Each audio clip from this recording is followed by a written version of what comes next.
All right, everybody. Oh, okay. That was hilarious. Yeah. So for y'all who were just like, what was going on there? We could only see our chairs there. So Yeah. sorry, that threw us off here. Be like, this is Corey's chair. This is Brad's chair. They'll be doing commentary.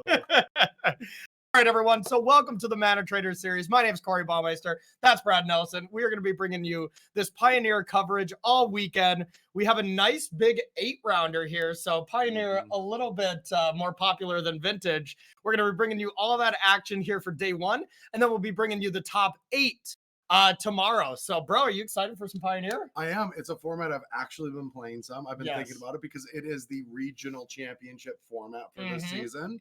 For this Probably your round. next tournament, right? It is. It will be my next tournament. Nice. In fact, it will be my first tournament since last November's Invitational. Nice. Like so a physical tournament. You're going back to back, but it's just a year and a half. Well, I can't go later, back to back because you won the last tournament. Well, I played top in. 8 back to But I can't go back to back because you won the last tournament I played in. For the people in the back, can Yeah, you say that you one more won time? the tournament. Okay, cool. that I couldn't hear. Yeah. So you're right. But yeah, that's a long time to wait for a tournament. But it is. It's gonna be a lot of fun. And Pioneer's just been a blast. You know, that's the format I've been playing the most because I've just enjoyed it the most. You know, there's a lot of modern events going around as well, and that format's great too. But Pioneer, it's just there's a lot of different decks, and you know, a lot of different strategies that are kind of at that tier 1 mark. So it's a fun format. And so like months ago, I didn't like this format. It felt like 2 ships passing in the night. Exactly. Yeah. And now once I was like, I just ignored it. And then like a few months ago, I was like, oh, what's the best deck in Pioneer? And someone's like, red, black, mid-range. I'm like, I'm back. I'm back. Chandra, Torch of Defiance. Yeah. Holy cow, that deck is right up your alley. It is Jund. You know, it is it is. Jund. So it definitely is. Also, I love playing with Kiki, the Mirror Breaker. Oh yeah. That might be my favorite card in the last like year and a half. It's so fun. Oh yeah. I mean, Fable's just so good. It's it just does everything, but also the rest of the deck is just pioneered. No, that's not the word. Engineered. Engineered. We'll take it. To really combat a lot of what the format's doing with trespassers in the main deck to deal with graveyards. There's a lot of graveyard strategies. There's also an Abzan Parhelion deck. Yes, the Greasefang. Yeah, and that I fell in love with too. That was the first introduction to Pioneer. I just 5-0'd a league very easily. It was like, this was not even that well built, and I'd made a few changes, and I love that deck. I hope that's a scary deck. That's a scary deck. I think that is a deck that has the highest ceiling and you know, a little bit of a lower floor for sure. You know, some of those decks really are high variance. Well, that's because it doesn't have a transitional sideboard. That's true. That's true. That would be very helpful. So while we're talking about all these decks, let's take a look at the metagame and see what all these players brought to this tournament. Yeah, because I noticed quite diverse here. So one thing that we have here is the mono green ramp is kind of split into things. So it's going to look a little weird here, but mono green ramp and other style of ramp, Celestia, you know, 5-color, whatever you have it. It's all mono green devotion. They play some different planeswalkers, but that is actually 21% of the metagame coming in at number 1 with Rakdos behind it. Yeah, mono green or / whatever planeswalkers you want to play in, thanks to Othanissa. Is a very, very strong strategy. Yes. I know that's the one that you've been playing a lot with. I love it. Othanissa, I think, is my favorite card ever printed. Like, I love it. It's so fun. Yeah, and I love Cavalier in the deck just being this, like, devotion enabler, find the Nykthos. Yes. Give you this threat in play that if it's dealt with, sometimes it'll get you a piece that you needed previously back on top of the deck. And there's all these little tiny cool things you can do. You can play Teferi to create infinite loops with it. You can play Vraska to get extra turns and to interact with things like Thing in the Ice. The deck just does a lot of cool things for a mono green deck or quote unquote mono green deck. Exactly, yeah. And it feels way more sophisticated than any ramp strategy I've seen in a long time. Totally agree. And one of my favorite things to do with the deck, I prefer the Vraska version. But I think my favorite thing to do, it's not even like a ridiculous style or aspect of the deck. It's just you have an oath in hand and you have an oath in play. You tick up Vraska, sack the oath, and replay the oath. It's just my favorite thing to do. Oh yeah, get those little tiny subtle subtle advantages. Exactly. So looking at this here, this is kind of the different variations that people are playing with the devotion combo, whether you're one of Nykthos, whether you're playing multiple Teferis, Vraska, or even a couple Nissas here and there. But the main core of the deck is really the same. You're playing a bunch of devotion, you're playing 8 elves, you're playing oaths, you're playing some 2-drop ramps, and you're trying to combo with Karn, the Chain Veil to activate Planeswalkers again, and then you can either play Pestilence Cauldron to mill out your opponent. Most of the time, you just cast Restorative Blast on the backside to return some cards and kind of lock your opponent out. And then with Teferi and Chain Whirler, you can gain infinite life. Nykthos or Nicol Bolas helps you untap. So Chain Veil kind of goes crazy when you have Kiora as well. Just a lot of different things that these decks are trying to do. But really they're just all winning the game in some different way. Yeah, in the first league that I actually played with this deck, I was a little nervous of figuring out how to do everything. And one thing I will say about it is there is a point where you have a critical amount of mana that you can just try to figure out what the combo is, and then you'll learn it, and you had enough resources to do the thing, even though you didn't do it efficiently.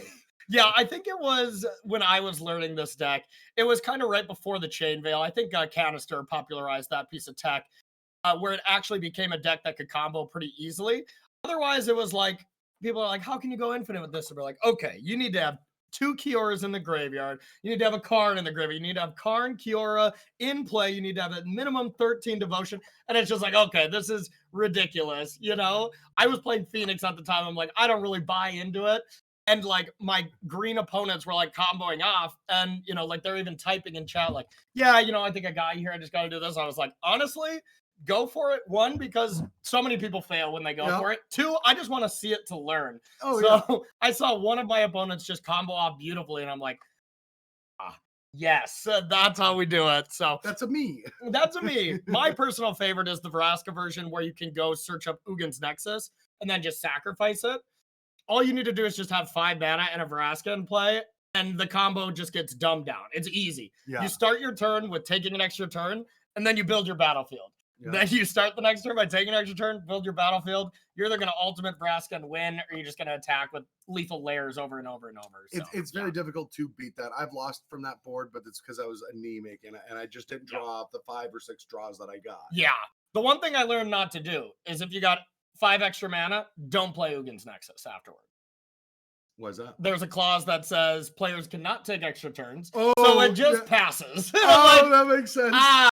Wrong, Corey. So we took a look at mono green. Now let's take a look at the second most played deck, Adrian, and let's check out Rakdos midrange if you got that deck.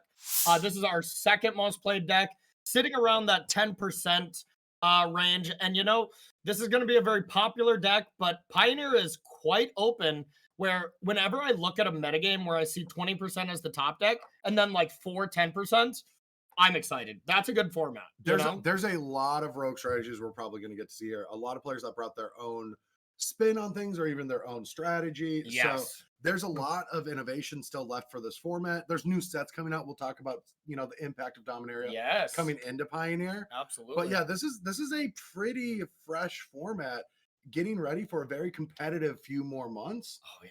And so things are going to be shaking up a lot in this format. Yeah, the future's getting bright for this. So we're going to talk about this deck in a second, but that brings up a really good point. Like, we're getting ready for Pioneer to, get center stage at like the biggest stage now. And the fact that it really hasn't been there before through the pandemic, so people weren't really playing it, but now we're going to start getting the pros. It was, and all those cards got banned. Yeah, that's a good point. That's a good point. Yeah, they realize which cards are completely obscene, but now we're going to be starting to see some solid innovation when pros pick up all these RCQ decks, because all the rivals, all the MPL, you included, all will be qualified for the RCQs. So maybe they're not playing now, or for the RC, excuse me. Maybe they're not playing now for RCQs, but they're still going to play these events. You can get to Worlds at all these regional championships. Well, the path is real. I think all of us old shitters, I'm going to say, oops, sorry for swearing. We are going to have fun and hang out with people and see our old friends. And I don't know how much testing we're going to do. Yeah. We're going to try. That's going to be half the people. And then there's going to be a team that wants it. Like we saw at the Prinzers. Like, we're going to see Team Japan probably dominate these RCs, like a team that really puts in work. we saw Team Japan and all these set championships when they tried. Eviscerated everyone. Eviscerated. There is room for the next generation to come in and start dominating on center stage at these regionals and pro tours. I guarantee it's going to happen. I've even heard rumblings of local areas that a bunch of players went out and qualified all around the region. They had like 7 players. The store is getting them a house and testing. Nice. And everything in Atlanta, they're doing the whole testing process. I mean, the next gen is coming. And I mean, the future for Magic is very bright right now. You know, a lot of people with MPL and stuff, it maybe wasn't necessarily for them, harder to get into. But the way the structure is set up now, a lot of people are seeing their future within it. Even if it's just queuing one at a time, maybe that pro dream is a little harder to do these days. But the future is still bright for people playing high-level Magic events. Yeah, and that was Rakdos. Yeah. So pairings are up. We are going to jump into that. But one thing I want to talk about, bro, with Rakdos is tell me a little bit about this deck, but also Obnixilis. Oh, baby. I love me an Obnixilis. Me too. The quick thing to say about Rakdos is this is just the mid-range deck. The players that are going to play this at a high level know how it interacts with every single matchup. And it just takes a lot of technical play because the reality is Rakdos is very underpowered. Its ceiling is not powerful compared to the rest of the decks, but it's trying to contain them and break up all those synergies. Yeah. And I've seen it. I saw a video of yours where Rakdos got you. Oh, it was a Rakdos sacrifice deck, but yeah, you just have to slowly pick apart at your opponents. And it just has a wealth of amazing, efficient removal and creatures. Yeah, no, I think this is kind of the best that Jun style of decks, you know, these kind of just mid-range decks have been in Pioneer, because there's always been a way over the top combo deck. And there still is in the sense of mono green, but it's a creature combo deck, and this has a lot of creature removal. So it, you know, people always say Rakdos' worst matchup is green. I find it to be very close, even from the green side, you know, like I think this deck just can be very tricky. It can be fast when it wants to be. It's a scary deck and definitely one of the best, if not the best deck. And new innovation is Lifebane Zombie on the sideboard. And Extinction Event. Yeah. Mono green, the whole deck's on. Everything. Like, it could be an Obosh deck practically. It really could. You got like 1 Sylvan Caryatid. That's about it. Otherwise, it is just, you know? Yeah. All right. Well, let's come back to the booth. Yeah, sounds like I believe I heard our pairings are coming up. So yeah, we're still waiting. You know, maybe let's check out one more deck list, whatever the third one was. I kind of already forgot, but we're gonna look through them a little bit and see what's up. So I just assume if we're playing a Mana Traders event, Bolivio, Thiago Saporito is probably in this event. And he's playing Teferi. You know, this is the kind of deck that I just look at challenges. I look at these kind of tournaments, and he's always dominating. And I think this deck is very, very good. You know, it has its problem matchups as well. But I think, you know, control in Pioneer is really the only place where I like control. You know, even modern and stuff, I'm not in love with that style of decks. But yeah, tell us a little bit about Azorius control here, bro. I'm just going to say every deck in modern is a control deck. It might not make sense, but it's true. Fair. All right. So Azorius control in Pioneer is really just trying to play all of these value and efficient things like Portable Hole and March, Sensor to try to keep the early game, and then win with the Teferi. I don't know. Control with Teferi here Dome has been the same forever. What am I supposed to say? Yeah. It's just stick it to Teferi and draw a bunch of cards. That's why I said it to you, because I mean, you know, there's nothing too crazy going on with this list. You know, we see a couple Doomskars that's different. You see Farewell and stuff, but yeah, pretty much traditional control. You see some transformational sideboards, which is kind of cool, you know, kind of a singleton sideboard there as well. But, I see I need to fix the Supreme Verdict art on MTG Melee. I don't know. That looks good. It does that look good. It's really good. That's actually the new secret layer. Yeah. Oh my God. That's one thing when we get to real tournaments again that no commentator is going to be used to. Be like, what is that? Like, that's a Dreadbore? Okay, sure. All right, maybe we'll check out the next deck list there before we get going. Here's what you were talking about. Here's the Greasefang. Down. Yeah, I think this deck is very good. This is Abzan Greasefang. Really popular by JMM.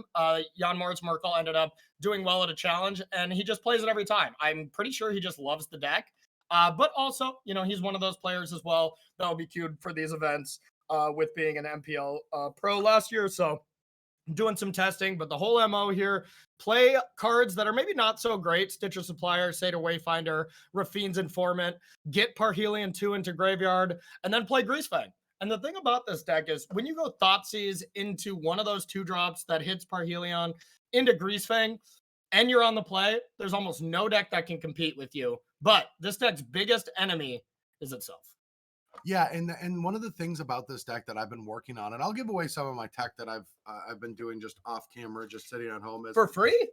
Yeah, why not? All right. Okay. I mean, managers pay me, so it's not free. Wait, they're paying you? Oh, anyway, okay, so I'm not the biggest fan of Stitcher Supplier because of that problem of it's fine in game 1 and it gets worse after sideboard. So I've been playing without them.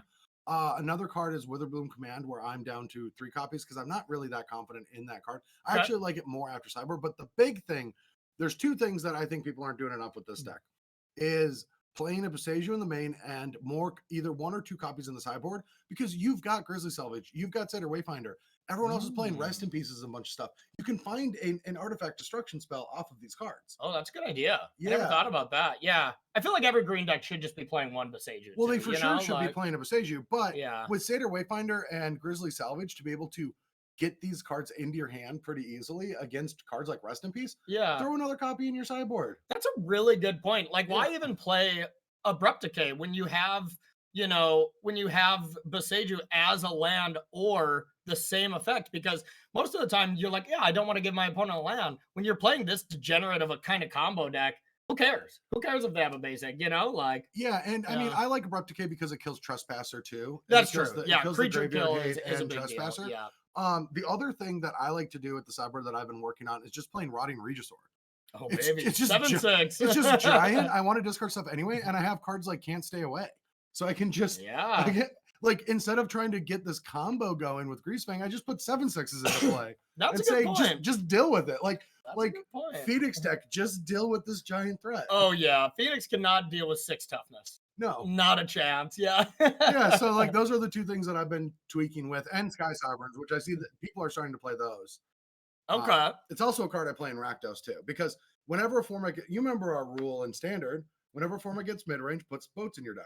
Yeah, no kidding. And it's starting to happen in this format. I've been starting to see them like in the main and in mid range decks and stuff. And I mean, boat's just incredible. I play 4 in the main deck of my Golgari Devotion deck. It just happens to look like Karns, you know?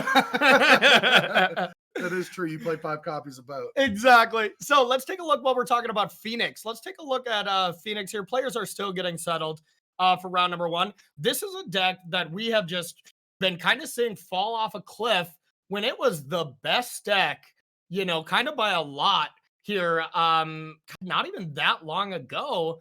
It just really kind of fell off. It's still a great deck, but you know, all these devotion decks that when they were mono green, it used to kind of be a buy. You just play 3 Thing in the Ice, you'd play Thing in the Ice, they can never kill it, then you just flip it, you win the game, you know? But the deck has changed a little bit. Other decks have evolved a bit, and this deck's kind of stayed the same, but still a powerful deck. Yeah, to speak on what you were saying there about Phoenix, these Izzet Phoenix decks in every format have always went along the same trajectory where they come in, they completely shake the format up. They push out any of their good matchups out of the format, and all that's left is matchups that can compete.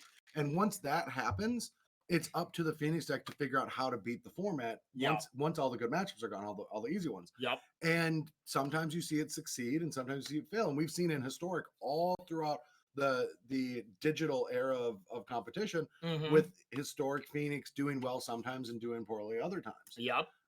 Based on how they're built, what new cards came out, things like that. And really good point. Yeah, and so I think we're at that spot again where the format's completely revolving around Phoenix, even though it's not one of the most popular decks, and it's just struggling. I mean, the top decks, like Rakdos has 4 Trespassers main, Graveyard Hate in the sideboard. It just gets very difficult to compete with. Totally agree with you. And I honestly think, you know, while you bring up that point, I think Golgari, or not even Golgari Devotion, but just Devotion decks in general are on that same trajectory. They're building in popularity. People are starting to say, like, this is the deck to beat. You know, people are going off Phoenix. You know, usually the SCG grinders, you know, the Daryl Ayers of the world are like putting down Phoenix, picking up green Devotion decks. Kane Reinhardt, another example, who's been playing that deck. And when that kind of happens, it's like, oh, okay, the world take notice that maybe this is the deck to beat. And I think that deck is on the same trajectory where we're going to see, like, Green Devotion. Then there's going to be like Mono Blue Spirits, which destroys it. Abzan, which is pretty good. Like Mono Red. All these matchups that are good against the Green Devotions that can still stand up against the rest. And then see if Mono Green can live through that. Because, I think probably the two best cards in the format right now are like Treasure Cruise and Nykthos. They're both just completely obscene. So we'll see. We'll see how it goes with the new set. That is coming up pretty soon. So yeah, and then if that happens, then maybe Phoenix has a chance to come back for a weekend. And exactly, could ebb and flow kind of like that. Yep. Well, who knows? Because the new set is coming out, and there's some bangers in there for the format. Yeah, no spoilers. I haven't. You literally spoil cards. That's true. I know one card for sure. But honestly, I think it's because since I've been not on Versus when we would do all these preview shows and stuff like that, I think I'm just like pushed away from looking at previews because the one thing I used to love to do, when we were younger, when we would play at our LGS back home in North Dakota, was just going into a set completely blind and just playing a seal and be like, oh, this card's, that was so fun. But as a content creator, it's tougher to do. For all of you watching, though, that was a lot easier for us because back then we had dial-up. Yeah. We didn't have time to look at a spoiler. We couldn't have checked the spoilers if we wanted to. Yeah, it took too long. Absolutely. All right, Adrian, let's check out another deck if you got one queued up. It sounds like players are just a little behind this morning, but okay, here is a big one and one of my scariest matchups when I'm playing Devotion. This is Boros Aggro, Boros Heroic, really. It got a few new toys. Favored Hoplite, I believe, was the newest addition into this deck. Maybe I'm wrong on that. I feel like there was something that just got added to this deck. It was the Illuminati Virtuoso. That's right. Yeah, and that card's completely obscene. It's disgusting. You play that against me and I'm on Devotion, and they're on the play on turn 2. It's game. It's over. So if you can't read it on the screen, it's a colorless white 1/1 that has double strike, and whenever it becomes a target, you connive. So you get to loot and make it bigger. Yeah, it is attacking for way too much, way too early. Oh yeah, 100%. Now this is a deck that falls very victim to the kind of really aggressive decks when they don't have Luris. It's just you just run out of steam, and then there's nothing you can really do to come back. There's no Treasure Cruise to help you restock. There's no Feather that gives you that longevity with all your spells and stuff like this. You're just a very hyper aggressive deck, and if your opponent lives till turn 6, they're probably gonna win. Yeah. So that's the style of this, but this deck is a deck that has very polarizing matchups. You play against Devotion decks, you're gonna slaughter them. You play against Rakdos mid range, you're gonna get slaughtered. So it's a tricky balance for this deck. Yeah, God's Willing is very good, but not enough if they're having too many interactive spells. Yeah, especially with people running so many Rending Volleys that are able to target things. Rending Volley is a good one, and just Reckless Rage is one of the best removal spells right now. If you can pair it, with all these prowess creatures and stuff, that's a scary one to play against. That's for sure. So sounds like we have one of our backup matches ready to go. Our main match. Oh, okay. Sorry. We're gonna wait for it. Our main feature that we wanted to check out, they're just being extremely slow, basically. Yeah. So we're either going to jump into their match when they get it paired and stuff, or we're gonna jump into our backup when they hit game 2. Kind of a trajectory that we're gonna do here. So I like how we're gonna step into our backup. It's like, let's just call it our main match if it's round 1. I'm just saying the words that are in my ears. Okay. Yeah. So if I ever say anything stupid on this broadcast, it's always Adrian talking to me. Okay. So look at that blanket I just put over myself for a safety net. No. All right, so let's check out some of the players to watch now. So, we've seen some of the decks. Now let's see some of our ringers that we got here. We got Harry 13, always Azorius control mage.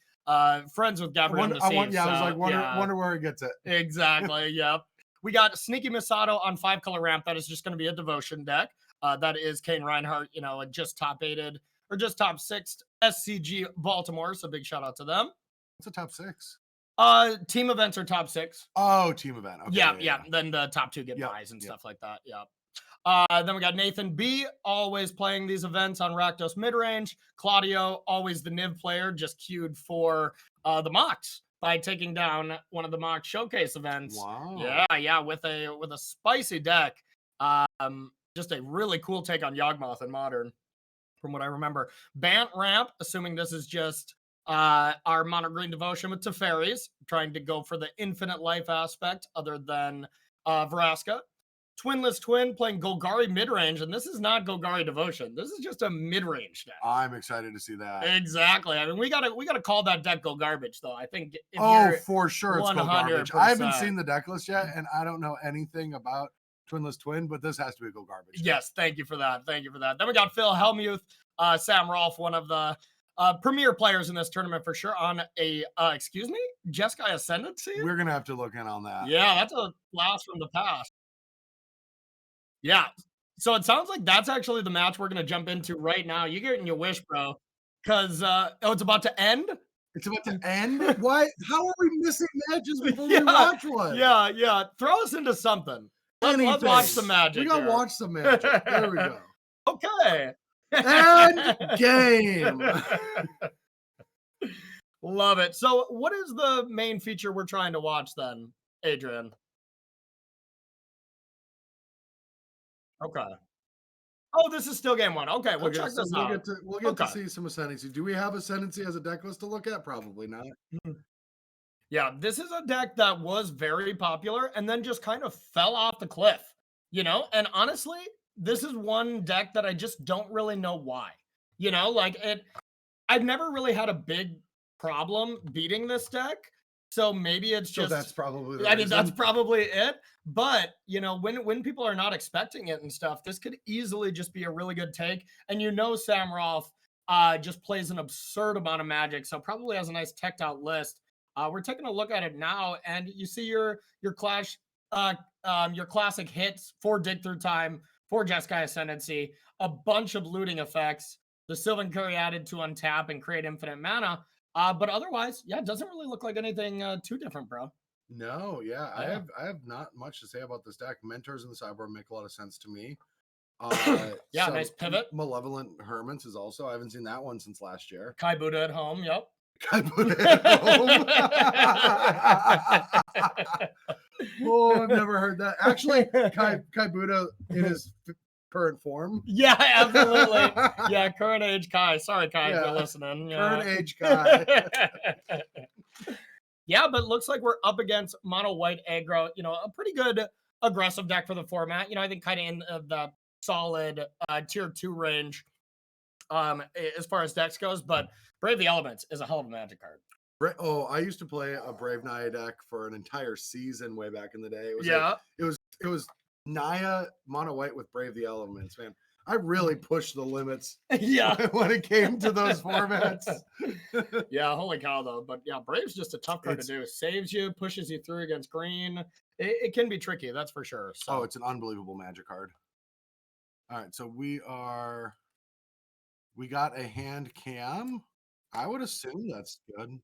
Yeah, I would think so too. And we'll check to see if we have a second hand cam here. Reminder to everybody watching is we do just have to get the hand cam based on if the player downloads the software. So sometimes, based on the player, we won't always have both of them.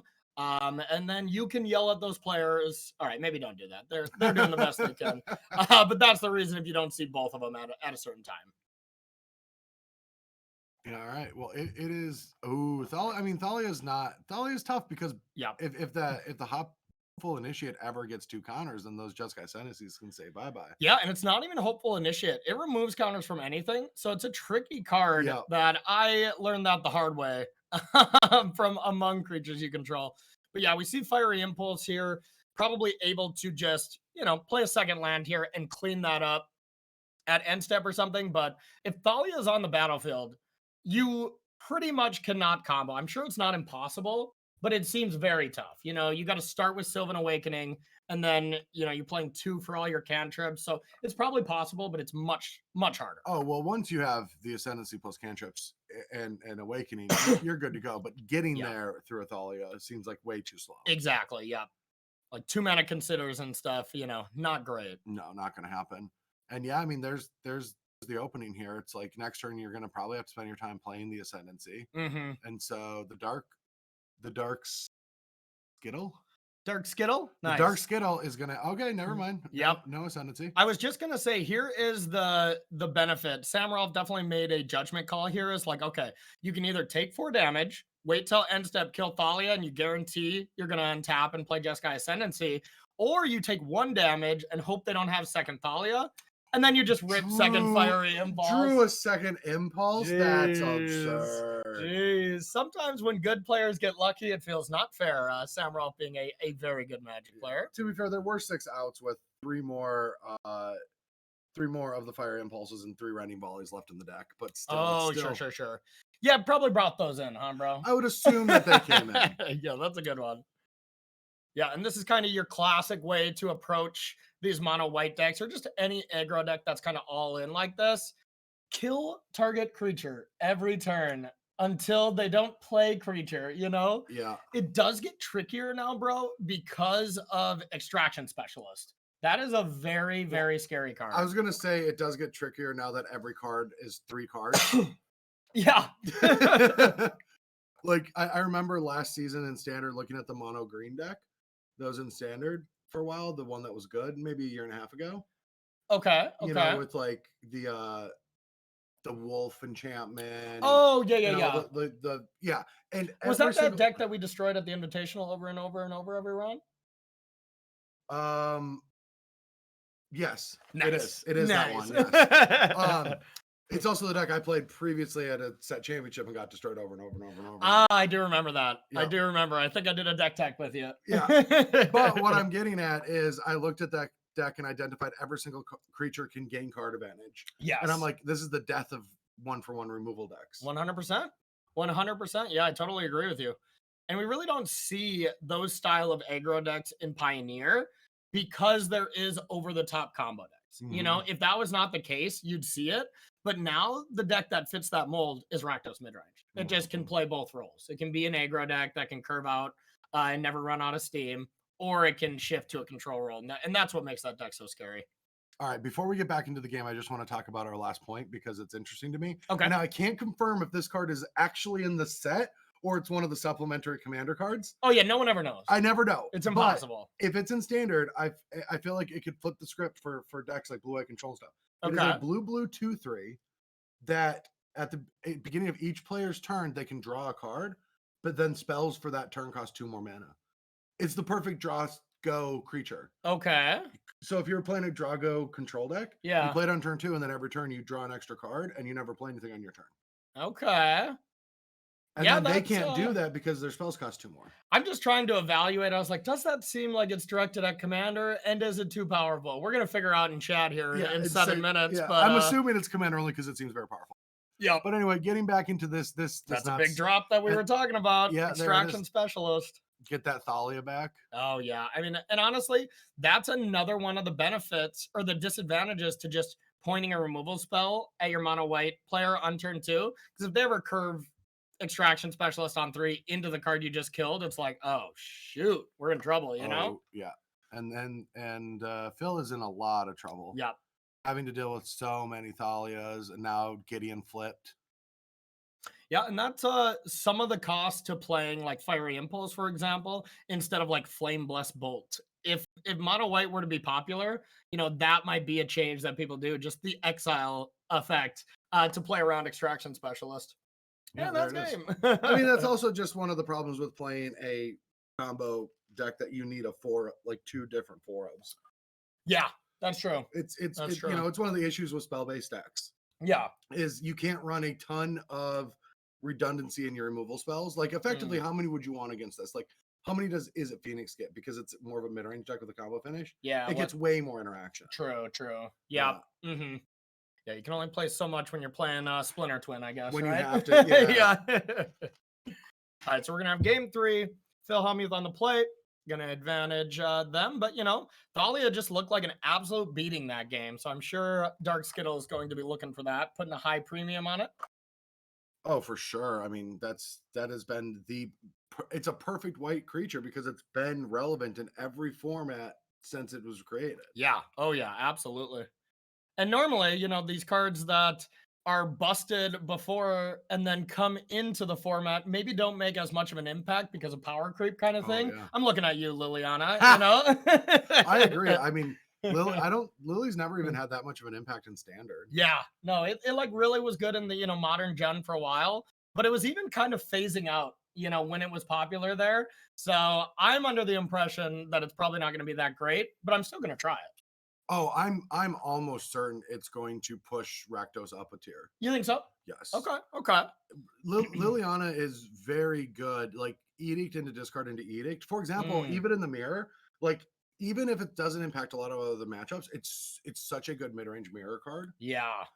Where you want your Thoughtseizes out and you want the value, because if you play a Fable, I can play Liliana Edict, then we both discard and I deal with your next thing, and then I can, if I deal with the next thing you can't deal with the Lily, then I can Edict the flip. Yeah. The third. Okay. So like a Lily trumps a Fable without intervention. Yeah, that is pretty good. That's how powerful Lily can be. Yeah. And you know what? The one thing when I look at these Rakdos decks, the one thing I'm always thinking is, you know what? That deck could use some more 3-drops. It is, yes, I understand.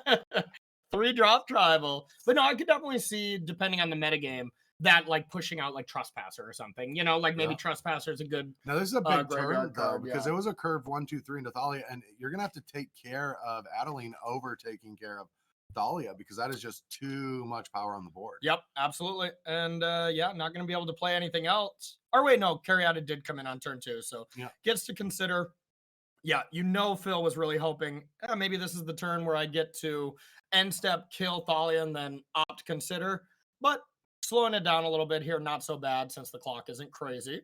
And the one thing about killing Adeline versus killing Thalia, it really, minimizes Extraction Specialist as a blowout effect. Yes. Yeah. Because it is only 2 for that. Yes. Yeah, okay. All right, that's what I thought, but I was not positive. I think so. I don't actually know. We're going to find out. Yeah, somebody will tell us. Okay, perfect. I'll look it up. All right, so you see Thalia's Lieutenant coming down. I'm getting word it is 2 or less. We were right. And very handsome. We are smart. All right, so Fiery Impulse can take care of the Thalia. Yep. And now it's going to be another one of those decisions. Sam's going to be faced with, do I want to do it now and conserve damage, and then maybe Thalia gets played again? Oh. Brave coming down. Is this a counter spell? This is just it's just a cycle, because you're not going to block the 3/2s anyway. Yeah. Sure. Okay. Impressive stuff there. Brutal. Here comes 6 damage. Now the clock is definitely on, especially with that caves up there. A couple more turns. Even if Dark Skittle is flooding, you're going to have another attacker coming in soon. So, this is now 2 turns to dig and find something. Yep. Probably to find a dig. That would be good. Dig would be good. Yeah, dig is one card that you can kind of bypass the Thalia attacks. You can just exile an extra card. What was it? Update thing. Update hand cam. I need to know what it was. It's still, our hand cam's still having its morning coffee. I don't think that's good enough. I don't think it is fast enough. I think you have to play it. Yeah, probably just jam right now, right? Yeah, play the island, jam it. Hope you find some answer to the cave. Yeah, or just string together a bunch of ops and stuff. But yeah, that doesn't look good. So far, mono white seems like what this deck doesn't want to play against. Oh, a fast deck that can have some disruption. Yeah. It's not what you want. I just, I'm just trying to think what metagame is Phil Hellmuth really looking for with this deck. Like what is it super good against? Wants to watch preseason games. Ah, there you go. There you go. Yeah. No, I'm kidding. I have no clue. Yeah. Phil Hellmuth, I don't know exactly where he lives, but I'm 99% sure it's not the United States, so probably not the biggest American football fan would be my guess, but I could be wrong. But I am excited to watch preseason games. Oh, yeah. All right, there we go. Luminar Spire. Everything comes in. Is this a 3-mana chump blocker to Dauntless Bodyguard? Okay, not quite yet. No. Gonna find a removal spell for Thalia and then start popping off. Here we go. All right. Big turn. Big turn. The fact that Cave is just lethal with a land drop, though, is what would really be, frustrating me if I was in dig through time. Okay. It begins. That is definitely where we needed to start. Now something like a Rending Volley, if you find that for the caves. Yeah. That'd be great. Dig through that time does only eat up costing all 2. the blue mana, though. Yeah, we got one from the Besides the Caryatid, Caryatid, yeah. But honestly, just one Rending Volley here, and you can survive. You know, which is fine here. So one of the pickups was a land, and the other one was a Consider. That was not a very good dig. No. So now you kind of have to find Rending Volley. Otherwise, you're just toast. And also, if you need to hit Rending Volley, shouldn't you wait till your opponent's turn to get a prowess trigger? Yeah, I don't know what sorcerer spell like you'd be casting this turn.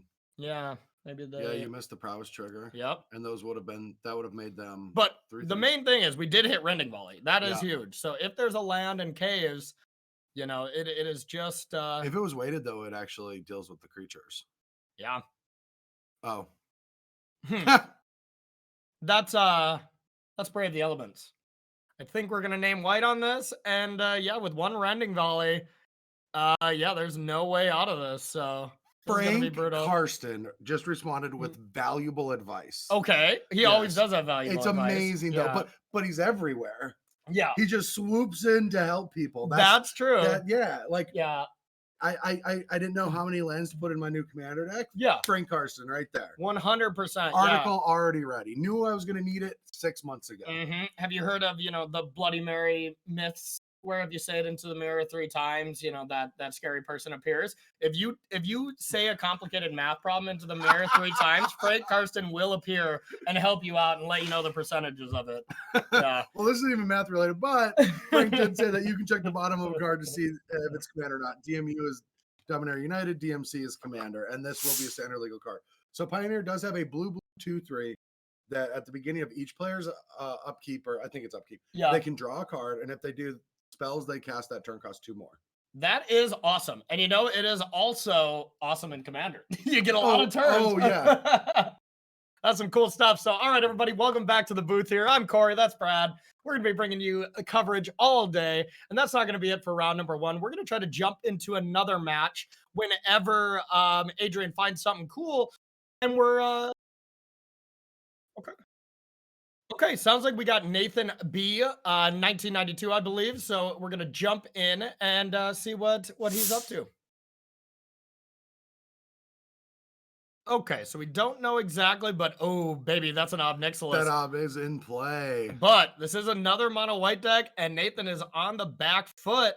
Usually these style of decks, Rakdos is pretty good against. You can just kill a lot of creatures, but they can absolutely get you with Extraction Specialist being an excellent card against them.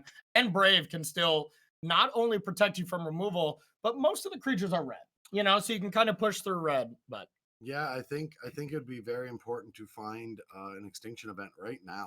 Yeah, no kidding. Yeah, Extinction Event being one of the few cards that can actually clean up this board besides Selfless Spirit. But yeah, Ob Nixilis draining your life total here. Not really that relevant. No, but those 3 cards have to be good because that is way too much pressure. Yep. And with the pause from Nathan, I'm guessing they're not. We'll see. We don't know exactly what game we're in here, so we'll see. More than likely after this turn if we're going to be heading to a sideboard game or if this is a GG. It is crazy to see an Ob Nixilis in this format, though. To be fair, I have never seen that. This must be a recent tech, because I've never seen that in a Pioneer deck. It has to be. All right, so Dreadbore on Selfless Spirit isn't the strongest start. Yep. 1 more removal spell will be necessary to live through the turn. Yep, and we do have 0 cards from our mono white player, so okay. All right, well that lives to fight another day. Is this another one as well? Wow. Okay. Okay, so the board's full.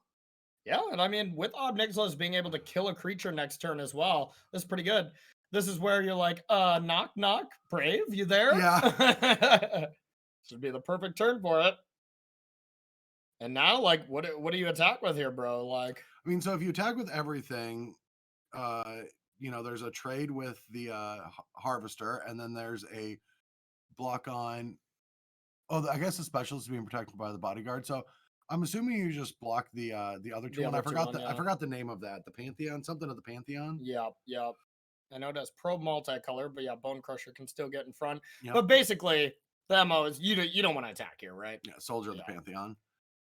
Yeah, I don't think you want to attack. You want to just try to knock the top of the deck for Brave, but here's the problem is Ob Nixilis with Bloodticed Harvester, you can just clean up the creature to make Brave a dead draw now, and then huge advantage to Nathan. Well, that's just it. Mono white doesn't really have reach if there's no creatures in play. Exactly. And those are going to get cleaned up here.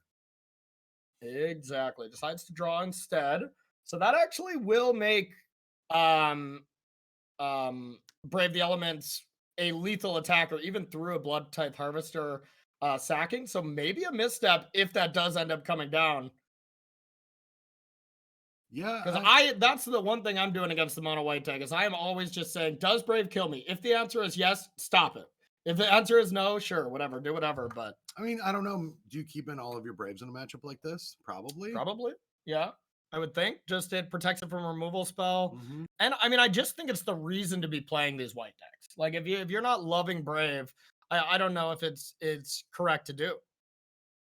It sometimes hurts with just like having all of them sometimes against a deck that has a bunch of removal. I found to be a little maybe 2 post-board or something. Yeah. Because if you draw too many too early, you just don't get enough pressure on the board. 100%. Yeah, that's a card that you want, you know, your 10th card down, like of every game. All right, so that blood token got cracked, turning on Revolt for Fatal Push, taking down the specialist. So now there is not I guess there still is a lethal Brave. Yep, still lethal Brave. Not anymore. Ob Nixilis takes that down. 1 card in hand from Kaza. Can't see their name there, so sorry if we're butchering their name. I believe. But, you know, it's got to just be a land. That seems like the only thing you wouldn't play there.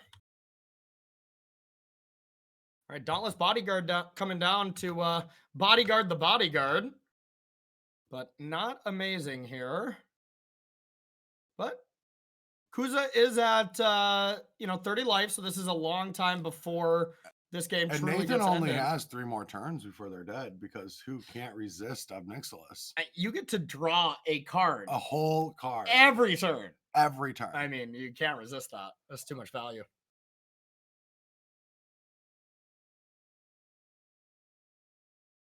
Cool. And yeah, it sounds like we unfortunately do not have hand cams for these players, so they will both be going to detention after this round. Yeah, they will both be getting round 2 losses decreed by Brad Nelson. Absolutely. Yeah, we have that kind of authority. Actually, that's not true. We don't have any at all, but we get to look at them and be like, really we don't wish even you get to had look that at them. hand cam. Yeah, we get to look at their moto name and be like, be a lot cooler if there was a hand cam. Soon it'll be enforced. Yeah, there we go. There we go. Fable is getting that loot off for that second trigger. Are you excited for the new sagas that say read ahead?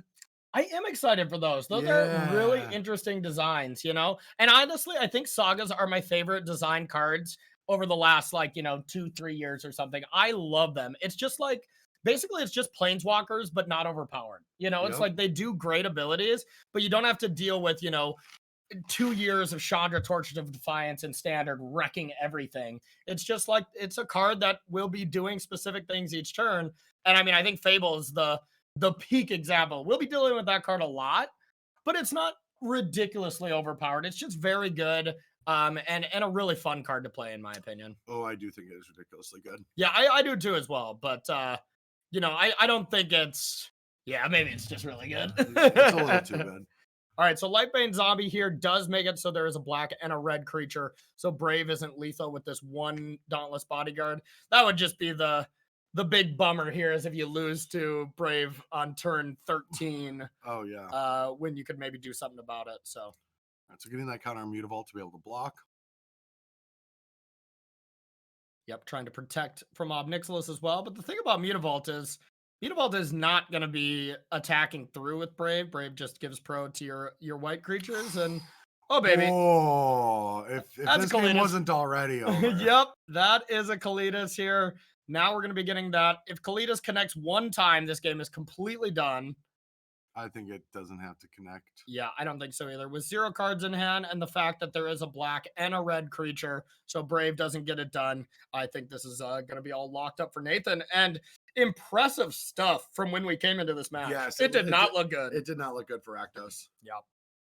But here we're showing the power of, Rakdos mid-range. And I'll put that kind of in air quotes because this is just like There was nothing really inherently too powerful. It was just removals and creatures, but it's just a deck that has so much longevity and it really never runs out of steam that games look like this on this turn when Rakdos wins quite often. Oh yeah, no, and this just shows like Nathan B has been playing every single Mana Trader series, already qualified for December. Yep. And grinds it out and is playing the deck that capitalizes on that knowledge base.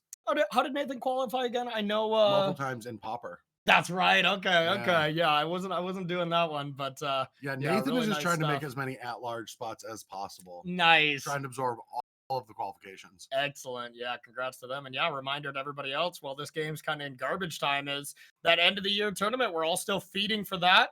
We sent 2 more people during the qualifying leagues, and we'll send 2 more tomorrow for the people that make the finals to that end of the year December tournament. And we're starting to work on the details behind the scenes with the whole Mana Traders crew, and that event is looking cool. It's looking nice. Looking really cool. I tried to ask if I could play instead of commentate. They weren't having it. They weren't having it, but I really wanted to.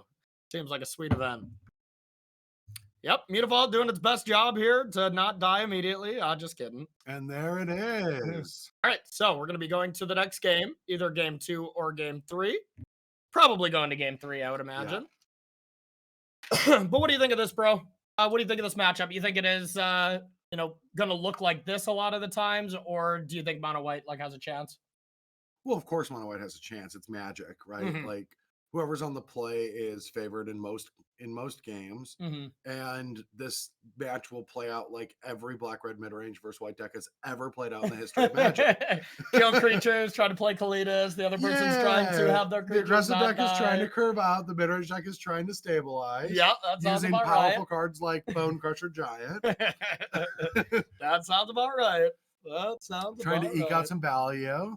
So what we're gonna have to see here is they're opening hands. So yeah, that would be nice. Unfortunately, we don't have those. For this. Nathan B doesn't have one. We're gonna have to yell at Nathan. Nathan usually does. We are having Adrian ping these players to hopefully get them for future rounds. But some of the times it's just, I forgot to load that up. Yeah. So we'll let it slide this time. It's early in a long day. Before we ban them from Moto, we'll let it slide one time. But we have the power. Yeah, we sure do. All right, so Dauntless Bodyguard comes down. Gonna probably get in for 2 damage. Let's grab Nathan's deck to see how many Rending Volleys they've got. Yep, and Fatal Pushes. Kind of anger the gods. Those are some of the really important cards to check out as well.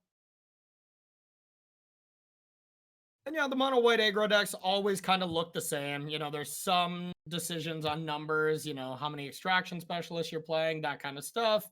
But otherwise, it looks pretty much the same. Yeah, and I believe the list we're looking at for Rakdos, that is the one we showed in the opener. It is, yeah. Yep, they got that 1 extinction event, and some other removal, 3 rending volleys and stuff. Yeah, one of the things I do like about the last Kamigawa set is these legendary lands, these spell lands. Yeah, me too. I just, they're not that great. Like Sokunzan and Takanuma. I don't know if I'm pronouncing those correctly, but you got them. They both just add this random little bit of value to the deck. Mm-hmm. Absolutely. And Beseiju probably being the best one. That card is insane in some of the older formats. Oh, well, that's mostly because Ren. Yeah. You bear that Poor one down. Tron. Oh, I know. Poor Tron. What did Tron do to hurt anyone, Ooh, one of my favorite cards. I think yours as well. Cut Ribbons? Cut Ribbons, yeah. We have played a lot of Cut Ribbons. I don't know if I've played this Rakdos deck a decent amount, and I don't know if I've ever ribbonsed anyone, because it's just not how this deck plays out. You're not looking for that last push. You win by miles every game, So I don't know if I've ever ribboned someone's, but I'll cut people all day. Let's not clip that out of context. Thank you for that, y'all. But yeah, at that point, if you're never casting ribbons, there's always the argument, is Lava Coil just much better? It's definitely better in this matchup, Would have been the same against Selfless Spirit, but I think the ribbons is important in a few matchups. You think so? Yeah, you need reach in certain spots. Okay. I'm sure it comes up. All right, here comes Aspirant coming in. And a big follow-up here. Oh, there's Extraction Specialist. That card is too good. It's so good against these Rakdos and Izzet style decks when they don't play a ton of Flame Blast bolts and lava coils. You know, it just gets a lot tougher. And here's Kalidas. That demands the answer immediately, or this game just gets flipped up. What are the answers that white can have for the 3-mana werewolf creature that exiles it. I forget what it's called. Oh, Banner. Bruce Banner, that's it. Yeah, it's Bruce Banner. No, it is God, I'm bricking. Brutal Cathar. Yeah, that's right. Oh yeah, Brutal Cathar. Yeah, Brutal Cathar is an answer. Well, we just saw Deckenstone take it out, so it's probably Deckenstone as well. It's Deckenstone. Yeah. And that was huge. And now these are the boards where it's like, how do we get back? Yeah. Like, how do you combat this? Yep. I mean, it starts. Maybe the Extinction Event? Yeah, that's what I'm saying. Starts with Extinction Event. But even like Anger would do nothing. I know it's not in the list, but that damage style removal, not very good here. And like, there's not Kalidas #2, and I don't even know if that's good enough. Or Extinction Event. Even Extinction Event, you're still taking 5 on the crackback. This is looking rough. All right, Epic Downfall takes out the only creature it can. And Graveyard Trespasser has a chump blocker, I imagine. I mean, go to 8. Still lethal. You activate the Mutavault and put 2 counters on the non-pumped up one. That's only 7, right? Because they gained 1 from Trespasser. Oh, they just gained 1 from Trespasser. Yeah, I was counting before the life gain. Okay, but no cards in hand here for Kazu. But, I mean, yeah, at this point, you just spread the counters out, probably on Mutavault as the safety net, and they have to block Luminar Gasprint here, right? Yep. No matter what. So, yeah, even if they do find Extinction Event on even, which would normally be great, you need Extinction Event push. Yeah, that's like the out here. You're only running 2 pushes. Yeah. No, they had 4. It was just, they really messed us up. It's just push. There's 3 different types of never mind. Okay. I noticed that as well. I saw the 2 and I assumed there can't be a third. Exactly. Got us good on that one. And here's the Extinction Event. No way. I bet they name even. I would 1 turn off because you would have for sure cast it last turn. Yeah. I mean, they could have had Fatal Push last turn as well, but Fatal Push didn't keep them alive. You know, because they needed to gain that 1 life from Trespasser, so it could be there. Oh, no, I don't think they're it's just showing there. that they drew it last. Yes. Yeah. That's brutal. Wow. All right. Welcome back to the booth, everyone. Mono White taking it down in both matchups, and look, it's a very good deck. It really is. Yeah. It can be very tricky. Mm-hmm. You know, you got to be really prepared for it. I personally like the green versus white matchups. It can be tricky as well, but you get to just put big blockers in, and then, you know, you just combo them pretty freely. It's super fast. But it can still be a rough matchup when you're on the draw as well. You know, Thalia is still good against that deck. So it'll be interesting to see these white decks pair up against the top deck probably a little bit later. But it sounds like that is basically the end of our first round. We're going to be cutting to break here. But before we do that, everyone, make sure to use !Bash Bros in the chat. That will give you a code that is probably the correct one. We didn't update it, but it's still good for a few days. Okay, yeah, you're right. So yeah, that'll give you a code for 15% off your first 2 months subscription here. That is the highest code that is around right now.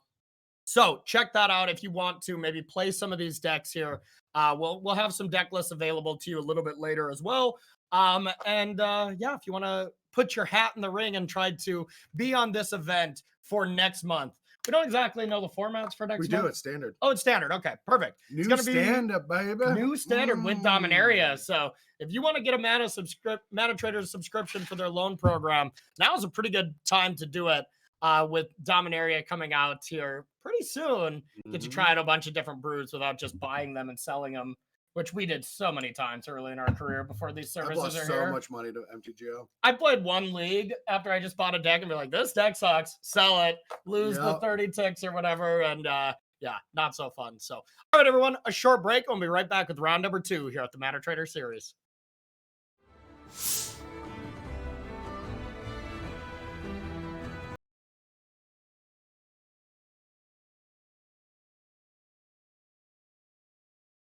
Ready for you, so let's get into it. Ooh, what is it? We just made Indian at home. That was pretty spicy too. Oh yeah, absolutely. Yeah. So I believe Andy Awkward is on Izzet Pyromancer, so kind of an iteration on Izzet Phoenix, and then looking like Bant Spirits here down below. And Bant Spirits is another deck that's been picking up in popularity. I believe it won both of the challenges last weekend. Wow, yeah, really? Yep. So a really strong deck. And, you know, something that you brought up, how all these decks were kind of changing around Phoenix to be left with just the good matchups. Well, for mono green, the kind of thing that is really bad for them is little flying creatures with counter spells. And Bant Spirit doesn't do that as well as mono blue, but it still does it. You know, Spellquiller is still a hell of a magic card against those decks. Spellquiller is such a good magic card. Yep. I hate Bant Spirits though. Yeah, because it's not a deck that I usually play, and I hate losing to it. Are you saying just because it's so close to Bant Humans, the deck you and BBD dominated with, but it's just not quite there? You know, you just want your humans back in this deck? Well, I like those synergies. It's mostly I just hate getting Spellcaller. Yeah, I did play with it, but I hated getting same. And I hate rearranging the bottom 6 cards of my library with Collected Company too. I'm not a big fan. Not a big fan. But yeah, look at this hand here from our Bant Spirits player. You get to flash in a Shacklegeist and then just Collected Company turn after turn. Like, that's the nuts. Yeah, Collected Company is a pretty good magic card. I mean, just 1-drop into 2-drop into 2-drop into company with some disruption. Shacklegeist is the card I hate the most. It's really good. I hate that card. You can't beat Cavalier in Bant Spirits unless you have that card. You just can't beat it. They can't Spellcaller it. You know, like... Do you want to know a fun one? I believe I can say this. If not, I'll get yelled at. Okay, cool. But so I worked on MH2. Oh, you can't say that. I don't know if you know that I worked on MH2. You know, I might have mentioned it once. I don't think this wave of August Pioneer has heard it. So at your time at Wizards, at my time at Wizards, I was working on Sveiloon. I was kind of top down design on Sveiloon. Oh, the Merfolk, right? Yeah. Yep. Okay. I tried many different versions of the card, and one of them was trying to figure out if I could put opposition on Sveiloon with Merfolk. Okay. And every version of it was just way too good. I'm thinking of it because of Shacklegeist. Yeah. Way too good. That makes sense. Opposition Merfolk. Makes sense. Way too powerful. I believe that. And now we got a supercharged and some Merfolk from Dominaria. I know Merfolk, the fish are getting some kind of tools. Oh, yeah, there's quite a few. Only one hit. Ooh, okay. Yeah, and here's the downfall of company. You know, it looks great sometimes. I wonder, why do you play that with Crackling Drake on the... Oh, yeah, of course. The card we've been talking about, huh? Okay, touche. Just another company off the top, though. Oh, just another one. 3 companies. Will number 2 be a little bit better? But three's company. I like it. Very nice. All right, there is the 2. And, here is one scenario that Andy Awkward is doing. I don't know necessarily. Maybe we can pull up their list. Okay, looks like we got it. They're not playing Fable, but I messed around with some of these Izzet strategies that weren't playing Arclight Phoenix, and we're trying to be, focus more on Crackling Drake to not be vulnerable to graveyard hate. And I always thought they were really awesome and something that's really cool, but I always struggled with mono green when I made it to this shift, because you don't have those huge explosive turns. Looks like we don't even have the Galvanic Iteration and the Time Walk. So this is a deck that just wants to play much more fair magic, wants to beat up on Rakdos. Crackling Drake is like the best card against Rakdos, and just really wants to, beat that and creature decks while maybe giving up a little bit against the green decks. Oh, yeah. I mean, if you just look, it's a divide by 0 strategy. That's like the fairest you can get. I like that. Oh, man. That was one of my favorite company cards. Number 3, getting Spell Pierced. Okay. So still a great board here. But you can just sack the Wanderer, right? Oh, yeah, you can just counter it, right? Yeah, it's a 2/2. Yep. So first we're going to tap and then sack it. I like that. Great sequencing. Bam. Collect company number 3. We're getting reports that there's no sound from 6 minutes ago, Adrian. So we're either going to be soundless for 6 minutes or it got fixed. Adrian, I don't know if you want to double check on that. Okay. Say it'll be back.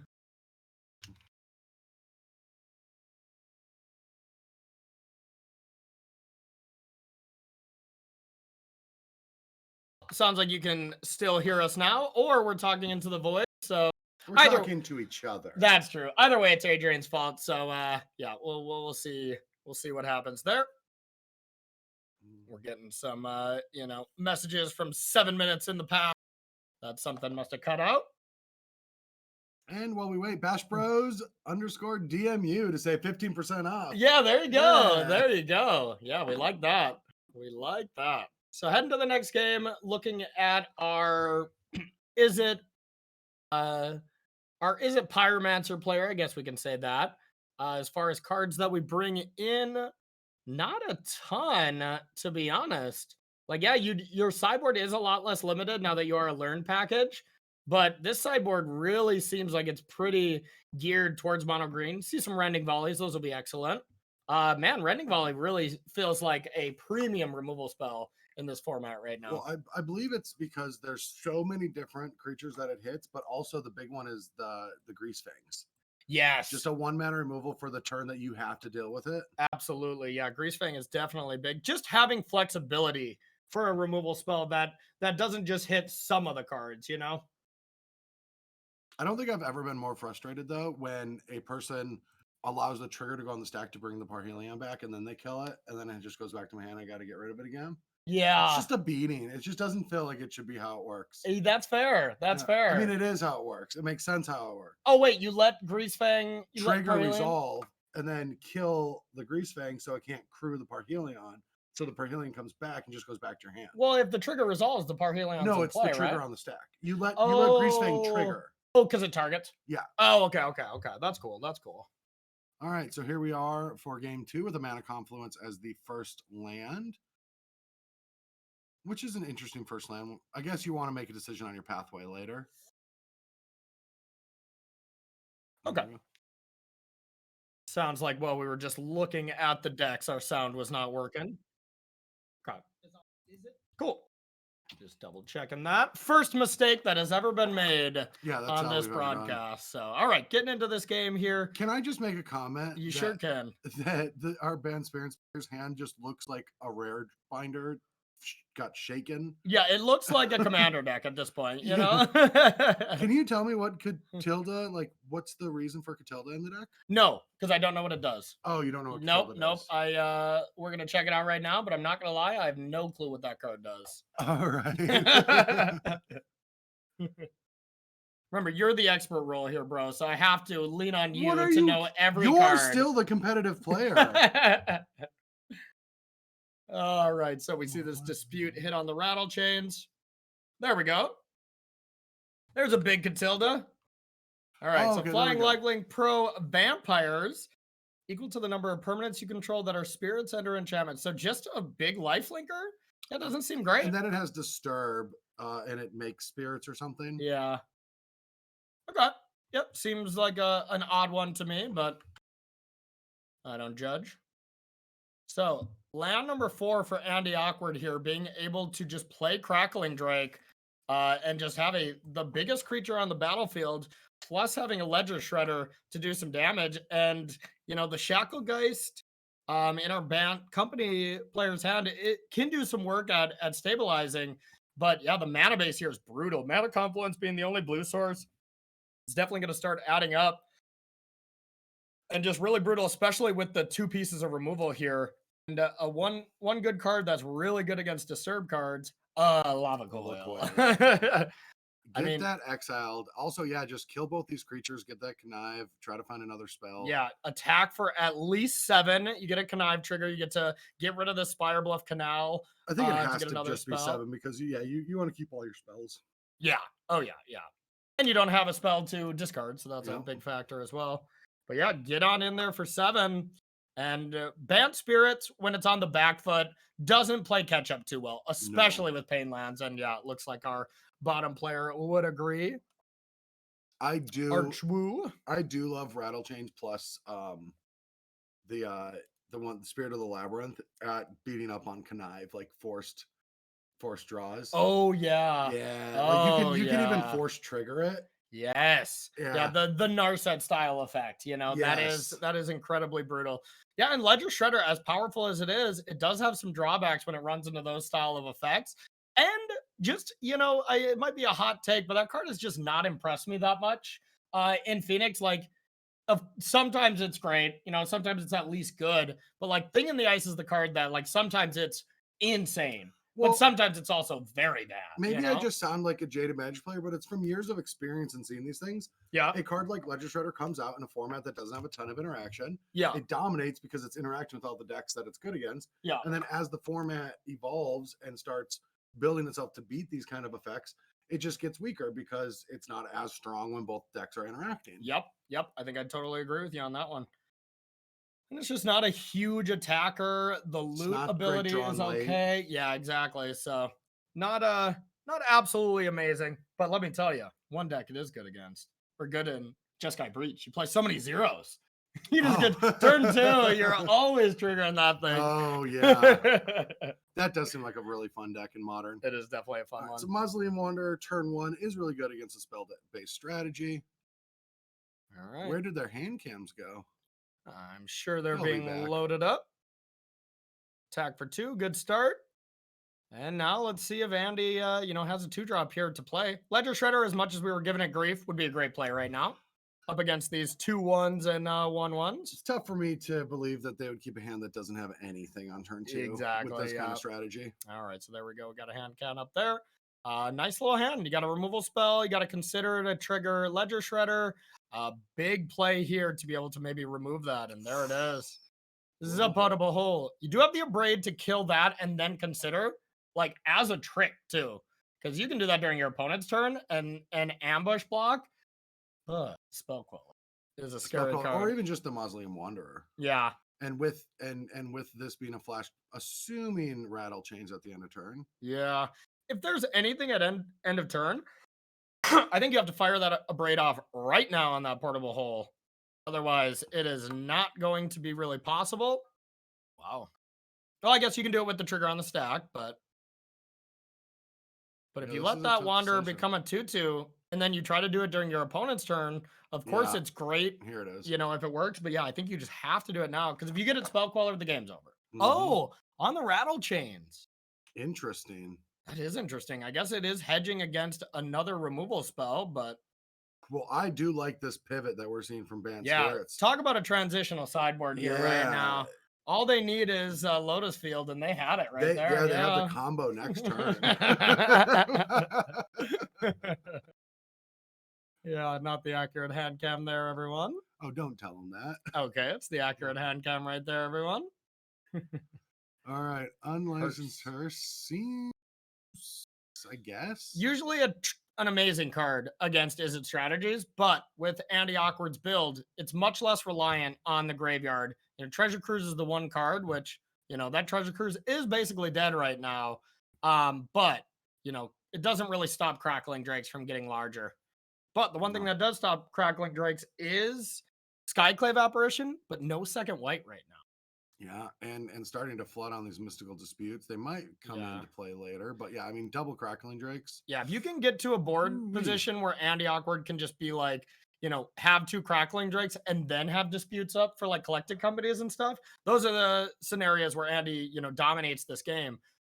This is a must draw something good turn. Exactly. Either a white source or like a collected company or something. Shackle guys, okay. That's reasonable. That still gets damage through at least. Yeah, absolutely. Turn. Gives this Hearse enough time to maybe fuel up and actually start attacking. Yeah, now the real question is, do you cast it now? And I mean, if we know perfect information, I'm casting that card immediately because these disputes are going to clean that up, and it's going to be a bit brutal. And you get a Crackling Drake, so you're going to get to kill that creature at end step and get a Crackling Drake. So maybe a little misstep here from Archwoo. Because you got to be bringing in disputes against the Blue Spirits deck, you would think. Well, this Wanderer can eat this up. That's true. And you probably do trade it. Yeah, and then you get to tap one of them down. Yep. And that gets 2 cards, so that'll let the Hearse be a 4/4. I mean, it's still kind of a close game. Oh, it's definitely close. If we can get a white source off the top for Skyclave, I think this is firmly in the lead for Archwoo. Yeah. Red removal spell or 2. There it is. That'll be necessary. Right on cue. There goes the graveyard. All right, white source to get rid of this other Crackling Drake. Or even a land to Otawara it back. Not as good for sure, but yeah, I don't think you can even. Yeah, would you like to draw another card? Ooh, there it is. That's a pathway. There's a pathway. I'm slamming that. And I mean, you just get attack in for 8, right? Yeah. Oh, yeah. I definitely think you get in for 8 here. For sure. Because even that Lava Coil cleaning up Skyclave, it's usually awesome to get a 4/4. Theoretically, but you can get in flying. for 6 and no. Yeah, no, because you need 2 creatures to tap. So definitely just jam. And now, especially with that Otawara bouncing, you really need a Anger of the Gods type effect. And I don't think it's in the list. Not that Treasure Cruise. Not that 8 mana recall. Yeah, with those 4 cards in graveyard, Cruise wouldn't have even been that good. And here is one of the costs. This deck has to cut Temporal Trespassing because you're playing 4 Crackling Drakes. You're not fueling your graveyard as fast as you would. You're not playing pieces of the puzzle to make it crazy. So you're playing Treasure Cruise as just a card that you cast on turn 6 after you've killed a bunch of stuff, you've lost creatures. And in this matchup, where all of the removal from Bant Spirits is exile-based or bouncing, Treasure Cruise looking pretty bad. Yeah, and I mean, they probably didn't think that they were going to see those unlicensed hurts come in because it's not an easy card to bring in your Collected Company deck. It is open deck list though, right? I feel like I ask this every time. It is. For the players, yeah. So they knew about that.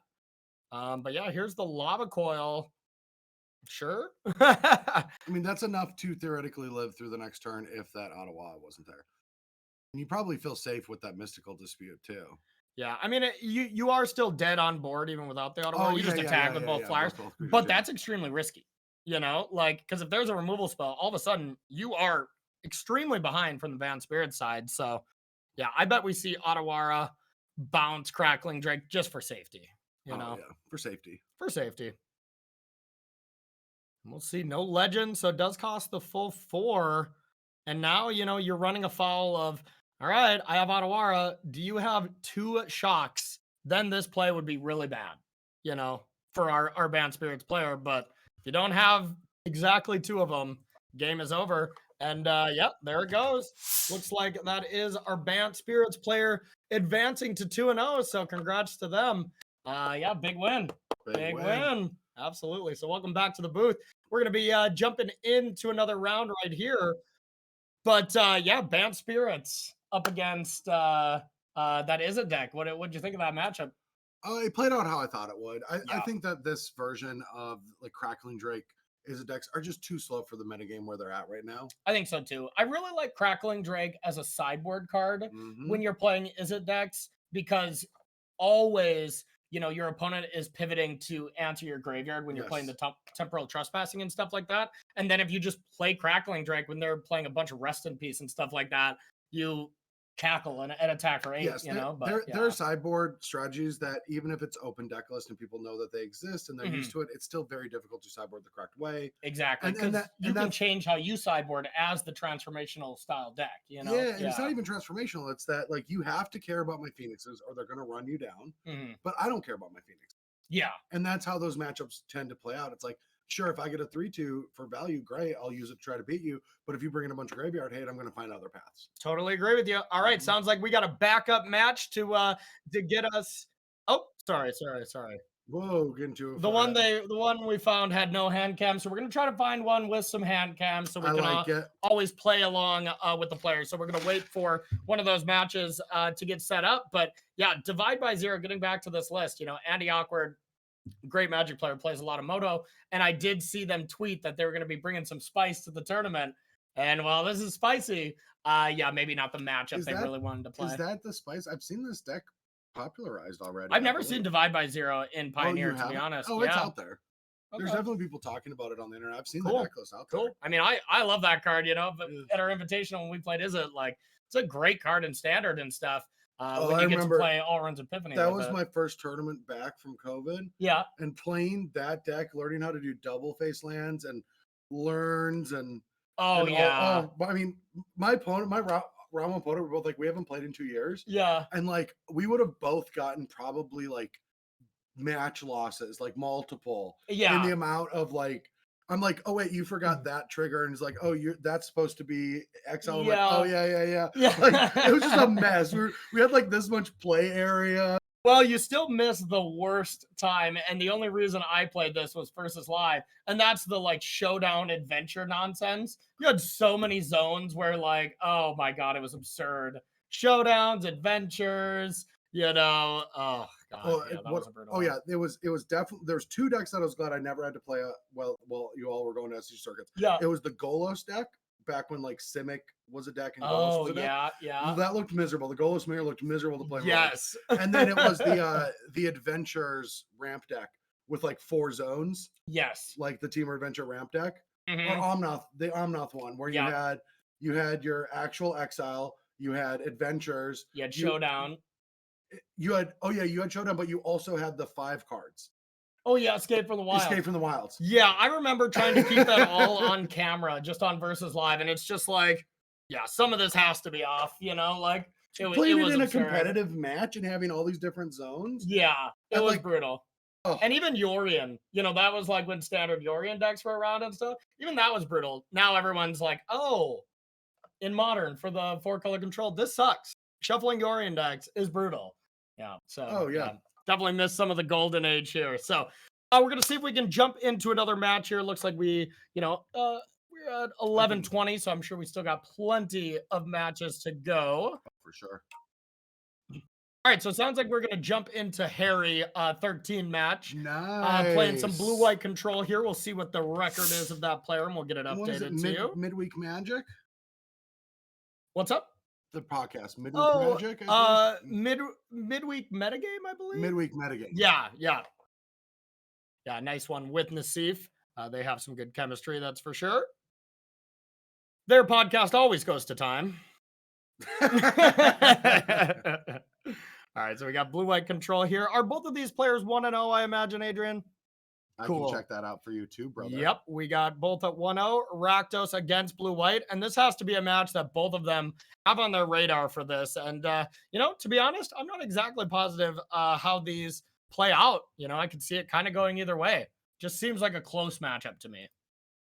Oh, for sure. Yeah, really kind of seems like a coin flip, you know? I mean, you can pull ahead with Planeswalkers, but they can just Thoughtseize into Fable you and, get some absurd draws and den you out. But as it stands right now, definitely looking in favor of Harry, at least having one card. Yeah, are we confirmed this is game 1? Based on the sideboard, I would believe so. Yeah, we're not sure which game this is for sure, assuming not game 1, but... Oh, it's not game 1? Mm-mm.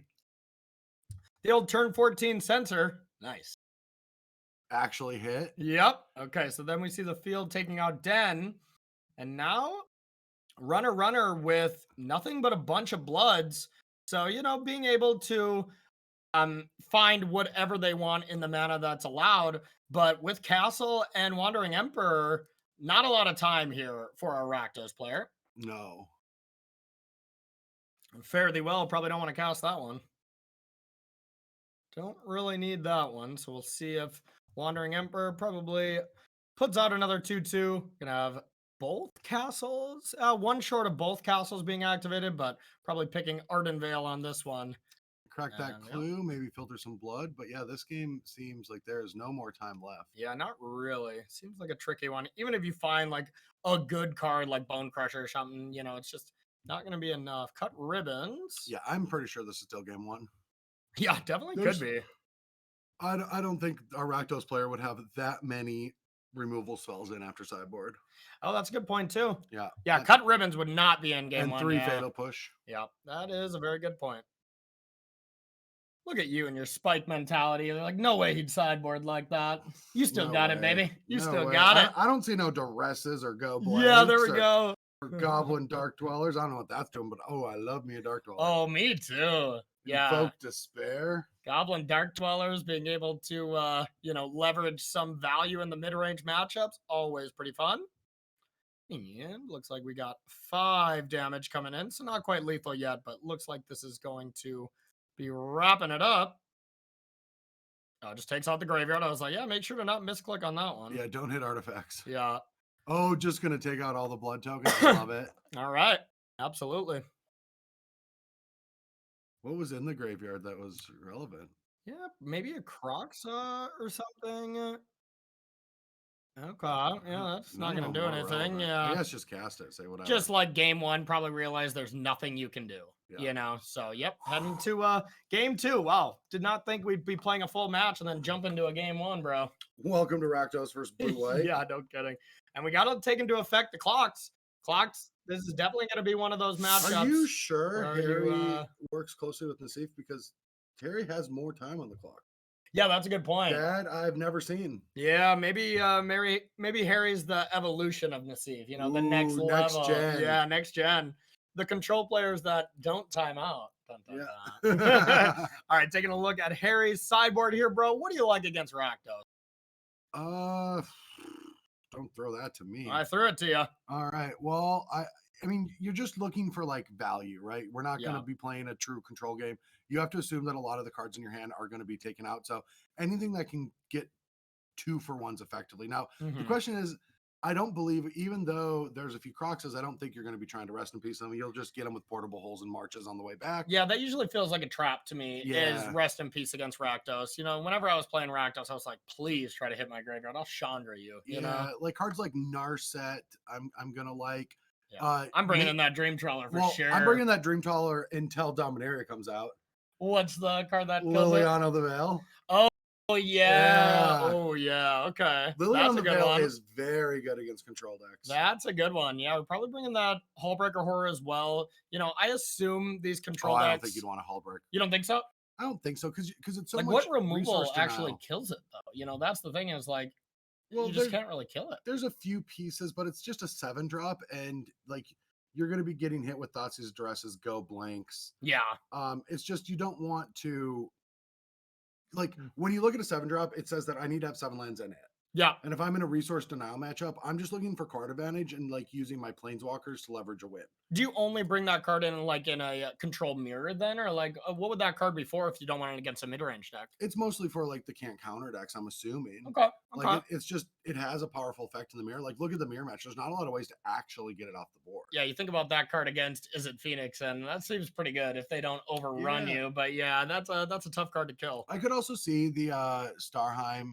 I think Unleashed. Yeah, just making a bunch of 4/4s. Yes, because you know they're taking out a bunch of removals. So if you can foretell that early, and then you know on turn 7, do it for 3 4/4s, that's probably going to be pretty solid. So and even the Lyra, because the removal isn't just it doesn't line up. There's a few Dreadbores. Yeah, that you definitely keep those in because of Teferi.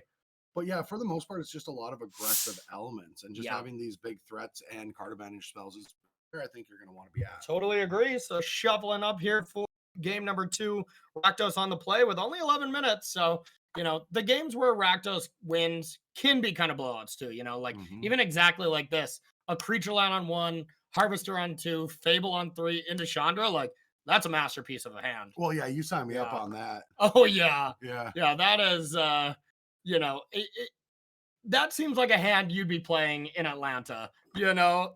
That seems perfect for you. Yeah, I don't know how you paid for that hand, but good thing the government is giving you that money back. Yeah, absolutely. All right, we're going to see this come into play. We're going to see Blood Tithe Harvester almost assuredly. Picks up a removal spell as well. And now going to be a pretty high premium on Harry 13 to have Censor, you know, for this Fable. We'll see if we can get that hand cam of Harry loaded up. I like how you say that, like the director's not trying to do that. Yeah. I like to put pressure on him, you know, like, If he doesn't put it up, Adrian's address is 14.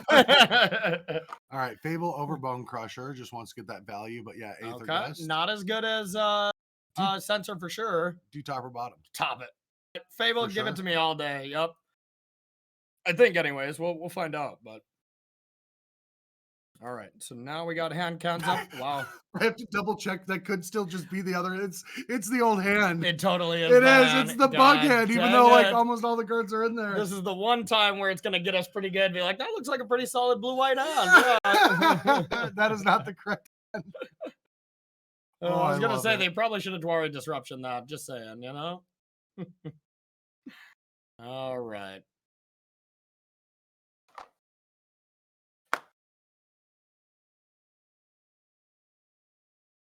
Getting word in chat that maybe this is the wrong Harry that's not on the podcast, which would be hilarious because we just talked about that scenario for the last like 7 minutes. Are you But sure? Well, I'm just leading off of what Corey told me. I take no. Am I positive? No. Am I sure? Also no. But we'll see. Either way, we just gave that free plug to that podcast. So all right, so Fable did end up coming down. Yep, chose to play that over Chandra to not only get pressure going, but to probably play around a sensor or even absorb. You know, like the way I love to play these mid-range decks against control decks is make sure you get a battlefield that is worth dealing with, and then when they deal with it, then play the planeswalker that's tricky to deal with. You know, you really don't want to like, you know, if you already got a good battlefield, play Chandra, they counter it, untap Wrath, and then you're in a lot of trouble if you don't have a good follow-up. So like to keep that. For fun and replayability, I would not think that sensor should be in every single standard, you know, reprinted kind of like they reprint a lot of the same cards. Yeah. Like Duress. Or Jwari Disruption, kind of those cards, But I think sensor is a perfect, healthy Magic card. Yeah. I feel like a control deck having sensor every single time is just kind of like the perfect thing that they need. That's not too good. I totally agree. Jwari Disruption for me fits the mold as well. Like a card that has a little other ability, but also Force Spike. Like, I think they're comparable. Sensor, I think, is a much better card, but I have a different opinion. I think they should never make double-faced modal lands. Yeah. Ever again. Sick of them? Well, no, I think it just ruined standard. Because every deck was a 30-land deck, but they could also play all these spells, and so everyone functioned all the time on a high level. Yeah, but to be fair, right before that, it was like Uro decks that were also 30 land decks, Golos decks that were 30 with field runs. It's been 30 land decks. Magic, yeah, exactly. Cards do so many things that as long as you hit your land drops, you get to play Magic, and I think that's what, you know, what Wizards is trying to do. That is a design, that's a conscious choice. And here is Chandra, you know, kind of against you know, what I would think is a play. There is that treasure, so it's still played around sensor. And they hit a Thoughtseize. Oh, yeah, why not? I mean, that's unbelievable. Yeah, that's amazing. So Thoughtseize. All right, we are confirming that is indeed the wrong Harry, so apologize to both Harrys. Harry 13. Just both of them. Apologize to all Harrys around the world. We'll work on getting our facts straight a little bit more. But we won't. Yeah. Adrian's supposed to be on top of that. So Adrian, again, we're supposed to have a list. If you got any complaints, tag at MTG Adrian or at Shaheen Sarani on Twitter if you got any complaints on the show. All right. So, I mean, this is just so much threat. Yeah.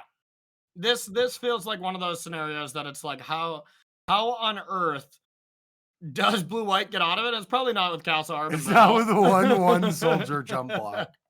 Yeah, this is going to be going to the next game pretty quickly. And like, these are just how some of the games with Blue White Control works. Your opponent just has a good draw. Your removal spells don't line up, like that Aether Gust instead of Jwari Disruption on 2 for Fable. Got to land Fable, and look what Fable's created. Multiple pieces of material on the battlefield. And there's no way that Blue White Control has that huge comeback mechanism when Farewell doesn't hit Planeswalkers. You know, it doesn't hit Planeswalkers and it doesn't hit creature lands. So Rakdos always has these cards to fall back on. You know, Blue White Control has to be answering cards against Black-Red when they come out, one at a time. Duress off of the Chandra just wants to rip this hand apart. And honestly, though, seeing Blue White Control win game 1, that's the game they're supposed to win when there's a bunch of fatal pushes in. Post board, when you get Duresses and Thoughtseize and you get to take out pushes, you know, Harry has to have a good draw that like curves into Teferi and keeps it Teferi on the battlefield to be able to win these matchups, you know, and on the play, it's going to be a little bit of a different story. But I think this is a rough matchup post board, but I think game 1 is so unlosable from Blue White basically that it feels really close. Well, I mean, that's just, how long have we been playing Magic? And I've instilled into you for like the last decade. We've made a career on beating control with mid-range decks in 2 and 3. Damn right. That's just what we do. Take that, Shaheen. Sorry to you and your control playing ways. And he would talk, but we've also beat him many times. Yeah. At least I have. Oh, absolutely. All right, so we get some tokens here. That is the nice sideboard Elspeth that ended up coming in. How cute, your card is 10 years old. yeah, exactly. That used to be the most disgusting card. Is that the way we're going to be looking at Liliana a little bit, or is this... So I think Liliana will not be like busted compared to a lot of cards that people are expecting. I do just believe it'll play a role in mid-range decks. Yep. By the way, I think air. this is lethal here. Yushandra plus Dreadbore the tokens attack for 7, so it should be all wrapped up here if Runner goes for that line. Yeah, there's multiple ways for this to be lethal. Yeah. I mean, you can... Okay. That's one of them if that thing's turning sideways and not sacrificing itself. But yeah, you could sack Harvester, use Chandra, and then animate Hive. That's another way. Yeah. Looks like the route they're going for. Okay, I'm going to be going to game number 3. Bam. Boom. Runner takes it down. Yeah, that was a beating. That was an absolute beating. Yeah, I'm very confident that Liliana will play an effect moving forward, but it's not going to take over the format. Yeah, it might open the format up. Yeah, I agree. I think it's going to be a nice, fair, balanced card. I want to try it with, like a mono black devotion deck. It's probably not good, but I think it'd be fun. You want to play it in this deck where it's like kill a bunch of creatures. Oh yeah, this is the content creator side of my brain that I want to try that for a YouTube video for a tournament. Oh, can I give you an idea that I've been questioning? Yeah. I saw people talking about it online. I'm like, this makes complete sense. Abbot of a mono red deck with Fable, Abbot of Carol Keep, and Thought Not Seer. Oh, with like Pain Lands. With Pain Lands. Yeah. Thought Not Seer is a very underexplored card. That is a good one. Yeah. I just think like some kind of big red strategy that plays these Bone Crusher Giant. Yeah, that sounds sweet. But Abbot of Carol Keep also feels underplayed in this format. Yeah, I don't see it being played at all. There's a mono red deck that's been popping up, and right now I think it's a product of red or of green combo decks. Like big red decks are gonna get eviscerated by Devotion, but these like other red decks that are popping up, Annex Embercleave is a way to absolutely take down these green decks, and it's a matchup I've been fearing more and more and losing to more and more. So I think that's a pretty solid deck, kind of going back to its traditional ways that we've seen previous red decks. You get to play Burning Tree, you get to play Kari Zev, Regavan at home, and you get to play some other powerful cards, Torben, Annex, Embercleave, all that stuff. It's been too soon for me. I had to play that in standard for how many seasons? Embercleave? Yes. Yeah, it's too soon for me. Agreed. And I didn't play as much as you, but I commentated plenty of that. I'd be like, how many times did I say, well, if they draw Embercleave, this game's over, So many times. So yeah, taking another look at Harry's deck. We did see Elspeth come in, so that was a decision. And honestly, with all these duresses coming in and stuff, I would be trying to get real creative from Harry's side, and I'd be bringing in a lot of the big stuff. Well, that's what you do. Like you take out a lot of counter spells. I usually take out counter spells, keep every 2-for-1 possible. Yeah, and bring in the threats. Yeah, I'd be leaning more on taking out like March and Portable Holes. They seem pretty bad. So Portable Hole, I'd be fine with because there's only like underdogs and harvesters. But if you deal with the first couple threats, or at least like use one of those holes to deal with one of those 2-drops, like that equals like 12 damage if it's dealt with. So I think you keep a couple for sure because there's 6 2-drops in the deck, and probably a lot more kept in on the draw when you're in defensive. And you hit Fable tokens. That's true. That's true. I think you have to keep Portable Holes, and then you lean on anything that gains card advantage. Yeah, and just take out counter spells because counter spells you don't want to play against hand disruption.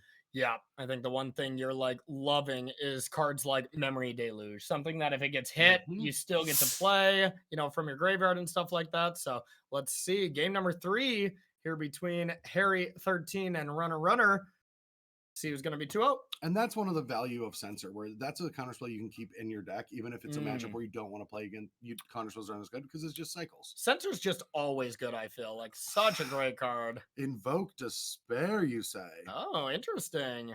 Interesting. Yeah, I think that's a keeper. And definitely not as good of a hand as we sculpted last game, but still plenty fine. We'll try to get Harry's hand up here as well. There we go.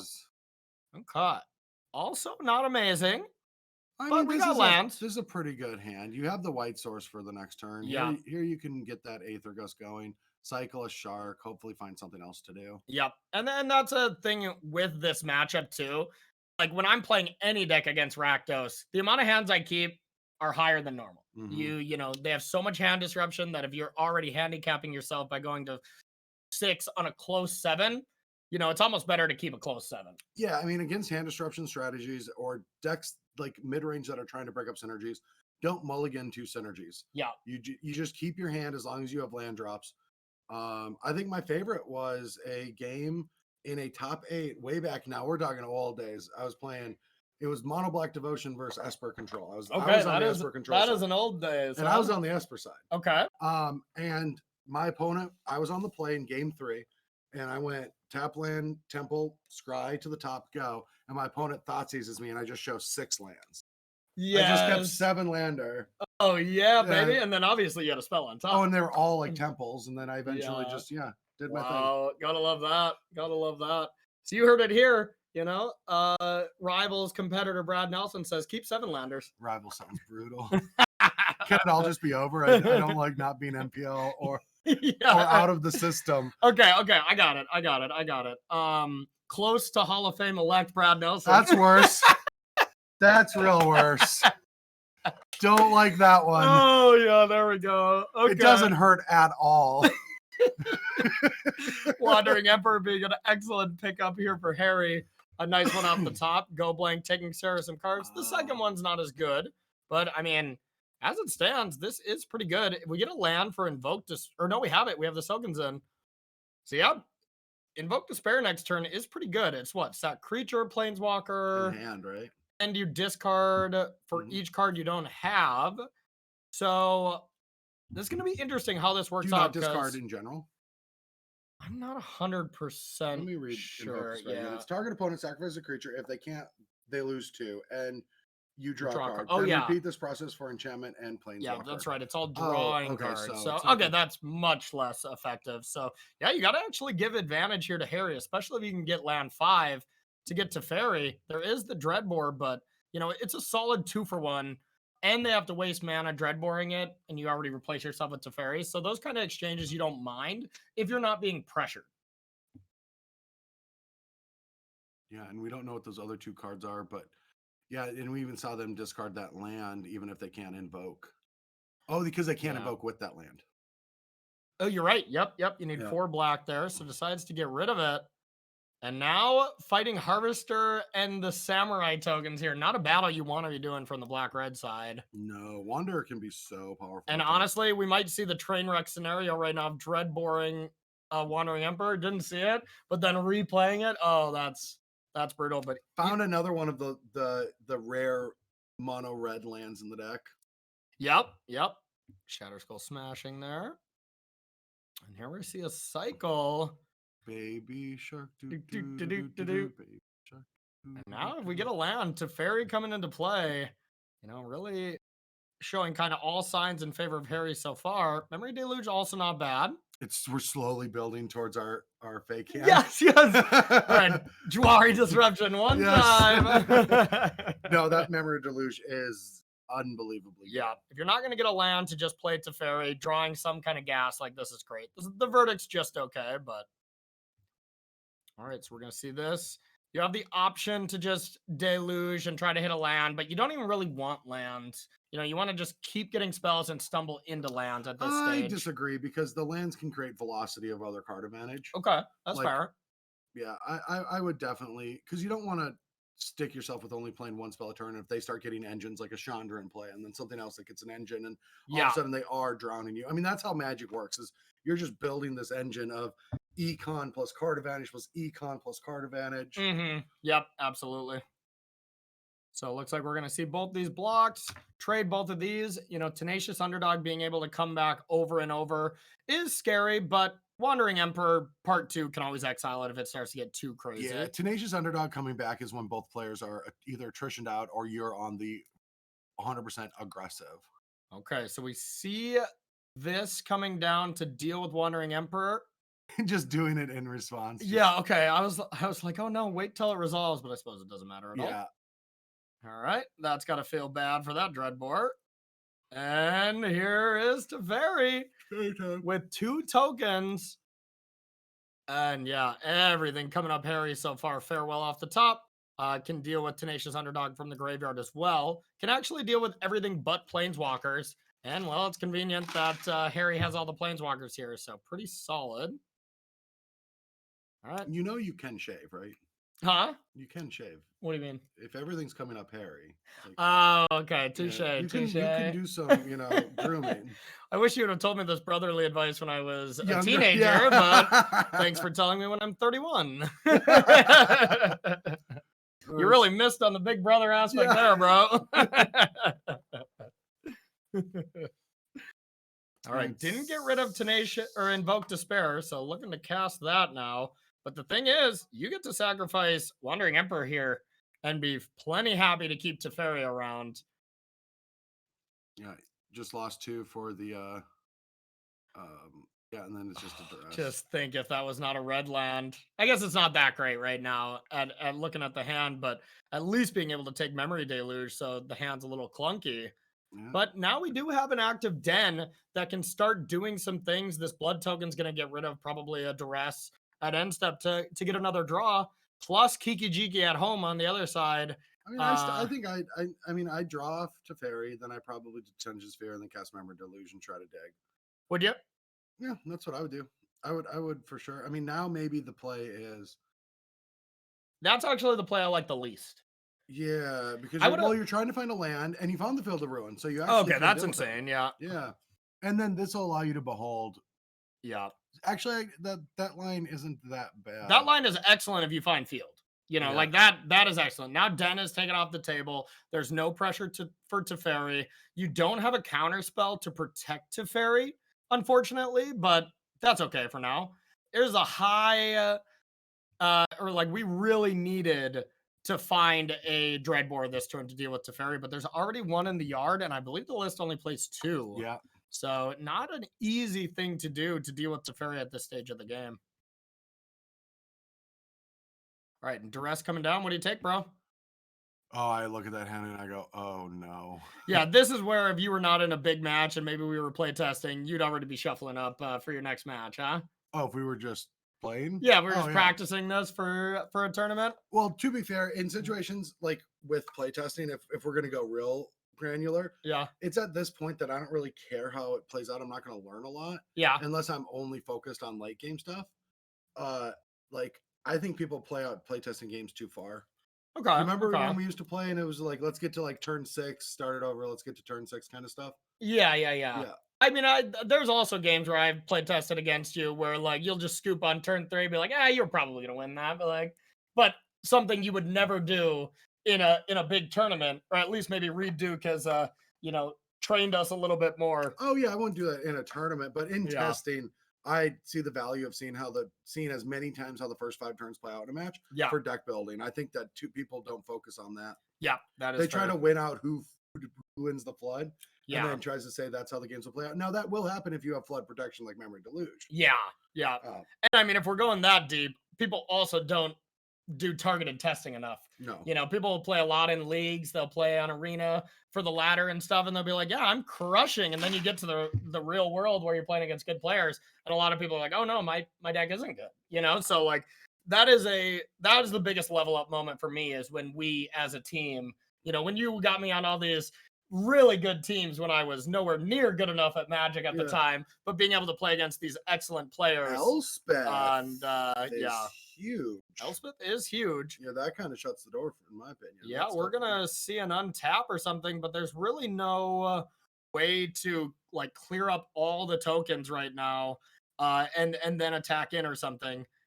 So yeah, this is going to be quite brutal. Now Den is available, so we got that going on, but that's about it. Maybe if you can top deck Thoughtseize, if it's still in the deck somehow, you can animate Den attack, Shaman gets the treasure, and you get to do something with that. But as it stands, we're probably just going to get this. Now, if you copy it, it doesn't keep that when it dies, draw a card, does it? That's a good question. I'm not sure. So. I wouldn't think so either. It's been a while. But you can also just get the Shaman here to be able to get a treasure. It might just be better anyways. Now we'll see if that original Goblin Shaman needs to get in. Looks like it does. And I mean, now you just get to double block the real Shaman and chump the other one. Take 2 to whatever planeswalker they're attacking. Doesn't really matter, and that seems like a great block here. Both players in the red here for time. Decides to not kill that. I guess really trying to emblem. That's a good point. Blue-white control has to find a way to win. Yeah. And they have to click more once they get to that stage of the game. You know, like runner has to click more leading up to it. But I mean, if we're gonna say that, I mean, Hall of Storm's Giants. That's true. Fast. But you got to clear out those creatures first, which not going to be the hardest thing to do with the Teferi emblem. Yeah, we do have 4 minutes, so plenty of time. But yeah, emblem coming off next turn if all things go right. Plus Elspeth. I don't remember the emblem for Elspeth, like +2/+2 to all your tokens or something, and flying and vigilance or something. That's exactly just flying. Just flying. Yeah, that's a clock as well. Oh yeah, the 6 mana planeswalker in play that creates tokens, also a clock. It's a clock. Yeah. No, and you also have more time, so I'm not worried about Harry losing to time, unless he keeps doing this. Yeah. We're hard casting. Oh, the fan favorite. Is this a hard? No, it's 7. What? Oh yeah, that got foretold. Yeah. I think there is also a Behold the Multiverse that is foretold. No, it's in the graveyard. That's also a clock. Let me get some fact checkers on. Yeah, you're right. That is a clock. You're right. Yeah, a lethal attacker coming in next round, and yeah, Harry 13 might not be the same Harry 13 that's on Metagame on Nassif's podcast, but might be after this tournament. Yeah. All right, we're gonna see what we can draw here, but Rakdos against blue-white is not really a comeback deck. No. You know, it is a cut off the legs before blue-white can do things, similar to game 2, but yeah, game 3 really looked good for Harry. Yeah, it's having to grind them out. And that's what I mean, I don't know if I'd keep Absorb in after sideboard. I think that's something that I would just never keep in. Yeah. And I feel very confident that it's correct to not have a 3-mana counter spell. I believe that. Yeah, absolutely. You know, you really want those 4 green when they're comboing, or you really want it in the control matchups, and it's a fine game 1 card, you know. If the life gain is relevant, I'd rather have some other form of life gain built into my deck. Sure. Yeah, absolutely. Yeah, Lyra or Dream Trawler. You know, like that form of life gain against hyper aggressive decks and stuff is really not gonna be possible in a couple weeks though. Yeah. Yeah, Liliana. Oh yeah, Liliana. We got a Liliana believer here. So I'm not saying I'm going like Lily's gonna break the format, but the black-red mid-range deck that plays Thoughtseize and Bone Crusher Giant's gonna like a Liliana. Okay, that's fair. It is gonna be a spicy one. An already amazing deck getting an upgrade. So that will be interesting to watch. But as far as stuff to watch for this round, we are out of matches. So we are for stuff to watch, we got nothing. As for stuff to watch, we got a loading screen that we'll have here for you shortly. But before we go to break, a quick reminder, y'all, if you want to be playing in these events, !Bash Bros will let you know how to save a little bit of that cash here. You'll be saving 15%, which is the highest amount that you can save with any code out there. We got the best. How did we do it? We got the best. How did we do it? Because we are the Bash Bros. That's a fact. We definitely are the Bash Bros, unless, you know, Mighty Ducks comes for us for trademarking. Isn't it Mighty Ducks? No. So the Mighty Ducks, it was 2 baseball players that they called the Smash Bros. Okay, I swear there was a hockey duo that were the Bash Bros. It might be the Bash Bros. I swear it was a hockey duo that they were the Bash Bros, and they would just beat people up on the ice. But I think that the Mighty Ducks took that from baseball, I'm pretty sure. But the Mighty Ducks also probably have better lawyers to sue us if we are trademarking on them. So we might have to give that up at some point. Because we're parody. Yeah. And we're protected under parody law. Because no one can take us seriously, not even our viewers. Yeah, not even us. Not even us. Yeah, that's true. Okay, we're protected by parody law and bird law, apparently. So, back to what we were saying. If you want to save a little bit of money, check out that code that we have in the chat. You can rent any deck, save 15%, and you can sign up and play in the next Mana Traders tournament. Maybe you'll have us commentating over your match. Maybe you'll win a bunch of cash. Maybe you'll make it to the December tournament. We'll have those qualifier leagues starting up, usually about the second week of the month. So, you know, September 10th is. Keep an eye on Mana Traders. Keep an eye on Mana Traders Twitter account, and we'll do that. Now, we are going to take a very short break. Looks like round 3 is going to be ready soon. So don't go anywhere. Maybe run in and get a beverage or something. You can. Yeah, and then we'll be right back here with round number 3. All right, everybody, welcome back to the booth. I'm Corey. I'm Brad. That's my line. I felt like you were pitching it to me, and then I realized when I said it, I'm like, no, you always say my name. Yeah, that's fair. That's fair. Anyways, we are heading into round number 3. They started up already. That's the nice thing about these Mono Trader series. They just get paired. They just go. So we're going to jump into a mono red player at 2-0 up against Rakdos midrange. See how that goes. So let's check it out. Oh, actually, okay. Rakdos sack. We see Eaten Alive and Cauldron Familiar. Oh, that'll be an interesting matchup here. Up against, here's that mono red deck that I was telling you about a little bit earlier. You know, the Annex, Embercleave style of deck that really gets to do some solid stuff here. And that's a card that's really impressed me from it. Is the flip side of that saga. I forget what it's called, but it's Kumano Faces of yeah. Kazan. Card's really impressive. Yes. Really impressive in a lot of matchups. Yes. And then on top, we've got Matthew. Yep. Looks like it.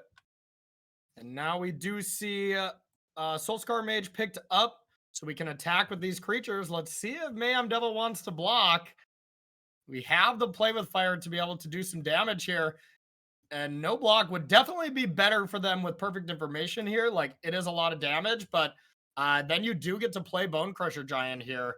It was almost a little bit of a misstep from Fingers there. If they did block, you'd rather have Bone Crusher Giant and Played with Fire in play than Soulscar Mage plus Play with Fire. So kind of worked out better for Fingers there. Yeah, but even on this turn, what can happen is there is a sequence of events that allows for them to deal with 2 threats on the board. So they're able to claim this, take 2. If they shock, they'll go to 3. But they'll be able to Deadly Dispute that and then sack that treasure and play the Harvester. Yeah, to deal with the Saga, let's say. And that would be great. But taking the 2 here is definitely a little brutal. I almost would have liked to take out 2 of the 1-drops and just block Bone Crusher Giant with Mayhem Devil. Mm-hmm.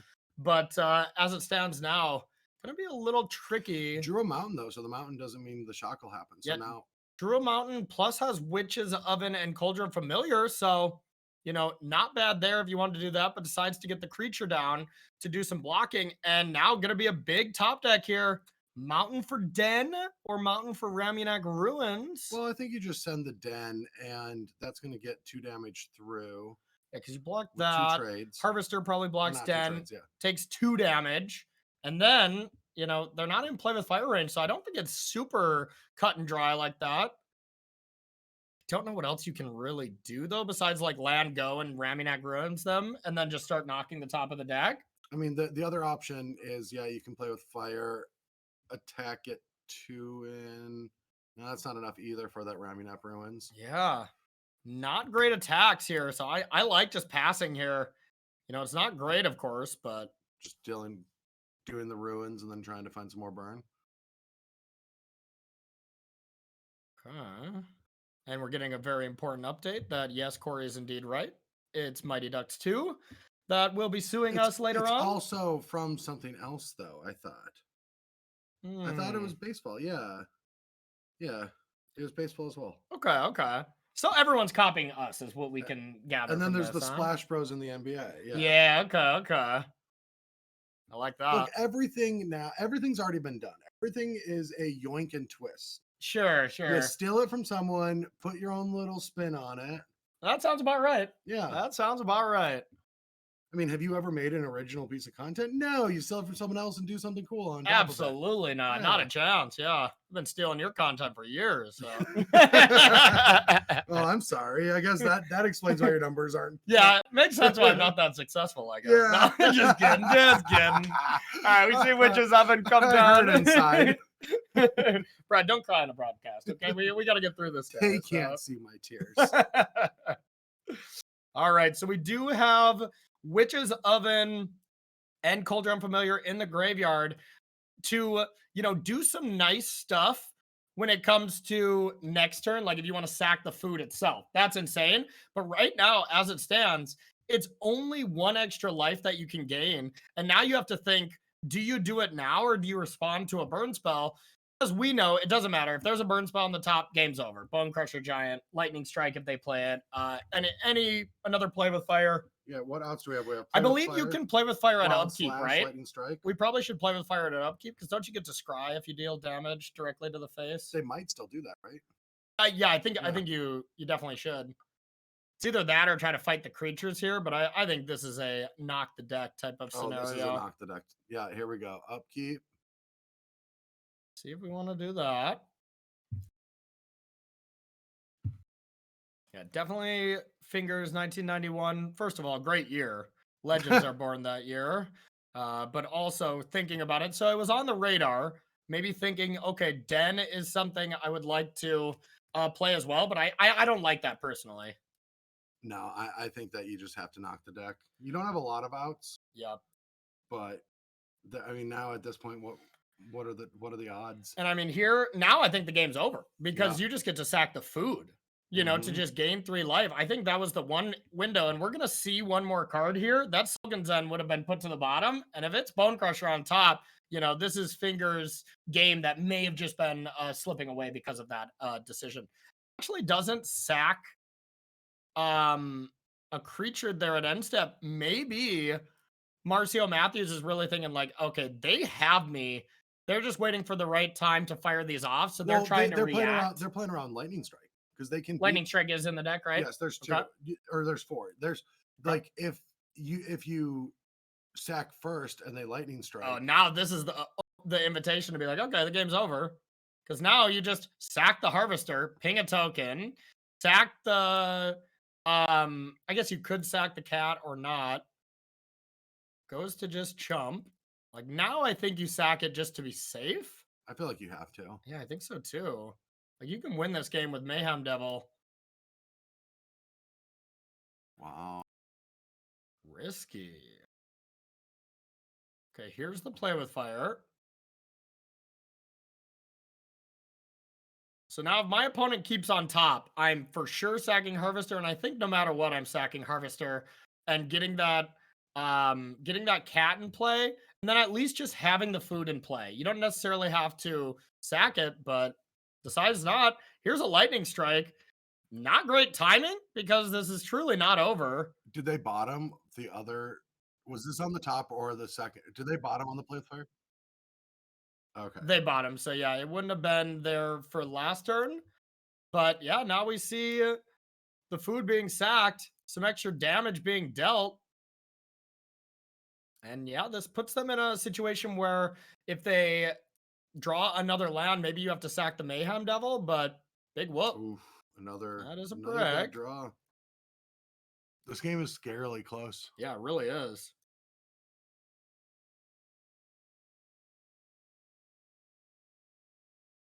But I do feel like that was a slightly too aggressive Lightning Strike. You know, you can just time it a little better. Yeah. Definitely a possibility. Not sure the result would have been any different because if Marcio Matthews would have been, you know, playing conservatively as well and not touching that oven until they act first, then it still would have kind of yielded the same result. But all right, claim to untap. That's cute. Yeah, that is actually cute. Light up the stage. Okay. Now you get to see it. You know, you get to at least see it. There it is. Okay, there's Spikefield Hazard. That's going to force Witch's Oven to sack Mayhem Devil. Yeah, and I like doing it at your opponent's turn. Probably just at their upkeep. Yep. So at least you get to get rid of Mayhem Devil. Tap the Witch's Oven. Get to sack this. And now I guess you can... draw Lightning Strike. Yeah, definitely can draw Lightning Strike, but I'm saying you can actually just sack the food to bring back Cat to get yourself above the life total. Yeah, because you're dead to all the spells anyways, right? I guess. Another land. Jeez. There's like so many outs now. No, they're just dead on board to the den. Oh, there is a 4th mountain in play. Yeah, there's dead to the den. Unbelievable. Wow. I cannot believe Mono Red took this down after it just looked so abysmal there for a bit. But yeah, unreal. These are the games I lose at like the first round of a GP or like round 4. Yeah, and you're like, then, I'm flying home. Yeah, I'm going home. Yeah, they make you question everything there. But I mean, if we think about it, if we would have just sacked the food, we still go up to 3. The den still wins. So yeah, probably not much you could do. That is Probably wild. not much All you right, could so do what there. on the side of mono red, they've got 4 Rending Volleys, 3 Unlicensed Hearse, 4 Lava Coils, 2 Hazards, and 2 Chandras. What really comes in is Lava Coil good enough? Doesn't feel like it. I feel like it has to be. I think you just need more answers for Mayhem Devil because that card really is pretty much Rakdos's deck in a nutshell. But yeah, looking at the Rakdos decks, Immerstrom Predator is a card, which is really interesting. This is a very spicy list. It is very much a Carry Zev Expertise. Yeah. Oh, that's hot. That is for all of you that don't know what that does, it's a colorless red active treason. Yep. But that can also gain control of vehicles. It gives them haste, and then you may cast a card with converted mana cost 2 or less from your hand without paying its mana cost. Yeah, seems like a card designed to beat mono green, if I had to guess. You know, just stealing old girl trolls and then being able to sack them with like village rights or deadly dispute. I actually don't know. Hey, you know, maybe you know this, maybe you don't. Where old girl troll, it's never come up to me, but I've always thought like, okay, I don't know where this goes. If they sack their own old girl troll, if it goes on my lands or if it just goes away. It goes on the controller, not the owner. On the controller, not the owner. Okay, yes. Okay. So if I steal your old gold troll and I sack it, if I have a forest, I can put it on my land. Interesting. Okay, gotcha. And then that's what I would assume it is because of anti-law. Yeah, so they'll never have a yeah. Remember anti-law? Yes, yes. God, yeah. Let's look at some more vintage cards. We're not going to look at more banned vintage cards. Yeah, pull up some anti cards there, Adrian. When we got some lull. You know he's searching them right now. The Efreet. If you find the Efreet, we got to show Corey that one. I forgot to show it to him during the vintage coverage. Okay. Because that one's ridiculous. Is it? Oh yeah. All right. So game number 2 here. Both players have a hand cam. Looks like we saw a quift. What word are you trying? I was trying to say swift and quick at the same time, and I went to something else. So we see a quick mulligan here from our top player. It looks like.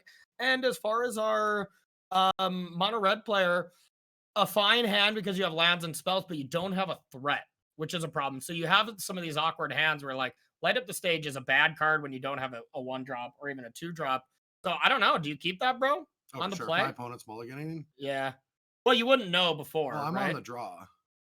Oh yeah, you're right. You're on the draw. Oh, I'm snapping this off. Honestly, I'm snapping this off either way. Yeah. But yeah, it's not a perfect hand. Yeah, you're building to a Chandra. Yep. You can always do those turn 2 or turn 3. 2 damage to you and then light up.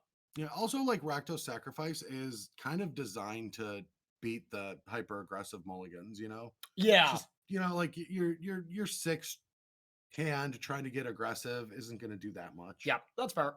That's fair. So another lightning strike picked up, definitely on the defensive here. And yeah, Marcio, doesn't even really have the curve out play of like Mayhem Devil on turn 3, which they didn't really want. But yeah, that is a lot of lands. And we might see a little kitty cat come down, but that's about all we got. Yeah, not protecting it. Yep. And I mean, the only true Punisher here is that's aggressive. Strike. The only true Punisher is like a Spikefield Hazard, but all right, here's another land. I think I fire off one of those Light Up the Stages. Oh yeah. Normally you kind of land. Yeah. Doesn't find it, but still very good pickup. You get to Swift Spear and then attack and light up the stage or Wild Slash something. Oven punished. But you do get the Sogans in this turn. At end step and then start sacking those tokens to the Witch's Oven to bring back Cauldron Familiar. Get that kitty cat parade going. Definitely huge advantage to Fingers 1991. So now we get to Wild Slash, Light Up Stage, and Swift Spear. Well, not in that order. Yeah. Nope, just skipping them both for the Chandra. Wow. Well, that Chandra is just going to die now. It is going to die, but it wasn't going to die on board, notably. No. Well, no, they're going to tick up and play Swift Spear and Wild Slash, I would imagine. Yeah. Which will be quite nice, but yeah, it can still die. I guess it can't. No, because you can block Den, but it is a chump block. But they also might attack here, That would make sense. Because Chandra on board does not die to Den, so... Honestly, I probably would have attacked as well, but it is not going to work out well. And yeah, I don't love the jam Chandra there. It's tough to play around it. It is tough to play around Soaking Zen. But yeah, now land and wow. Actually, can you just attack for 2? Mayhem Devil, Oven, Sack. No. You're 1 short, right? Yeah. Mayhem Devil, yeah, 1 short. So you probably just want to fire up a den. You get a goblin for your troubles. Gotta take some damage, but and I do feel like the pathway got discarded earlier to the blood token, and that blood crypt was always around, and so 2 damage was just dealt unnecessarily. Yep, I think you're right. You always have your mana with these Rakdos decks if you have 4 lands, unless you're really getting kind of color screwed. But yeah, I agree with you on that, bro. Oh, attacking with everything. Yeah, feeling aggressive. Yeah. And I guess 1 creature back, maybe not the biggest deal. Do we have any chain whirlers in this one already? Oh, yeah, we do. Okay, that'd be a big draw. Oh, yeah, 4 goblin chain whirlers. It's been a while. Yeah, no kidding. There's the damage to get this light off the stage. That was a huge draw. Oh, yeah, absolutely. Because you get to play it pre-combat. I was going to say, if you have chain whirlers, you really want to attack and see if maybe you can hit that. But, whatever. Play it slow and steady. You'll get them eventually. Yeah, Den gets to come down, holds up that Bone Crusher. Light Up Stage is so good. Light Up Stage is awesome. Such a great card. All these cards are so good. Yeah, I can always remember when, our mutual friend and teammate, Seth always played mono red decks. Yeah. And I was like, yeah, mono red deck, it's a good deck. Of course it can fall victim. And then I saw how he played with Light Up the Stage. And basically it was just always, whenever you think you should play it, he always waits a little bit. It was always super, super reserved on that style of card, and ended up making that style of deck look really good here. All right, this is quite the aggressive attack. See, I remember when he was going to play a mono red deck at a pro tour, and I literally had to take it out of his hands and force him the deck that I wanted to play. Seth is very, very versatile. He's got a lot of the styles that you can get from Seth. That's for sure. Yeah, he was like, I'm going to play the mono red deck, and I literally grabbed it out of his hand and said no, and gave him the deck that he should play, and he won the pro tour with it. Oh yeah, that was our hostage taker list. The Sultai energy deck. Yeah, that deck was sweet. That was a sweet one. That was still a really fun experience because, well, I've never been there for any of your pro tour top 8s. Yeah. So, going in and being like the special guest, watching him through the journey, talking about matchups and stuff. That was a really fun moment for me, and obviously pretty damn fun for Seth as well. Oh yeah. Talking trash to Pascal Menard's team right before the finals match. Be like, yeah, bro, not a chance you're winning this, Oh yeah, I was excuse me, I was aggressive that day. Yeah, we were feeling spicy. Oh yeah, good times, Bilbao. It was Bilbao, right? No, Bilbao, it was Spain? Albuquerque. Oh, okay. Yeah. Well, it was a location that had a nice convention center, though. Yeah. Let me tell you. That was Albuquerque, and when we were testing for top 8, we heard like gunshots like a block away. I saw someone. That was a little bit of a scary place at some point. But we were in Albuquerque because we were previously in Australia. That's right. Yeah, you gotta balance it out. Yeah, absolutely. Good times. I remember BBD losing that gigantic credit card game when we were playing. Oh, that's every trip. Yeah, that's true. God bless him. He did not have good luck with that.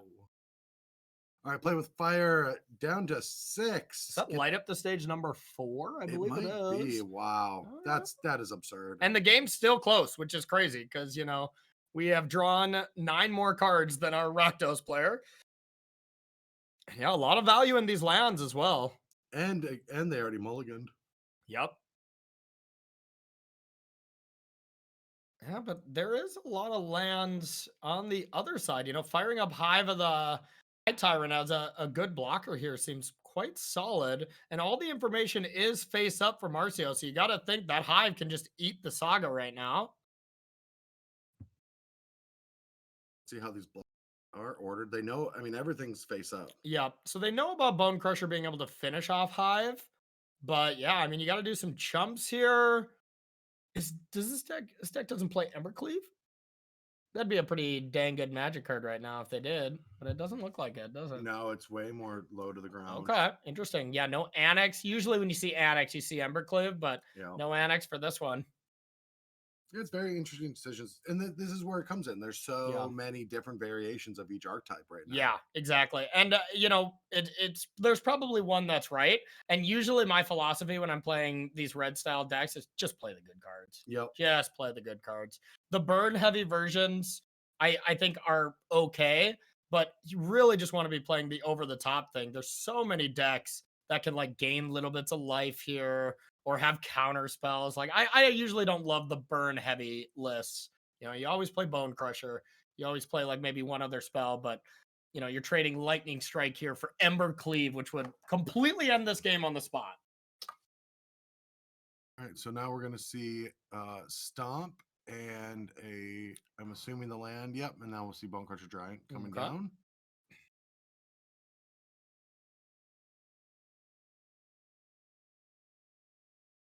Adding another 4/3, but I know the one thing that's always been frustrating as aggressive decks is attacking into Cauldron Familiar. You know, like obviously they're definitely ahead on board here, so you are able to push through it a little bit, but always a little frustrating. Yeah, we've just seen the Rakdos Sacrifice deck draw poorly 2 games in a row. Really true. We should see a Den get fired up. Yep. Den, no point in playing that Soulscar Mage just yet. But now here's the question: do you attack with the Swift Spear? I think that's the only consideration here. I think you send everything. I think so too. Because the token or the Swift Spear can get eaten, but then that's a lot of additional damage. Yeah. Yep. We also, could easily see if you don't attack with it, you just are telling them you don't have a burn spell. That's true. But at this stage of the game, can you play around anything if you're Marcio Matthew? Probably not. But yeah, I mean, I think as it stands now, I'd be like, oh, sure. Try to block that Swift Spear. But I guess when you have all these creature lands, maybe you just want to get rid of as many permanents as you can. Here we go. We'll see the cat get sacked. All right. 2 damage. All right. Soulscar comes down. Ready for another assault. 2 damage with ramming up ruins. Need a big draw here. Claim the firstborn or something, maybe? It needs to be like, not Dreadbore. Yeah, Dreadbore. Yeah, this is just looking like GG. Yeah. In Dreadbore, even the 2 targets that you want to hit deals damage. Exactly. Sad day. Oh, Bone Crusher Giant. Just not good enough. Let's slap that little extra line of text on there. It is absurd. It is a good one. Yeah. That's one card I'm sick of seeing. Just from our standard days, me commentating, you playing. Just so many Bone Crusher Giants. It is like the perfect red creature. Yeah, we at least got a little reprieve from the deck, from the card a little bit, but now that it's back in Pioneer, doing some good work. And yeah, Eidolon coming up. All we have is firing up a Hive, bringing a cat back. And as it stands, the game's not over this second, but it's all but over. With Eidolon in play, it's really tough to come back from. It's not looking good, I'll tell you that. No. It is not looking good. So we get Cat to come back, block the 5/4, Hive to block the 4/3. Take 3. And hope for the best. It's another card that I've always hated playing against is Eidolon. Me too. Modern Burn just stresses me out. It does. It really does. Yeah, that's a tricky one. My favorite thing to do against Eidolon with the deck I'm playing now, Jeskai Breach, is never cast a spell and just saga, get a Shadow Sphere, equip. I was down to 4. My opponent had 2 Eidolons and like handless, and they're like, "Yep, this game's over." And I just saga, Shadow Sphere, and they're like, "Oh, we need an ambulance, but for me." All right, well that should do it. Yep. Looks like our mono red player going to be advancing to 3-0. Pretty impressive stuff. And pretty early in the match, so likely we'll be able to bring you one more match.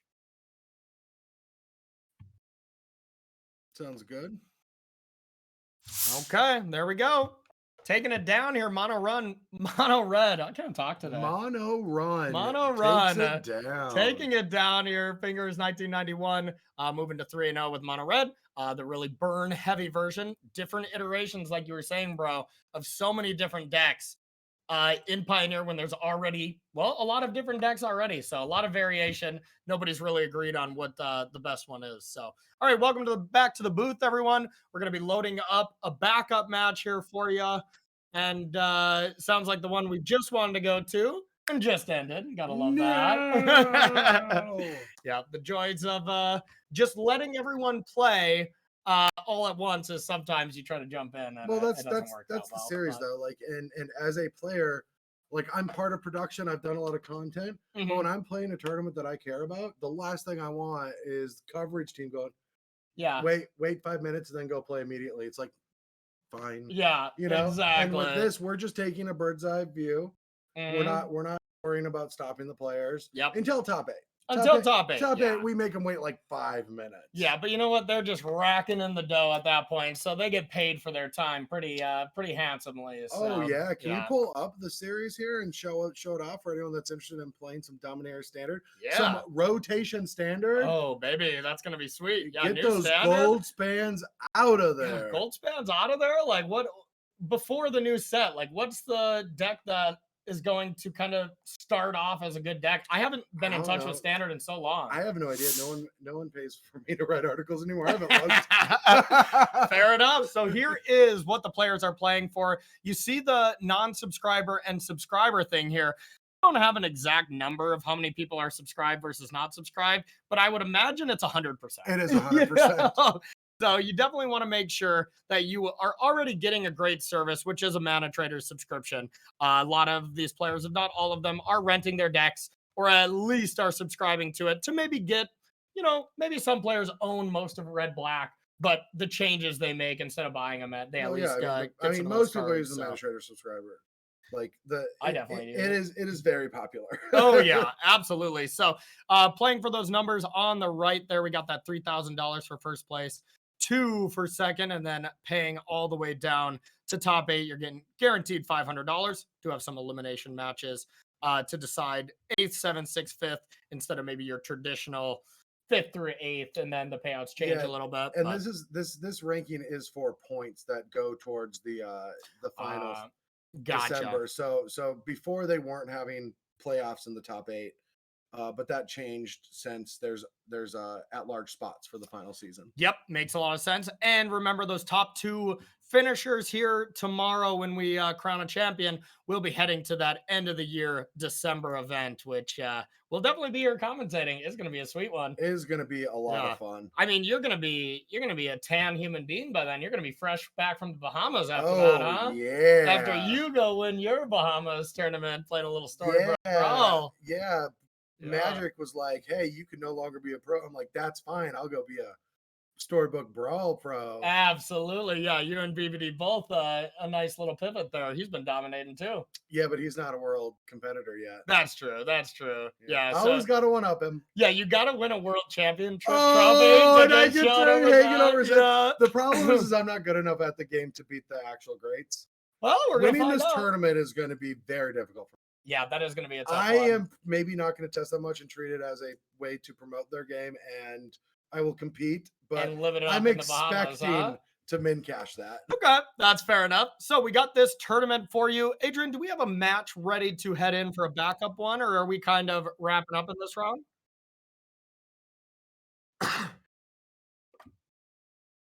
Okay, gotcha. Well, honestly, while we are setting up for that, maybe we'll take a little break. It sounds like we're really in between some matches and seeing if they're sideboarding or not. So let's take a short break and then we'll come back. Maybe we'll be bringing you more Magic here in round 3, more than likely. So don't go anywhere. I cannot talk today. No, you're struggling. Yeah, don't go anywhere, everyone. We'll be right back.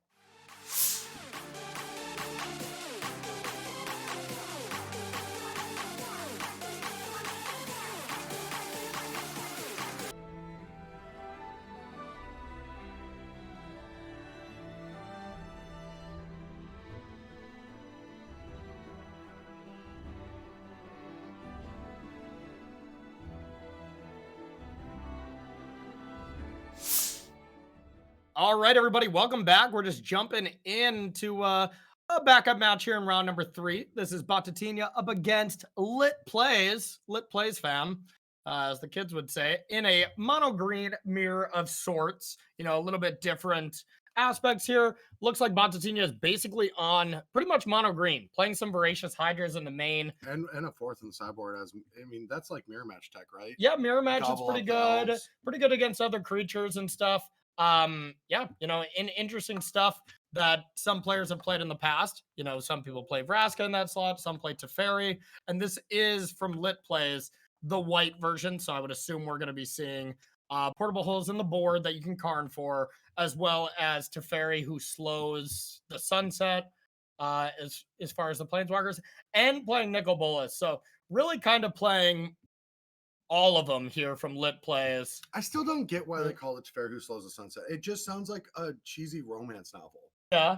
It doesn't. Teferi, who slows the sunset. We'll be here forever. We'll be right back after the days of our lives. Yeah, absolutely. No, it's just like I feel like Teferi is there with their Teferi's just all about slowing shit and down. they just like freeze the sunset. Yeah, Teferi's all about slowing that stuff down, I guess. So here is Teferi, who slows the sunset. You know, pretty much here only doing Kiora stuff.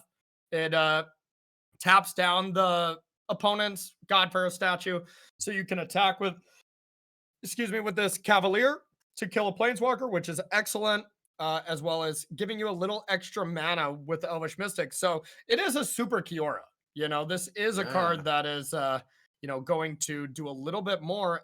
And yeah, with Karn, I believe we already activated Teferi, so not able to shut it down here. But one play that Lit Plays has available is Cavalier attack Karn, Pithing Needle on Kiora, to be able to stop, all the nonsense. Just getting Meteor Golem for later and just killing this Karn means that isn't going to be able to attack the Planeswalkers. Yep. And of course, you can't cast Pithing Needle with God's Pharaoh statue on the play. Or in the battlefield, so you can't do that right now. Mm-hmm. But yeah, Bontatini doing a nice little play. God Pharaoh statue, just a good defensive play when you can't actually just combo win the game. Now we're gonna see Nykthos here, so able to Elvish Mystic here into Nykthos, as the Elvish Mystic is free. Decides not to do that. It is interesting, right? Because you could have played the Elvish Mystic and Nykthos for a little bit of extra generation. Yeah, because now you can't activate Nykthos anyways, unless you found, 2 lands or another Kiora or something. So yeah, a little bit of a strange play there, and it did not work out for Bontatini. An Elvish Mystic in hand off of that. Oof, yeah. Yeah, whenever Storm the Festival is so hit or miss. Yeah, it definitely is. It definitely is insane. The joys of this deck is when you can Storm the Festival and you're just like, all you need to hit is just anything with 3 green pips. Like even an Old Girl Troll, when you have Kiora and stuff, that's awesome. But yeah, of course, you can just hit Forest Elf and a bunch of other lands and stuff. One of the first times is I Nykthos and played it, and then hit Cavalier, which had a Nykthos, which allowed me to play it out of the graveyard. I was like, this is good. Degenerate. Yeah. And as it stands now, I think the game's over because Bontatini is not playing one of these ways to win the game against Infinite Life. So I guess it's not Infinite Life because we are on Magic Online, but if we were in paper, this is Infinite Life with Chain Veil, Teferi, and Nykthos here. You just untap Chain Veil, Nykthos, and a Elvish Mystic or something every turn. And then you're always getting 2 life from Teferi. So, you get Teferi, who slows the sunset at infinite loyalty. You go to infinite life. And, some versions of Golgari or some version of Devotion can still win through that with different emblems. And you can, of course, still win through it with the mono green version. Pestilence Cauldron, you got to mill them out at this point, though, which is a little trickier. But definitely possible. You can mill them out? Yeah, with the flip side of Pestilence. With Pestilence Cauldron. Yeah, so what you end up doing is you storm together Kiora, Karn. You got to have some of this stuff in the graveyard. This is where the combo gets a little complicated.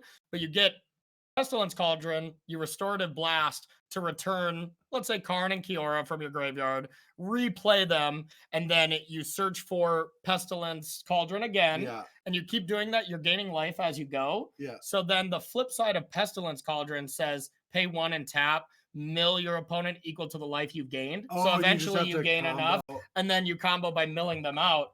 But you also have to deal with Karn because it's an artifact. So there's a lot that has to go right for that, but it is not impossible. But these lists, oh, okay, so you have to find your one overgrown tomb and get into play? Yeah, or you can, let's see, is there any Nicto or Nicol Bolas or anything in this list?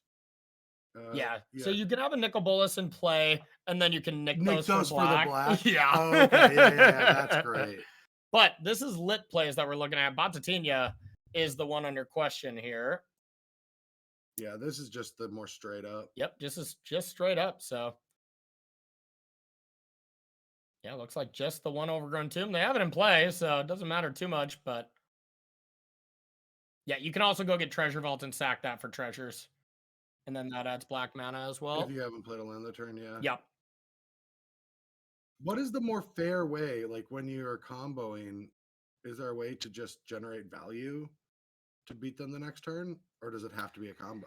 You know, I mean, it depends what kind of pressure you're up against. But yeah, when you want value, stuff that you get is like God's Fairest Statue when you can't win, or something like that. If you're getting those things, you can't quite combo because you don't have enough devotion, which is what we're seeing from Batatinha here. And when you can't do that, most of the time, the thing you lean on is just play Storm. You need to find more pieces to do it. And we'll see if we can even Storm here. We got 4, 5, 6, 7, 8, 9. We have 9 mana. So 1 away from Storm if we can top deck a land. But that doesn't even seem... It's definitely not great. No, not on this board. But you don't have anything else, so you can play Elvish Mystic and then Storm, since it is free whenever your devotion is over 3. But yeah, as it stands, pretty tricky, especially when both players have Karns. Not being able to Chain Veil and stuff changes the dynamics. Got to kind of get Meteor Golem to kill their Karn or something like that. I haven't played the matchup yet because I just won't get paired into Devotion for whatever reason. Yeah. In the leagues I've played with Greasefang Abzan. But I just don't think it's fair that Karn just stops my combo. Yeah, not cool, right? It just doesn't seem fair. I know. Yeah, it is quite good. That matchup can be very tough. That's actually one of the reasons why I always like the Golgari version, and one of the reasons why I added a couple abrupt decays instead of a couple pushes. Yeah. It's actually good against Greasefang, where push just, you're like, yeah, maybe this can deal with it. No, it can't. No, never. There's not even a way. Was that another elf and an oath? Wow. Batatinha's hits were not great, and Lit Plays takes it down here to, I believe, go up to 3-0, if I'm not mistaken there. So, yeah, impressive stuff. Batatinha is someone who has been playing a lot of Izzet Phoenix, and then kind of went off of it and immediately won a challenge. I only know because I lost in the top 8 of this challenge to that Rakdos sack player who he ended up beating in the finals. But, kind of the same trajectory I went on, too. I was playing Izzet. And then I'm just like, you know what? I have not been having that many good results. Yeah. And Green Devotion does some disgusting things. So, yeah, nice results there from Lit Plays. Going on to 3-0. And I would assume we probably don't have any other matches now, huh, Adrian? Okay. Yeah. Okay, so it sounds like we are going to be taking a little bit longer break here. Adrian's got to set up some stuff on the back end. We got to get ourselves some lunch too. Yes, we're overworked at this point. 3 hours straight. I don't think we're overworked. Okay, and we've also taken breaks. Maybe we're not. So, all right. Before we go though, y'all, just a reminder: !Bash Bros. If you want to try out some of these decks while you're watching coverage, that's always my favorite thing to do whenever I watch an event, like a pro tour or something equally as important, like our Mana Traders coverage. Yes, it's always fun to play along, and watch coverage on one of your other monitors and stuff. So we're going to take ourselves a little bit longer of a break. Go get yourself a sandwich as well. Come back, and we'll be ready for round number 4 here at the Mana Traders series.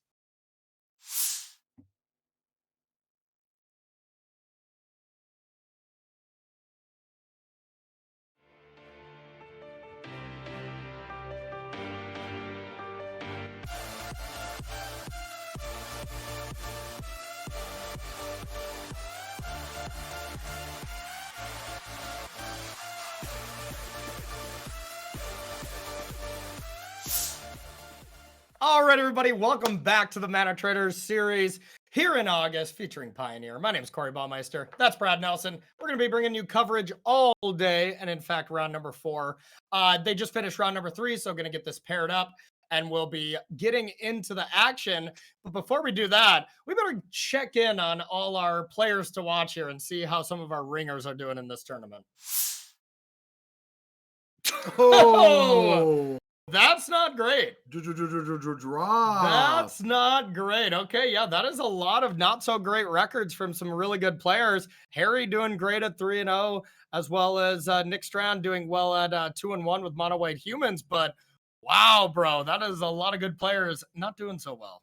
Yeah, I mean, we were seeing them lose to Mono White Humans, and Extrada's still 2-1 with it, and then Harry's 3-0 with Control, but yeah, I don't know what to say. That is a lot of players dropped in the first 3 rounds. And it's just a lot of varying decks, you know? So it's not really saying like, oh, this deck didn't come to play. It's like, maybe we just had some bad luck with picking our players to watch, huh? I mean, I'm sad we're not going to be able to see Golgari on camera, though. I know, but if any of the decks, sorry, Twinless Twin, is going to be in the drop, it's probably Golgari. Like, it's adequately named there. But, you know, really feeling for Sneaky Masato not making it with 5-color ramp. That hits my heart. I mean, that's right talking about Golgari. So that just brings me to, you know, my soapbox. Okay. Which is, your time at Wizards? Or how is Tireless Tracker not good enough anymore? I know. How? It's such a good magic card, and everything has been so ramped up in value that like Tireless Tracker is just garbage. I know. That card is so powerful, but yeah, honestly, just being able to spend mana on cantrips and stuff is usually not what it's about, unless your cantrips are like fueling a bigger purpose, like Phoenix fueling the delve and stuff. So when you're just cantripping and you're not gaining anything but a +1/+1 counter, not good enough. Now that's a card to put into standard to see if it's still good enough. Tireless Tracker? Yeah. Oh, for sure. Yeah, it probably wouldn't be. Probably not. No. But maybe in, like, if it was in Dom, I bet it'd be good enough. Because this is 5-set standard or whatever. That card's got to be playable last then, 5-set right? standard, it wouldn't have been playable. Yeah, that's true. There's, like, dragon combos and stuff like Yeah. that. Yeah, that's fair. Okay, well, let's take a peek at the metagame to give people a refresher of some of the other decks as far as, you know, the whole metagame here. Mono green ramp variations at the top here with 36 copies. Rakdos midrange following there. And that was the one thing on our players to watch. Nobody was playing Rakdos. So yeah, maybe Rakdos is still having quite the great tournament. We're starting to paint a bigger picture now that we're coming into round 4. After this next round, we'll really start looking at who the 4-0s are and really what decks are dominating. But yeah, as it stands, kind of what we're expecting here. You know, pretty curious to see how Abzan Greasefang is doing, as well. That is a deck that I really want to get on camera. Me too. I really like watching that deck.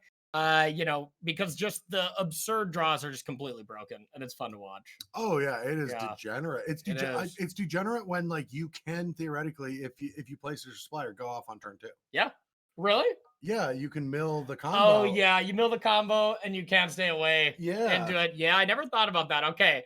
I always say people nut draw me with that deck. Like when I'm on the draw and they go Thoughtseize, Rafine's Informant, discard into Greasefang. But yeah, there can be an even better nut draw. That's pretty scary. It is degenerate, yeah. We'll take a look at that second page, show you a little bit of the bottom aspect of it.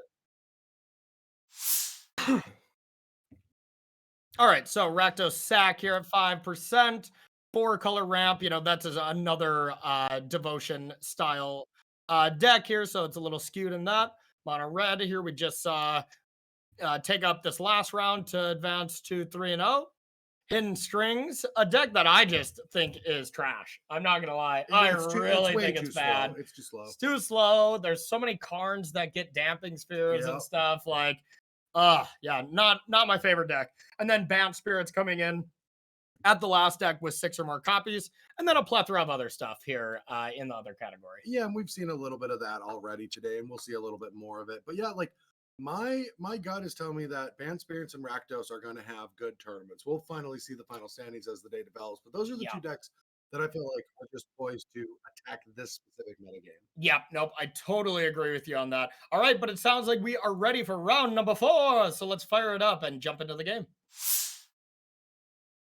All right, we've got Mao.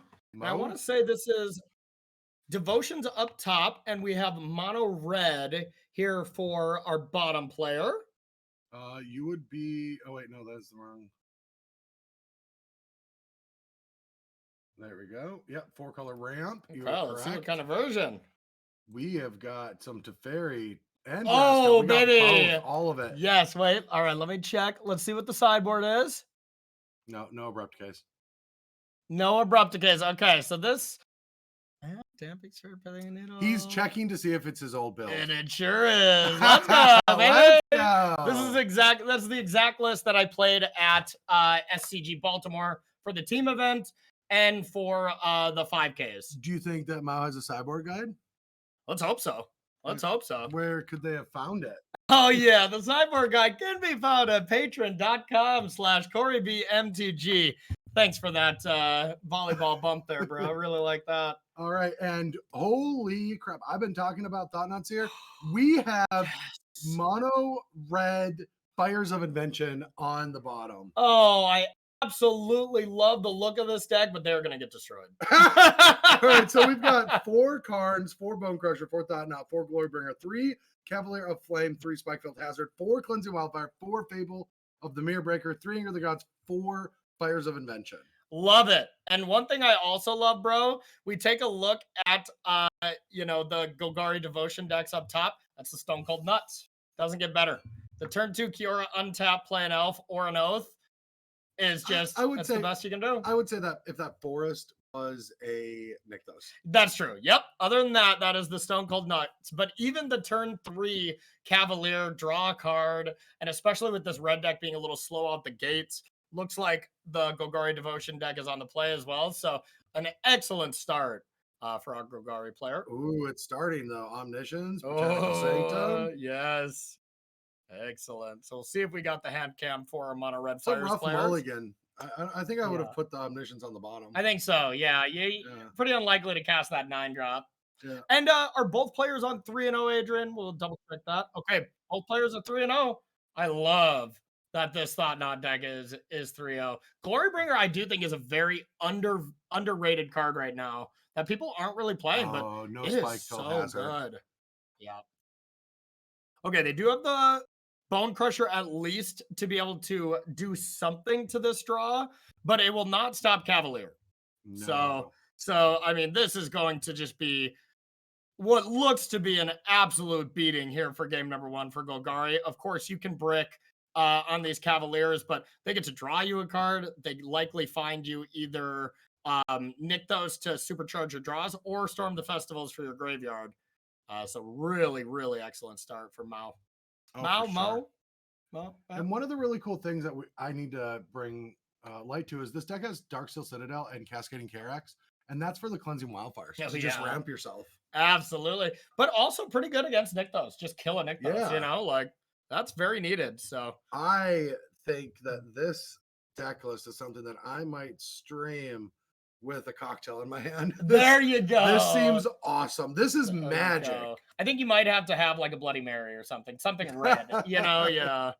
So we see Cavalier doing literal the nuts, finding Nykthos, putting Storm of the Festival in the graveyard. And 1 in hand. And drawing a card. Yeah. Drawing a card off that. This is disgusting. Oh, yes. Now, here we go. Let me crack my knuckles and get ready for these combo turns. This is what I live for right now. Well, I don't see them playing this out. Well, yeah, you never know. I mean, you get to play a Fable the Mirror Breaker or something. And Fable the Mirror Breaker in this deck, in a Fires deck, is already pretty awesome. Trying to set up Fires, discard redundant copies of Fires for that big turn 4, and then also just copying Glorybringers and Cavaliers of Flame. No big deal. Oh, fan me down.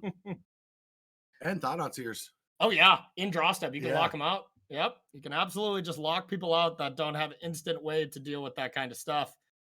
Can you believe Cavalier of Flames is not the best Cavalier anymore by a long shot? Well, it never was, in my opinion. Really? No. What was the best? I mean, it was during the Fires time. During the Fires time, yeah. I mean, you're talking about Cavalier of Gale, right? Like, that's the best now? That's the best one, yeah. Yes. Yeah. Gale is unbeatable here. No other thorn in my side or anything that you can compare it to. So, all All right, we do have Field of Ruin here to be able to deal with Nykthos to at least stop the completely supercharged draws. But that's the thing is when I get fielded at this stage of the game, I'm like, you got it. I'm about to Cavalier again, maybe find it again. Cavalier is already a broken card to deal with. And yeah, it just ends up being awesome. All right, so Field taking out Nykthos here, searching up a basic here for both players.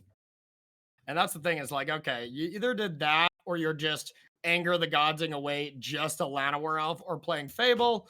You know, I like it trying to minimize the damage, but now we're gonna just see more than likely Cavalier. You can also just storm the festival without having to untap.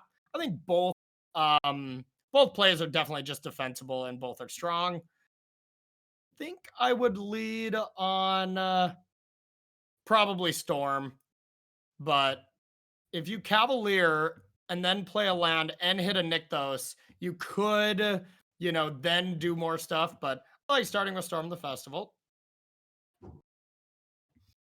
And here we go. Everyone's favorite card. Storm into Cavalier and Vraska.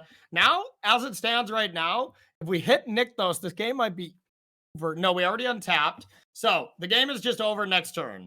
You're able to Karn, go get Ugin's Nexus, and just really go to town. So, yeah, bro, looking a little tough here. Mono red Fire's deck player has one turn to not be dead.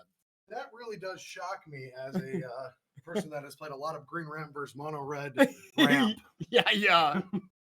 Not really the way it usually goes. Yeah, exactly. Big red style decks, not really super hyped to play against degenerate green combo decks that, well, turn 3 Cavalier, turn 4 Cavalier. This would have been a turn 4 win if Field of Ruin didn't hit Nykthos, but instead they'll have to settle for a turn 5 win here. And the easy way, right? This is just combo with Vraska. Yep. You can just add a bunch of mana, Karn, get Ugin's Nexus, play Ugin's Nexus, sacrifice it.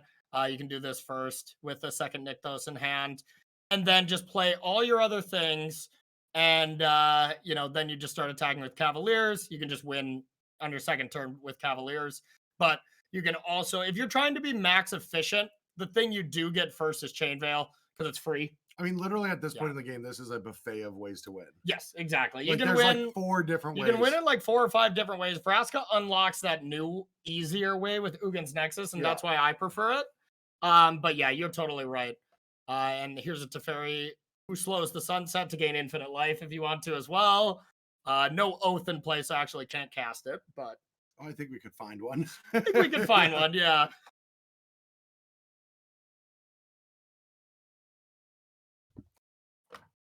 All right, there we go. Ugin's Nexus. I'm proud of this person. They did it right. There it is. And there it is. And just look how much easier the combo is with this version compared to like Batatinha last time. Like we were trying to think of all these really complex ways that, you know, he could come back for that. It just looks so easy with Ugin's Nexus. So. Oh yeah, it makes it so much easier just being able to take the extra turns. And... Yeah. Because all you need to know is, do you have a Vraska you haven't activated? Do you have 5 mana? Get Ugin's Nexus. You know, like that. That's it. Oh wow, we have this up. Oh yeah, look at this masterpiece right here. Oh baby, these are some of my favorite cards, to be honest. Like, and it is a Karn package, so they have all of that stuff available in the sideboard. There are some valuable tools. You know, Weathered Runestone is one of the good cards against green where you just can't storm the festival. Yeah. So that's powerful. I think it has another ability.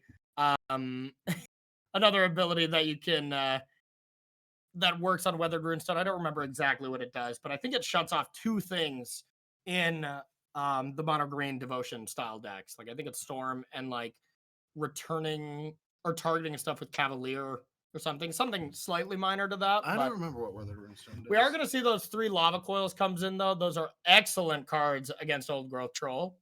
Yeah, non-land permanent cards in graveyards and libraries can't enter the battlefield. Players can't cast spells from graveyards or libraries. Okay, yeah. So it really is just the flashback of Storm, and Storm itself doesn't work. So, yeah, nice stuff. Let's take a look at the other deck list. The masterpiece. The masterpiece. Yep. Oh, no problem. No problem. Don't sweat it. I thought you said you had the deck list, but yeah, we can stay on this because this deck is way sweeter. Those lava coils are for sure coming in, being able to kill Old Growth Troll. It's going to be awesome. Outside of that, your card deck, so you don't want to make too many changes, bro. Not really. And I mean, there's also not a ton of changes you can make against mono green because it's just there's so many different giant things that are hard to deal with. Yep. Being on the play with a little bit more removal, I think one of the ways that you really take advantage of these green decks when you're on the play is just, well, bolt the bird. You kill the elf right away, so you want to make sure step one, kill the elf if they play it. If they don't, whatever, progress your battlefield, maybe with Cleansing Wildfire, or something like that. But really try to cut the legs off from green is the best way to do it. And you can't really always do that when you're on the draw with this style of deck. All right. I just want turn to explore. Yeah. I just think a red deck that gets to ramp is just awesome. Oh, yeah. It really is just explore, but like you always hit your land drop. Yeah, you always hit super it. explore. Yeah. All right. Well, there's the other downside of the deck. No red mana. Yep. And a rough hand. This is a judgment call as far as a keep. If I have one land, elf, and oath, I almost always keep, but no oath here. So if you brick twice on lands, and they kill your elf, it has to be an end, then you're dead. But all you need is one land and two cards or an oath, more than likely, to get those Wolf Willow Havens going. And you have the actual forest for Old Growth Troll. You know me, I like some loose keeps. I'd keep it. Oh, I can't keep either of these hands. Yeah, no red down here is pretty awkward. I'm snap mulliganing the mono red side. I just couldn't keep that top hand. I just don't subscribe to the one land keeps. Yeah, like Magic is so powerful now. Yeah. Like, you can't live off. If you had an oath instead of Wolf Willow Haven, you'd snap that off, though, right? Yeah. Okay. So you can keep the one landers, but you have to have. I don't know if I'd snap it off because like Vraska, Old Growth Troll, and Storm aren't like my A+ things that I could be doing. Oh, so we had a keep. Did we have a keep on the bottom and a maul on top? Yeah, well, that's the opposite of what I expected. But hey, this sounds great here. I mean, it's a little awkward with the Nykthos and stuff here, but Teferi's not the worst. Okay, they both mulliganed. Yeah, okay, they look like they both mold actually, and that bottom hand just looks very similar. So maybe it's not updated yet, or that's pretty bad luck. I just think, yeah, it's probably not updated. That has happened to me before, though. Once I mulliganed and I had to double check twice. I just had the same cards, in the same configuration. Maybe one was switched, but my hand was just the same. I'm like, what? Well, I thought you had a whitelist account. Huh? I thought you had a whitelist account. Oh, bro, we can't say that. Yeah. Yeah, we can't bring that We're up. not supposed to bring that up. Yeah. Oh, we're not live though. We're not live though. Cut that, Adrian. We don't want people to know that. Yeah. That's why I switch accounts so often. That makes sense. Yeah. Gotta lower the heat. You don't want to play on the content with the. Yeah. Exactly. You get it. You get it. Okay. All right. We'll be back to being live now. And all right, everyone. Nothing. You didn't miss anything there. I guess debating if we want to keep again here for our bottom player. What the card, put in the cards back. Yep. Looks like we are down to 6 and looking for the top to put back. Keeps Teferi, who slows the world, which is interesting, and goes away from Cavalier. I think I would have put Teferi on the bottom and kept Cavalier, but I think it's close because you can for sure cast Teferi. Oh, baby. That's a good draw. Mystic right away. Wait. Okay. Yeah. So we don't know what that hand is yet. So we're just going to have to hope that it's Darksteel Citadel into Cleansing Wildfire. Okay. It's probably not considered. Is this the new fake hand? Instead of blue-white, we now have a somebody Izzet else's hand? that's playing hand. Exactly. Okay, so we do get to double Oath here, or Oath if you hit Llanowar. I'm probably snapping that off and playing it. Although against the mono red deck, it is a little bit of a liability. So sometimes just getting a forest here would be better than getting an elf if you have that choice. Does see the elf. We don't know what the other choices were. Oh, baby. All right, big draw step. Nothing to interact with this elf. Gets another land. This is going to be a brick turn, but there's going to be some bangers of a turn after this. Some glory bangers. Yeah. Glory bangers here. Okay, cute little turn here. Able to go Nykthos, Teferi, and double Oath. A lot of oathing happening here. Yeah, no kidding. I still just can't get past Teferi, who slows the sunset. It's That's been talked about, right? It's the just, most ridiculous name. It drives you crazy, huh? It drives me absolutely crazy. You know the one thing that our mono red player dodged a huge bullet on? Let's say that this Teferi was a Karn instead. I'd like to tick up on your Darksteel Citadel, please. Oh, Bang. I forgot. Oh, that's brutal. Yeah, that's... You can't play Darksteel Citadel in this environment. Yeah, that's a brutal one. That's a brutal one. I learned that interaction when I was just in the mirror, and they just got, like, their treasure vault or whatever, and I did that and then killed their Karn. I'm like, well, you're dead.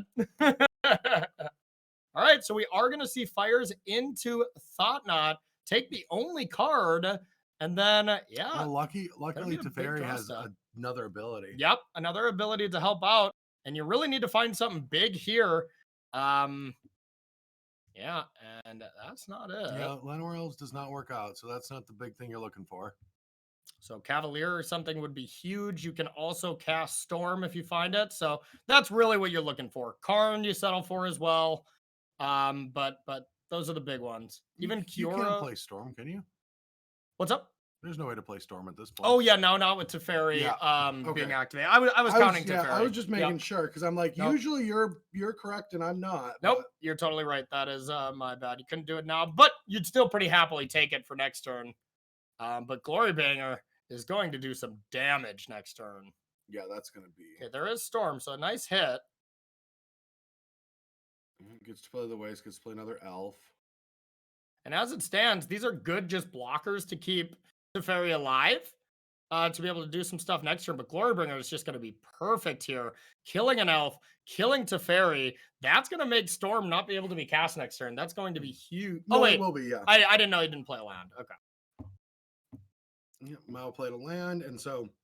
It is a bad land to have to play into your Storm because you just got a legend rule, but... It's green-black. It's a Llanowar waste. It's not a bad land. You can't play bad land in Pioneer. Okay. Duels aren't legal. Thank you very much. Yeah. That was very helpful. Yep. Just making sure you knew. Yeah, thank you. Yeah, Nykthos has to be played in legend rule, so that is a not great land. How about that? Oh, that was a big one. Having two spells to cast off of that fires could have closed the game. Could have just closed. Yeah, if that was a Cavalier of Flames or something, GG. But instead, just a Glorybringer is still great. Anything to put something else into play would have been important. Yep. But now even a Cavalier just bricks Glorybringer. You know, if we're able to storm into just one Cavalier, it's excellent. I mean, for the next turn, Glorybringer bricks Glorybringer. That's true. That's true. All right, crunch time. Yeah, no way to untap Glorybringer or anything in this list. No, it's just a red card. Yeah, there might be a Karn card that does it. Who knows? I'll check. We've got a Pithy Needle, a Shadow Spear, a Soul Guide Lantern, Damping Sphere, Heart of Kieran, Weathered Rune. Twin Shot Sniper? That feels like it could do it. No, this is just it's just a removal spell. A channel shock, yeah. Okay. It's a weird Goblin Archer that you can channel for 2 mana to deal 2 to any target. Spicy. Spicy. Golos, Boat, God's Pharaohs, Combustible Gear Hulk is hilarious. And Meteor Golem. Yeah, you get some extra ones that are red artifacts here for this Karn package. That's pretty interesting. Okay, so here comes, I assume, Glorybringer coming out to Teferi. Takes that down. And I think a Storm's a brewing.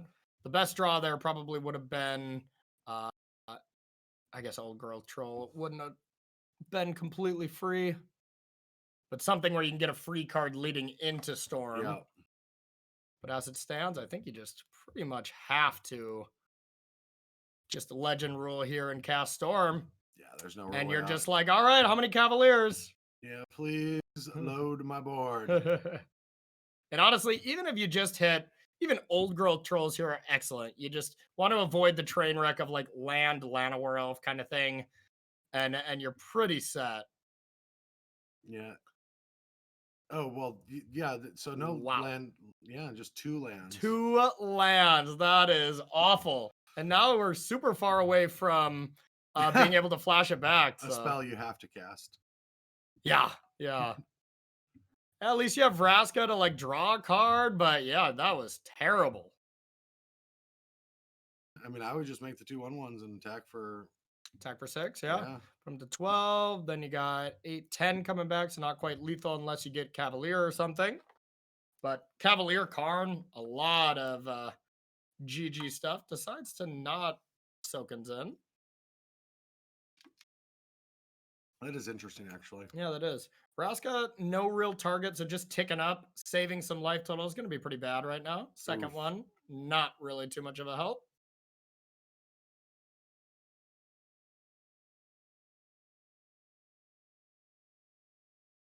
All right, Vraska, what are you sacking? A land? We're Oath here since you already have black mana. You're pretty far away from Devotion anyways, so it's pretty unlikely. Yeah, keeping the resources just sacked off. Sides for the land. All right, there's Cavalier. So it's a great play for next turn, but it's going to be a huge turn. Oh, I mean, it's massive. Yep. And is one Cavalier going to be enough? It's possible. Because Glorybringer is probably going to be exerted again, that you're going to have that turn off. Honestly, I think the game was over, even with Cavalier, if they did Soken's in and attack, get 2 extra damage in. Karn seems... Oh, yeah, that's going to be nice. That's got to be GG. What do you even get here? Oh, you can get Combustible Gear Hulk. Yeah, what does it do again? 6/6, first strike. When Combustible Gear Hulk enters the battlefield, target opponent may have you draw 3 cards. If the player doesn't, put the top 3 cards of your library into your graveyard, then Combustible Gear Hulk deals damage to that player equal to the total converted mana cost of those cards. That seems pretty good. Yeah. That seems pretty good. I mean, I'm sure there's a lot of great things to get. Boat seems insane. Golo seems pretty sick. Yeah, just, really anything. You can just, Damping Sphere if you want to shut off your opponent's Nykthos. A lot of things to be able to do here. All right. Glorybringer is probably getting exerted based on how Empty Joe's user face works. And we'll probably see Vraska go down in flames and 4 damage come over. All right, yeah, this game is looking like GG. I like it. Yeah, this is sweet. I want to see a game 3. I want to play this mono red deck.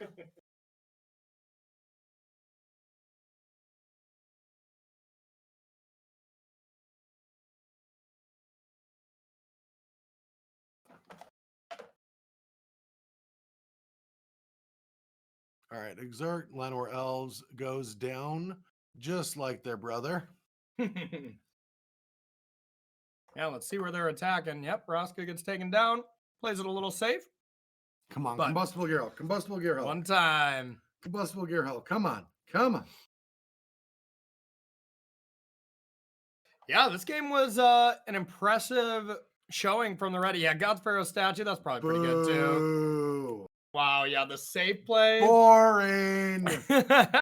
Yep, Tapland. There's the disadvantage of Blooming Marsh. Yeah, you can't cast anything. Yeah, that doesn't work. There's the untap realization. Yeah. Even if you could cast Is this what I've been doing this entire time? They're like, oh wait, I can't cast anything. All right, concede. Yeah. Yeah. Oh, excellent. Okay, so we're gonna get a game 3 here with Devotion being on the play, probably looking for a hand similar to they had game 1. Oh yeah, this is just a ramp mirror, but one of the players is mono red. Yeah. And one is mono green. Yeah, that's the way of the world. Is there any 2-mana rocks that this deck would want to play? Is there even 2-mana rocks in the format, like a Mind Stone? For red? Yeah. I mean, 2-mana rock is just the Cleansing Wildfires, right? Well, in this deck, but in Pioneer, like I don't know. I haven't spent time with. I'm just taking decks that do well in Pioneer, and I haven't really explored the format. Yep. But like, is a Mind Stone legal? I don't think Mind Stone's legal, but when you're playing green, you have 2-mana rocks. But as far as I played like Mind red, Stone with Trading Post, and is Trading Post legal in this format? You're asking the wrong person because I'm not sure. Yeah. Because like I'm pretty sure I played Mind Stone in Trading Post decks. Is Wormcoil legal engine? I would think not. No, I'd be playing it. I'd be playing it in a Karn deck. That would be sick. Okay, so then it's probably not. Oh yeah, Wormcoil mirrored in. Yeah, I'm terrible with the sets kind of things. Like I'll do a search when I play a deck and I want a card that fits a certain role. Well, that's pretty much it. So You want to repeat that, Adrian? I know we're getting some advice from our director, but Mind Stone's not legal. Mind Stone's not. Trading Post is. So you can have your crappy goat tokens, bro. Hey. Your goat tokens are pretty. Oh, I'm really happy. There's a new a new legend I'm gonna build a commander deck around. Nice. It's like this 3/3 for Sultai haste, and when it puts a counter, like an 8 counter on something. Okay. And when it dies, you get an insect 1/1. And I have my insect tokens, but the other tokens that they're printing for are just better. Oh no! Have you not seen them yet? I don't think I have. I'm just praying they never make a really sick treasure token, because so far I got the best one for that. But that's all I got. My bear token, not special. Nobody wants a bear. I think I can go to Mana Traders to find this. If anyone can find a link to this token, check it out. Or not Mana Trader. Maybe Adrian will beat us to it. If you know what I'm talking about.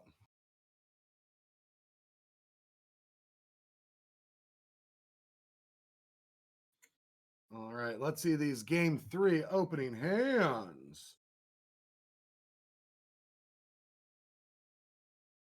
Yeah, especially when you're speaking of Commander.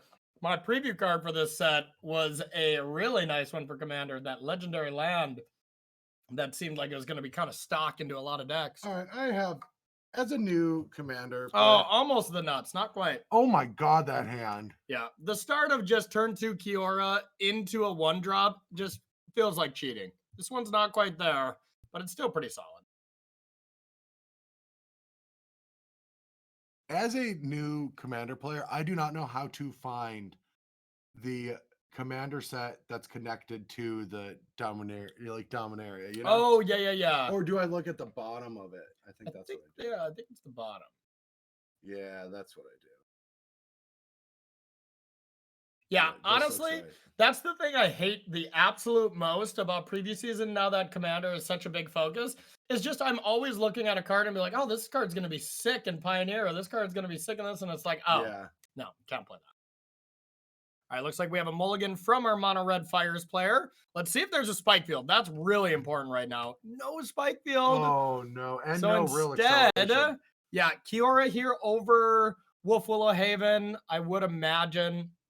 And then you get to do some broken stuff next turn, where popular sequence with Kiora here, when you have a Wolf Willow Haven, that's kind of why Wolf Willow Haven has taken over as the popular 2-drop over like Sylvan Caryatid, is you get to Wolf Willow Haven a forest here, tap it, untap it, and you actually just net a mana, or it actually just stays level with Kiora. So next turn we have 5 mana available that you're able to, cast Vraska more than likely, or Cavalier if we could.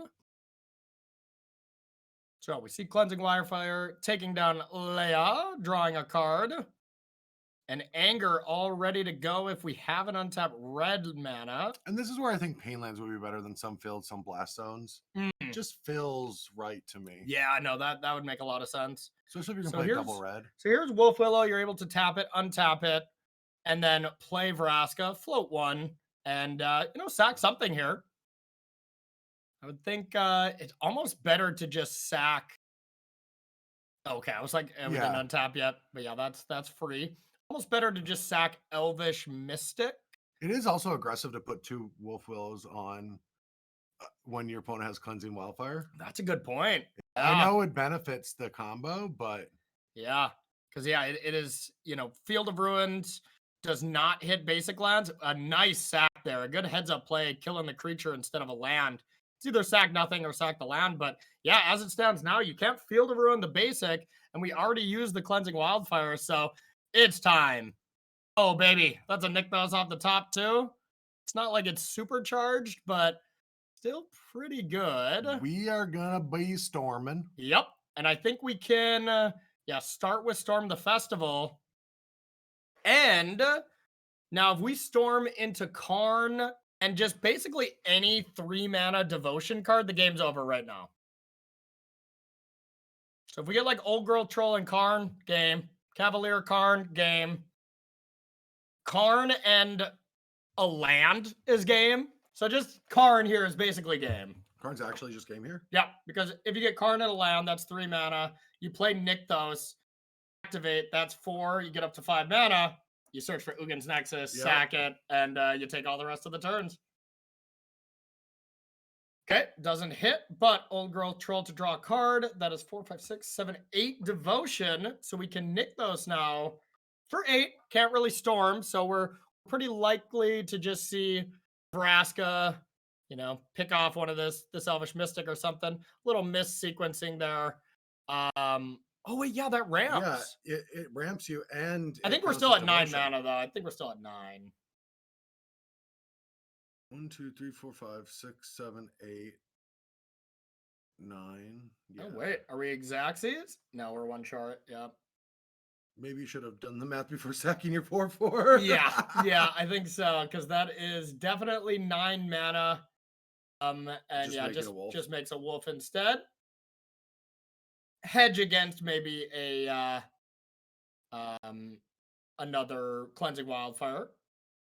But yeah, I probably would have just Nykthos, sacked Elvish Mystic there, and then if you draw something cool, if not, just say go. But still great here, still looking excellent. Oh, playing the Karn. Yep. Karn looking pretty good. You can probably get Tormod's Crypt or something to deal with the storm. You can't cast it. Oh yeah, that's a good point. And it's just going to get attacked. You could have Angered.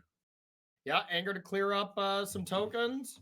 But instead, it's just going to be what looks to be Storm the Festival here. And have a chance to lock it up. If anything, you're getting Vraska up to ultimate range next turn. Yeah.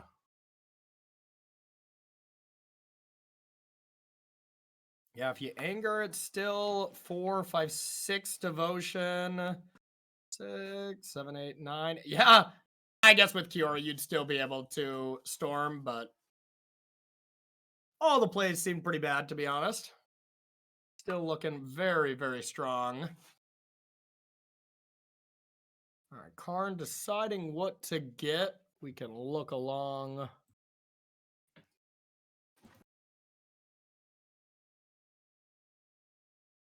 With our player here. All right. Yeah, it's going to be something for turn 5. So probably something that costs 5. You can get like Sky Sovereign, Golos. You can get Weathered Runestone to hope to deal with it. But a little late after they storm. You can get Damping Sphere to shut down Nykthos. But none of it looks great. Golos goes to the hand. And now buckle up. A Weathered Runestone also gets beat up by Vraska. Yep, exactly. Yeah, and that is the nice thing about Vraska. People are playing like Nicol Bolas and stuff in case you get your Karn Pithing Needle, you can still kind of activate.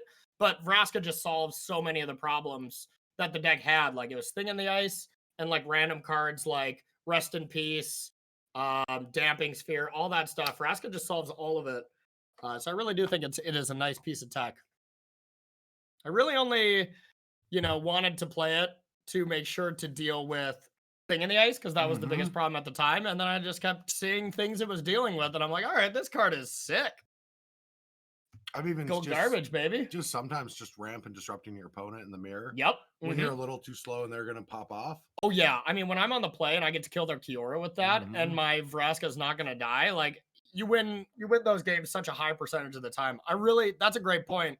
I really do think this Golgari deck has an advantage in the mirror to people who play like Teferi, who slows the sunset, because they can gain infinite life. You're going to Vraska Emblem to win the game anyways. Ramp decks are always so difficult for me to actually know who has the so vital. Oh, yeah. And it's slight, of course. Yeah, and some have Voracious Hydra, which I also think has an advantage in the mirror.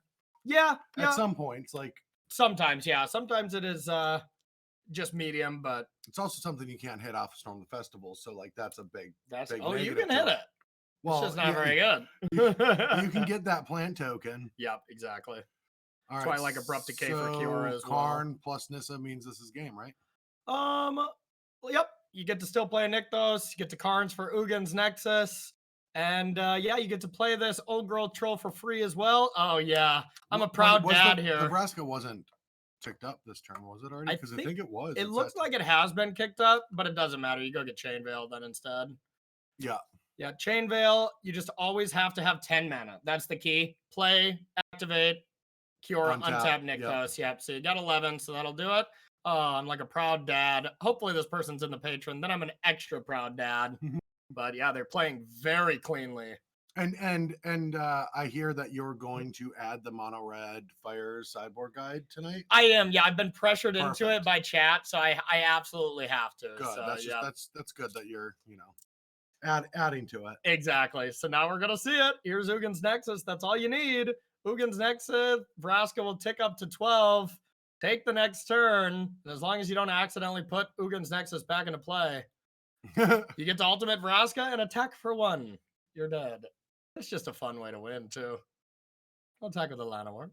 But yes, I like this. Stun on him. I do the same thing. And some people think it's like BMing, but I actually think it's very good practice with this deck is maximize every turn.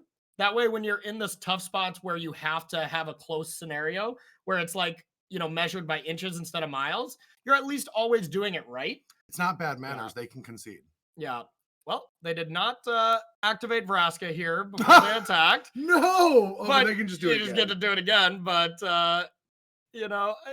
oops. I would have, or they're really trying to stunt, Here's Uggin's Nexus. That a new lingo? I didn't hear stunt. Stunting on people, yeah. Stunting on people? That's a thing? I think so. I think that might be a previous lingo. Look, this is getting to, I know I'm old now because I'm hearing, the new TikTok trend is corn. Corn? It's corn. I don't, it's a kid that likes corn. I'm still at the based, that card's based or whatever. I think that's a thing.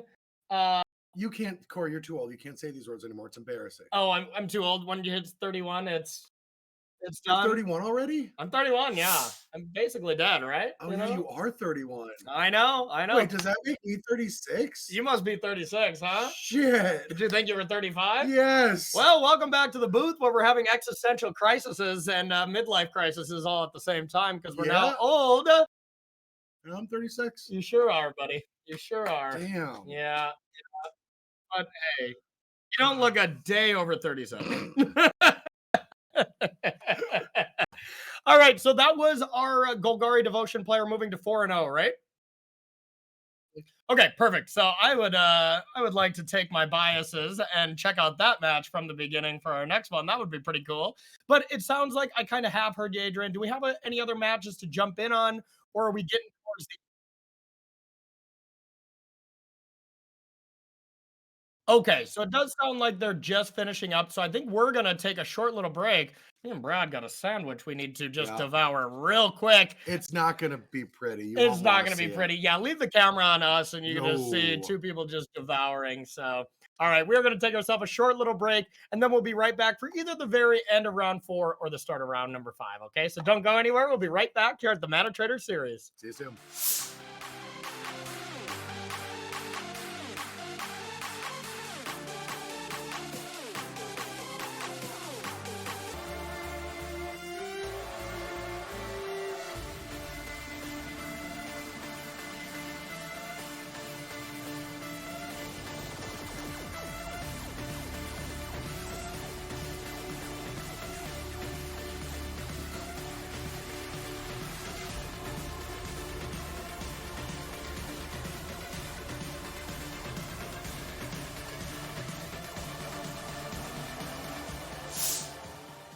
All right, everybody, welcome back to the Mana Trader series. We are fueled up. We got a sandwich in us, so we are ready to plow through for the rest of this tournament. Corey Baumeister, Brad Nelson, my older brother. We are going to be crushing it through to round number 5 here. We got a lot of 4-0s. Not quite positive what we're going to jump into yet, but what am I counting here? Like 12 5-0s? Looks like it. 4-0s. So kind of getting to this point of the tournament where, they're playing double win and ends. If these 4-0 players win the next 2, you can usually lose in. No draws allowed here on Mana Traders, which I love. It is nice. I love it. Honestly, I wish draws never existed anymore. Creates so much awkwardness in real tournaments. They have to exist in real life and they can be omitted from digital. Exactly. So that's kind of tough to do. So we're just waiting for round number 5 to get paired. We figured we would, just kind of tell you what decks are 4-0, what players are 4-0, and see if we can really paint any pictures. Anything really stand out for you? We unfortunately don't have a graphic of the standings on the deck list right now to show you, so we'll kind of just be telling you here. But mean, not a lot. Like a lot of the major archetypes are represented in the 4-0 list. We've got Greasefang Control, Sacrifice, Bant I see Spirits. 2 Azorius controls there, one of them being Harry. Yep, Rakdos mid-range, a few different ramp decks, mono white. I mean, actually, just like the whole metagame. I can't Just a think of. spread, huh? Yeah, nothing really standing out. 2 Devotion, 2 Rakdos. The biggest One of them is deck other. We'll see what that one is. People can name their deck whatever they want.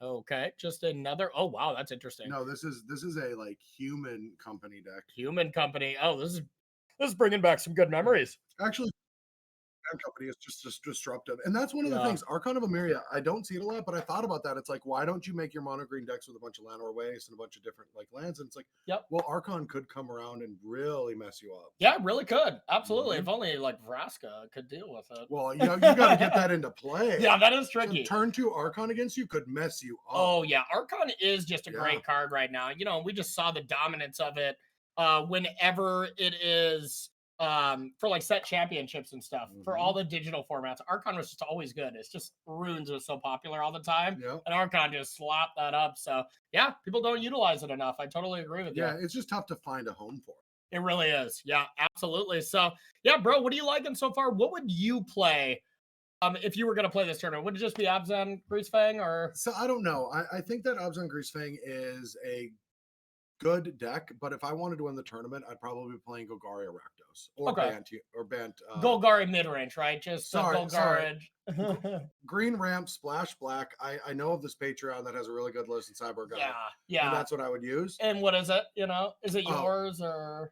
No, it is this loser named Corey B_MTG. Yeah, I heard he's really on top of that Pioneer deck. You know, just has a full sideboard guy. I think it was like 15 matches. Yeah, even has tips and tricks. Does it have mono red fires? It does not have mono red fires. Okay. Well, then I'm not gonna. Yeah, I don't think it's worth it yet. But whenever he gets mono red fires in, I think I will even become a patron to do some learning. Perfect. But no, I would probably play in Rakdos ramp with Vraska or Bant Spirits. Okay, cool. So I think Bant Spirits is a great deck. I actually really like mono blue as well. It'd be something I'd consider just because it smashes some decks, but of course has some really bad matches. You play against mono red or something, mono red aggro, and you're not feeling good. But if you play against mono red fires, you're feeling pretty damn good. That's for sure. The weird thing, if we want to talk real deep theory, I never like playing decks like mono blue, like curiosity based, like engines. You played it at Mythic Championship 1, right? I did. Yeah. And what I'm saying is I don't like playing those decks. I consider differences of like mana traders, like opens and Grand Prix, like bridging those as a level, and then I have like Pro Tour, and then I have World. Sure. And I don't like to play the linear I have good and bad matchups decks at the level where I feel like I will be a better player than most of my opponents. Yeah. And that's a self-awareness thing that players have to figure out where they think they are. Yeah. And whenever I play against players of the same caliber or that I think are better than me, that's when I want to play the more high variance, more powerful strategies. Okay. And yeah, mono blue, while it is high variance in its matchups, it's still a really hard deck to play. It's super tough to pilot itself. So you got to not only have a lot of reps with it, which therefore you're probably a better player, so yeah, I agree. That's a tough one to pull the trigger on. I'm assuming that I have deck mastery at all these levels. I'm assuming that I'm good with my deck. But it's like I'm not going to play a Primeval Titan like Scape Shift at like I would rather play like 4-color elementals or some at an open field, right? At an open field. Yeah, you'd play like Scape Shift if you're playing in, let's say, Worlds or the top 8 of the mocks or something like that, where you can metagame kind of thing. Or the December Invitational, something where I'm going to be playing against a lot of good players and I want a ton of power behind what I'm playing. Yeah, no, that's really smart and a good lesson for people to learn. Even Will Kruger, just took down the last mocks, played Scape Shift in Modern, a deck that just doesn't look good in an open field at all, but it just smashes 4-color, it smashes the decks that he was expecting to play, got rewarded, smashed the tournament. Have lines that are hard for good players to navigate around. And that's the thing. It's like you can't, like a Carnage Tyrant. good players and bad players are both losing to a Carnage Tyrant. That's true. That's true. You know, yeah. Good players, bad players. The handshake in the I'm middle, showing my losing to age. I'm Carnage talking Tyrant. 2019 standard here, 2018. Yeah, Gold Garbage, right? Garbage, yeah. I almost top into that envy. Did I you? lost double win and ends. Tilt. Back-to-back win and ends. All right, so it looks like there is just one match we can jump into the very end. It's going to be just the very end, so it's going to just go like that. Probably won't have hand cams, but let's check it out while we're waiting. And then we'll get to round number 5 right after this. So, yeah. It's still in the developmental stages. Yeah. With no time on their clocks. They must have had some battles here. There's got to be game 3, and they had some absolute battles. And here we're seeing, Voracious Hydra as a card instead of other things. And you know what? Voracious Hydra looks a lot better than a Vraska here. I'll tell you that. Oh, Just dealing with one thing. This deals with a thing and leaves a body around. So there's definitely going to be positives and negatives to each deck. And we're looking at only a minute 36. Voracious Hydra, take down Brutal Cathar, get back Cavalier. Oh, God. Like, this game would almost for sure go to L1XL. Oh, that's a great player as well. If the time was there and if the Brave the Elements is not here. Okay, gets it back. Now, is there enough time? Because you got to start getting aggressive, but what do you do with these clocks? I really would have liked to see how this match played out to get to this position. Like, usually you can have the mono green deck low on time because, well, you're a complicated combo deck in some regards if you don't play the black stuff. But for mono white to be this late, they must have had a stalled out board one of these games. They must have had some big battles earlier. Yep, absolutely. Are we just here? going big? Boat can end things fast. Yeah. Wow. All right, it takes Luminarch Aspirant off the board. That's still a 4/5, so I guess you can attack with Cavalier. Yeah, get some trades if you want them. That Redain is swole. That's another card that I think is just pretty good right now. Yeah, these both Redain and just a lot of the disruptive elements of white are good. That's just the problem is all the combat things are on 2 and all the disruptions are on 3. So like you have to pick between Adeline and all the disruption. Yep. Totally true. It runs into even the problem that we're seeing a little bit from Rakdos. There's so many good 3s. There's a lot of good 3s in Pioneer. And that's kind of what it's all about. So, all right. Now, if I am L1XO, I am just, if I have nothing good to play, it's get that layer big, attack with Boat, Cavalier, and big old layer, pick off a creature, and go to town. Yep, I like it. Just send F6, F6. Yeah, looking great here. Probably don't attack with that Hydra. I like that. Yeah. Probably going to see Bodyguard in front of a 7/7, Redain in front of something, and then sack that Bodyguard. Looks like it is on Redain. And Redain, the cave can trade with the Redain on killing something. Oh, yeah, absolutely. So the boat can go away, which I feel like is something you want to happen. That card's insane. Boat has just always been awesome. Whenever there's just like not extreme over the top combo decks, decides to just put a human out there. Going for the clock route. Yep, I think so. Hey, it's part of the game. You gotta play towards your avenues to win. And in Magic Online, when you have a chess clock like this, sometimes that avenue is to just clear out and take as much time as you can and just win by the clock.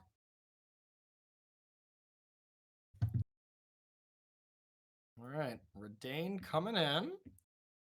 Poke. Down to 14, but not really more concerning than the 49 seconds. Yep. All right, big old layer. Oh, risky. Interesting. Risky. Okay, animate Sky Sovereign with Karn. Gets in layer. Is this just lethal 3 attackers? Not quite, because you can get 4 blockers. Oh, but you can clear out a Dauntless. Oh, yeah. If you're F6 here, you're going to win with 31 seconds on your clock. Impressive line there from L1XO. Yeah, nothing you can do, right? Castle and Mutavault, 3 blockers. Take 4 Exactsies. Well, strange end to the game, but an exciting end. Oh, wait. Why are they still at 18 seconds? I was like, I think they thought it wasn't on them there for a second. Oh, wow. I was like, I know L1 EXO is a moto grinder. Oh yeah, the speed and efficiency of these last two Yeah. turns.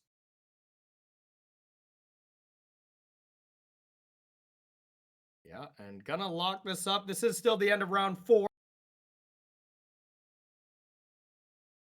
Not sure the records on these players, but probably doing pretty good. I can check. Oh, wow. We do see Tiago Saporito in this tournament, but not playing on their main account. That's why we missed him. Oh, sure. Yeah. The bones. Honestly, I do the Now they're same. outed. I do the same thing as a streamer and stuff. And like when the season switches, switch things up a little bit. You get to avoid ghosting and whatnot. All right, so that's the game there. L1XO takes it down now. The nice thing about these Mana Traders events is that we get to just immediately pair the round, so it should be up in no time. It's already up. And already up. Impressive stuff. Are they 3-1, huh? It looks like they're 3. Or unless it didn't upgrade. No, it's oh, they updated played already. 4 matches. Okay. So another mono green player, this time deciding on the Voracious Hydras. Just so many different builds of it. Yeah. It's impressive to see so many different builds of like each archetype. Each archetype kind of has a different version they're playing. And we're just gonna see that now. Like what's gonna be, I mean, I don't think people are prepared for the absurdity of information that's going to come out of November and December. They are not with regional championship after regional championship. They're overlapped on weekends. Yeah, like the whole world. There's going to be so much. So many tournaments in a 2-month span. You know what it kind of reminds me of? Like kind of our golden era when we were doing really well in GPs. We would always look at the previous GP. There was just back to back, like 4 weekends in a row. We were planning on going to all of them. We were trying to hit up gold, platinum, whatever. It's still in that chase. Little did we know this was the MPL year as well, that if you were top 32, you'd be making it to MPL. Yeah. So we were trying really hard despite not knowing that.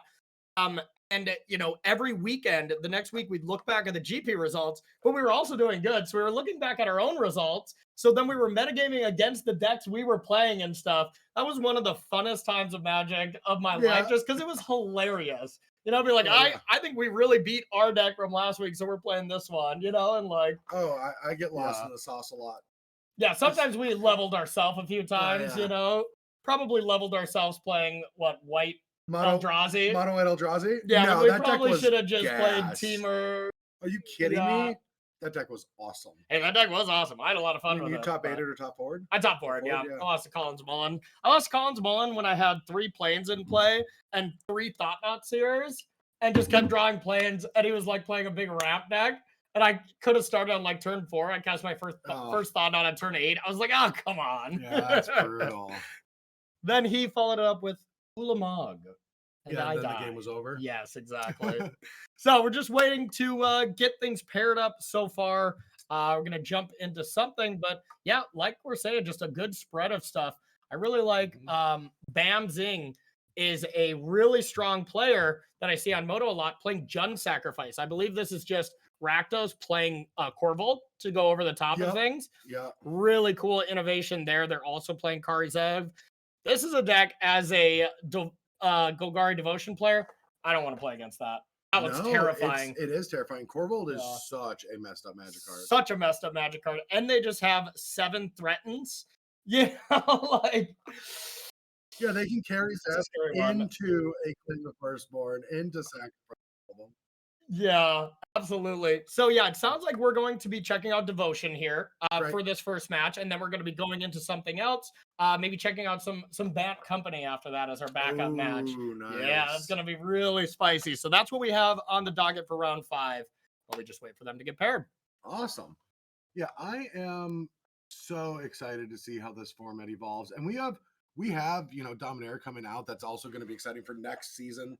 Or next month, we're going to be doing standard for the Manager Series, so I'm really excited to look into that. When is Dominaria coming out to be available online? Are you sure yet? Next week? Yeah, okay. I know it's soon, but I just could never remember if it's like immediately after release seasons and stuff. But yeah. Yeah, usually the Wednesday of pre-release weekends, which I think is next week. So yeah, looking like we're gonna just have it next week already. God, that's gonna be such a shakeup. Wait a Yeah. minute. If I'm playing a tournament next weekend, I suppose that the new cards aren't out yet, right? If so, I have some more testing to do. Okay, okay, thank God. It's not legal till the week after, but Are you online it's sure? probably legal first. Yeah. I was like, dang. Oh, is it not Yeah, this next week? It's the week yeah, because after? pre-release weekend is the weekend of SCG Columbus, and so it would be pretty messed up if you could also play with those cards in Modern. Although it probably wouldn't make the biggest shift to Modern, but yeah, I was like, if so, I got some testing to do, y'all, before I play. Where I thought I was all locked Okay, in. yeah, you're good. You don't have to worry about it. But Yes, yeah, next less work, I y'all, believe less I work. believe next week is the digital release. Okay, cool. Well, that's gonna shake up Magic Online. That's gonna be a good time to get a loan service though for Oh next yeah. weekend. Like, try out a bunch of these new cards. Mhm. I mean, you got to rent Lilianas, right? You got to try them out. Everyone needs to. Man, we're gonna have to be buying a lot of Lilianas here at the Mana Traders Oh, service. I will be playing around with 5 set standard for a little bit, and then I will be indulging myself in Rakdos with Lily. Oh Because yeah, because I now I can start testing for regionals. So I'm going to be using my Meta yes. Traders Oh yeah, this is account a straight the ton. format, right? No, Brothers War. That's Brothers War. all. That's just the new thing we hit each other every time we say it. That's only the thing for you, Yeah. but yeah, sure. And then that comes out before our regionals. Okay, okay. The Friday Yep. before. All right. So that is that's gonna be a huge shift. It's I'm gonna gonna be be playing a crazy. Pioneer event right before the regional championship, but it's gonna be like be a different format I basically. mean, it's not gonna be a different format. Like I don't Yeah. these sets like what Functional upgrades. yeah, a Yeah. few things, you Yeah. know. There might Yeah. be some new deck with a new thing.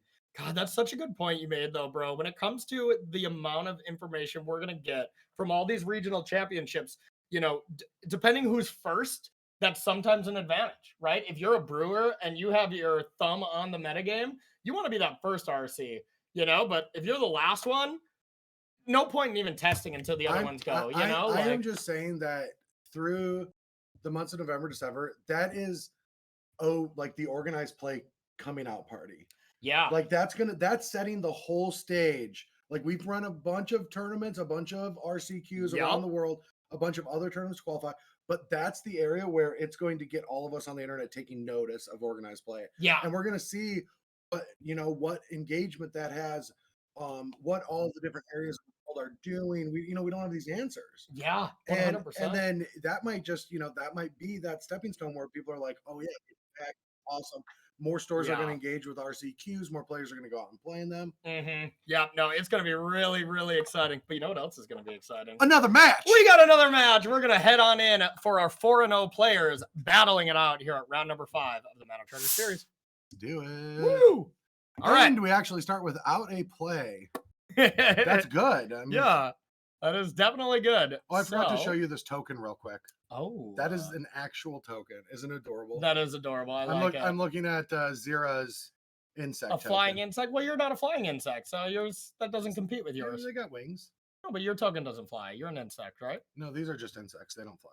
But I'm saying you are an insect, right? Yeah, but I don't fly. Yeah, that's too bad. That's too bad. All right, so getting into this, we have Golgari Devotion, my favorite deck here on the bottom, on the draw up against Mono White. And I do like this matchup, but being on the draw, it's that close that this really could, kind of swing the match. And Mo keeping a one-lander on the draw, which I totally agree with, but really looking to get a land here off the top. It would be super huge to be able to go Wolf Willow plus something else instead of Oath hoping to Wolf Willow, but that's still a decent play. Bricks. So now you Oath and you pray. Oh, that's big in the hand is so clunky. Yeah. Yeah, that is a rough one. Llanowar Waste, at least you get to do some stuff. Now you're up to 4 mana. And now, worst case, you get to either Vraska kill something, Karn go get a land. You really just got to make sure you get to Cavalier. But best case, you get to play Cavalier next turn. Yeah, and even this turn, though, Mutable, if they want, Mutable can be animated and flip that. Oh, yeah. Flipping Gideon. On turn 3. Flipping Gideon's pretty nice. And agrees with you. Doesn't progress the battlefield as far as another creature unless they have a 1-drop. But getting the flip side of Gideon is excellent. And, our mono white player probably like a little bummed they put the counter on Nick on Kithian. You got in 1 extra damage, but now that creature's gone away, right? To flip. Does it leave when it flips? It does. It gets Yep. exiled and comes back. Okay. Yep. It's been a while. Yep. Admittedly, I wasn't positive on that, but I thought so. So glad I got that one right. But yeah, now being able to Can we pull Gideon up? It's been a while. Thank you. I was just about to do this. Yeah. I'm like, I'm not sure exactly what this all does, but up to 1 target creature an opponent controls attacks Gideon. Okay, so that's irrelevant. It's just really it becomes a 4/4. Yeah. Yeah, because it's going to want to attack. You know, you can't really tick up on a Llanowar else. They just tap it beforehand. So, yeah, but a pretty brutal play here. Probably just a Vraska, minimize some damage here, kill Gideon, hope for the best. You know, you get to soak up 1 attacker and stuff, but that really needed to be a land here for our Golgari Devotion player. This just shows the power of mono white. Yeah, absolutely. It doesn't give you any breathing room. You stumble, you're dead. Yeah. Absolutely. We're gonna have a little bit of removal in the sideboard as far as Fatal Push from the Golgari Devotion deck. So you got 4 of those to bring in, which is nice, but card has its awkwardness in this deck. You know, it only has 10 sources of black mana. You know, so it really can be brutal sometimes. It also doesn't play well with the rest of the deck, and the opponent is literally all just creatures that can be fatal pushed. Yep. So it's never that great. Like, I don't even know if you're supposed to bring it in here. Yeah, I think you really have to, at least on the draw. On the draw, I can see it. Yeah. On the play, I could see just bringing in 2 or something. Because sometimes you do want to, if they have a Thalia, that can be a problem. If they have a Redain, that can be a problem. And if they Brutal Cathar creature, a Cavalier or something, that could be game ending if you can actually turn that on. But it feels tough to get those scenarios to happen the way you want them to, though, right? Yeah. It's not perfect. I had a scenario where my opponent had like Adeline, and I was just gonna like chump block with a Llanowar, and they went Portable Hold before combat. I was like, ooh, that's not gonna be great for you. I'll kill Adeline now. And a tap land and way too much threat. So game over. Hey, that's an untapped land. It's only 2 lands, but probably not enough. So you can Cavalier. You don't have a 1-drop to play, so you only have 1 blocker. There is way too many creatures coming in. So what do you think is gonna happen? Get to give your opponent some free information. Oh, they already had that information. Yeah. And honestly, if you could have did this, if they could have did this the turn before and got Nykthos, this turn, instead of just, playing a creature and dying, they could have won the game. Yeah. Easily could have won the game. All right, not easily. It was not an easy scenario, but it was possible. The cards could be in a certain order to do it. You start with Kiora, you nick those for 7. You untap, get up to 12 mana. We're only halfway through the day. Don't exhaust your brain. I'm gonna need you in the following rounds. Oh, it's my favorite. I love combo turns. It's my favorite. Every time I was playing in a real tournament, it's just like you sit up and you're like, all right, this is gonna be a fun one, You go back to your high school and you're like, see, math teacher, I make more than you counting things. Yeah, absolutely. Absolutely. That's why I'm banned from my school. All right, so let's take a look at the mono white deck here. You got that one queued up? Yep, right there for you. Nope, that's an L-Fag. Okay, so looking at the sideboard here, they have Portable Holes, Deck and Stone, Rest in Peace, Redain, Wedding Announcement, a lot of 4-ofs too. A lot of people bring in Portable Holes, and sometimes it can really get you. Sometimes it's not good. But I think people will probably bring it in. That's another risky one. I'm a big fan of Declaration in Stone, though. Yeah, Deck and Stone, the Cavaliers and stuff. Or just the 3 or 4 drops that are giving triple pips. Yep, and that's the thing is you got to find a fine balance of how much removal you bring in versus how many Braves you keep in, and that's the tough part of sideboarding from them. And I don't know the right answer, but all right. I like the keep. Mo is really hoping for no Portable Hole, that's for sure. Portable Hole is not great. Yeah, I think I would still keep. I think it's a little iffy, but that's a huge sigh of relief. Old Girl Troll definitely not great, but at least get a Wolf Willow Haven here. I think is probably the better play for sure. Because it's kind of cute if you go Elvish Mystic, they go, and you could maybe Fatal Push. But if it's Thalia, then you feel real silly. Yeah, then you're wasting your time. So now if it's a 2-drop that's not Thalia and you get a land and you can Vraska, you pull pretty far ahead. Let's see what we got here. Interesting. Pretty strong. Yeah, I was gonna say if you don't get a land, I think you just sack a clue here. Yeah, I would just go for it. Yeah, I would. So then if you hit, you get to play an elf. Come on. Oh! Well, Mo has definitely been punished in every way, shape, or form for this keep. Yeah. That's for sure. But you know what? Respect. I like a good Corey keep. You know, if they're going to play a Corey deck, you got to keep some sketchy ones. You know, that's the name of the game. It's not a good name of the game. Well, it's the name of a game. At least an elf there is second best to a land, so we're up to 4 mana. Very far away from casting most of the spells, though. Yeah, it's looking real bad for our Golgari Devotion player. And, you know, our mono white player definitely just needs to have some more follow-ups. Looks like they have definitely transitioned to a bit of a slower deck. Brutal. That is a Brutal Cathar. Unless there's Portable Hole, then at least you get to still play an Old Growth Troll here next turn. But that's it. Yeah, that's it. Do you risk it for the biscuit? You're damn right you do. You haven't seen a land since 1995. You're definitely just oathing, and you're like, it's got to be there. You're too far behind. You got to risk it for said biscuit. Okay, there Blooming Marsh.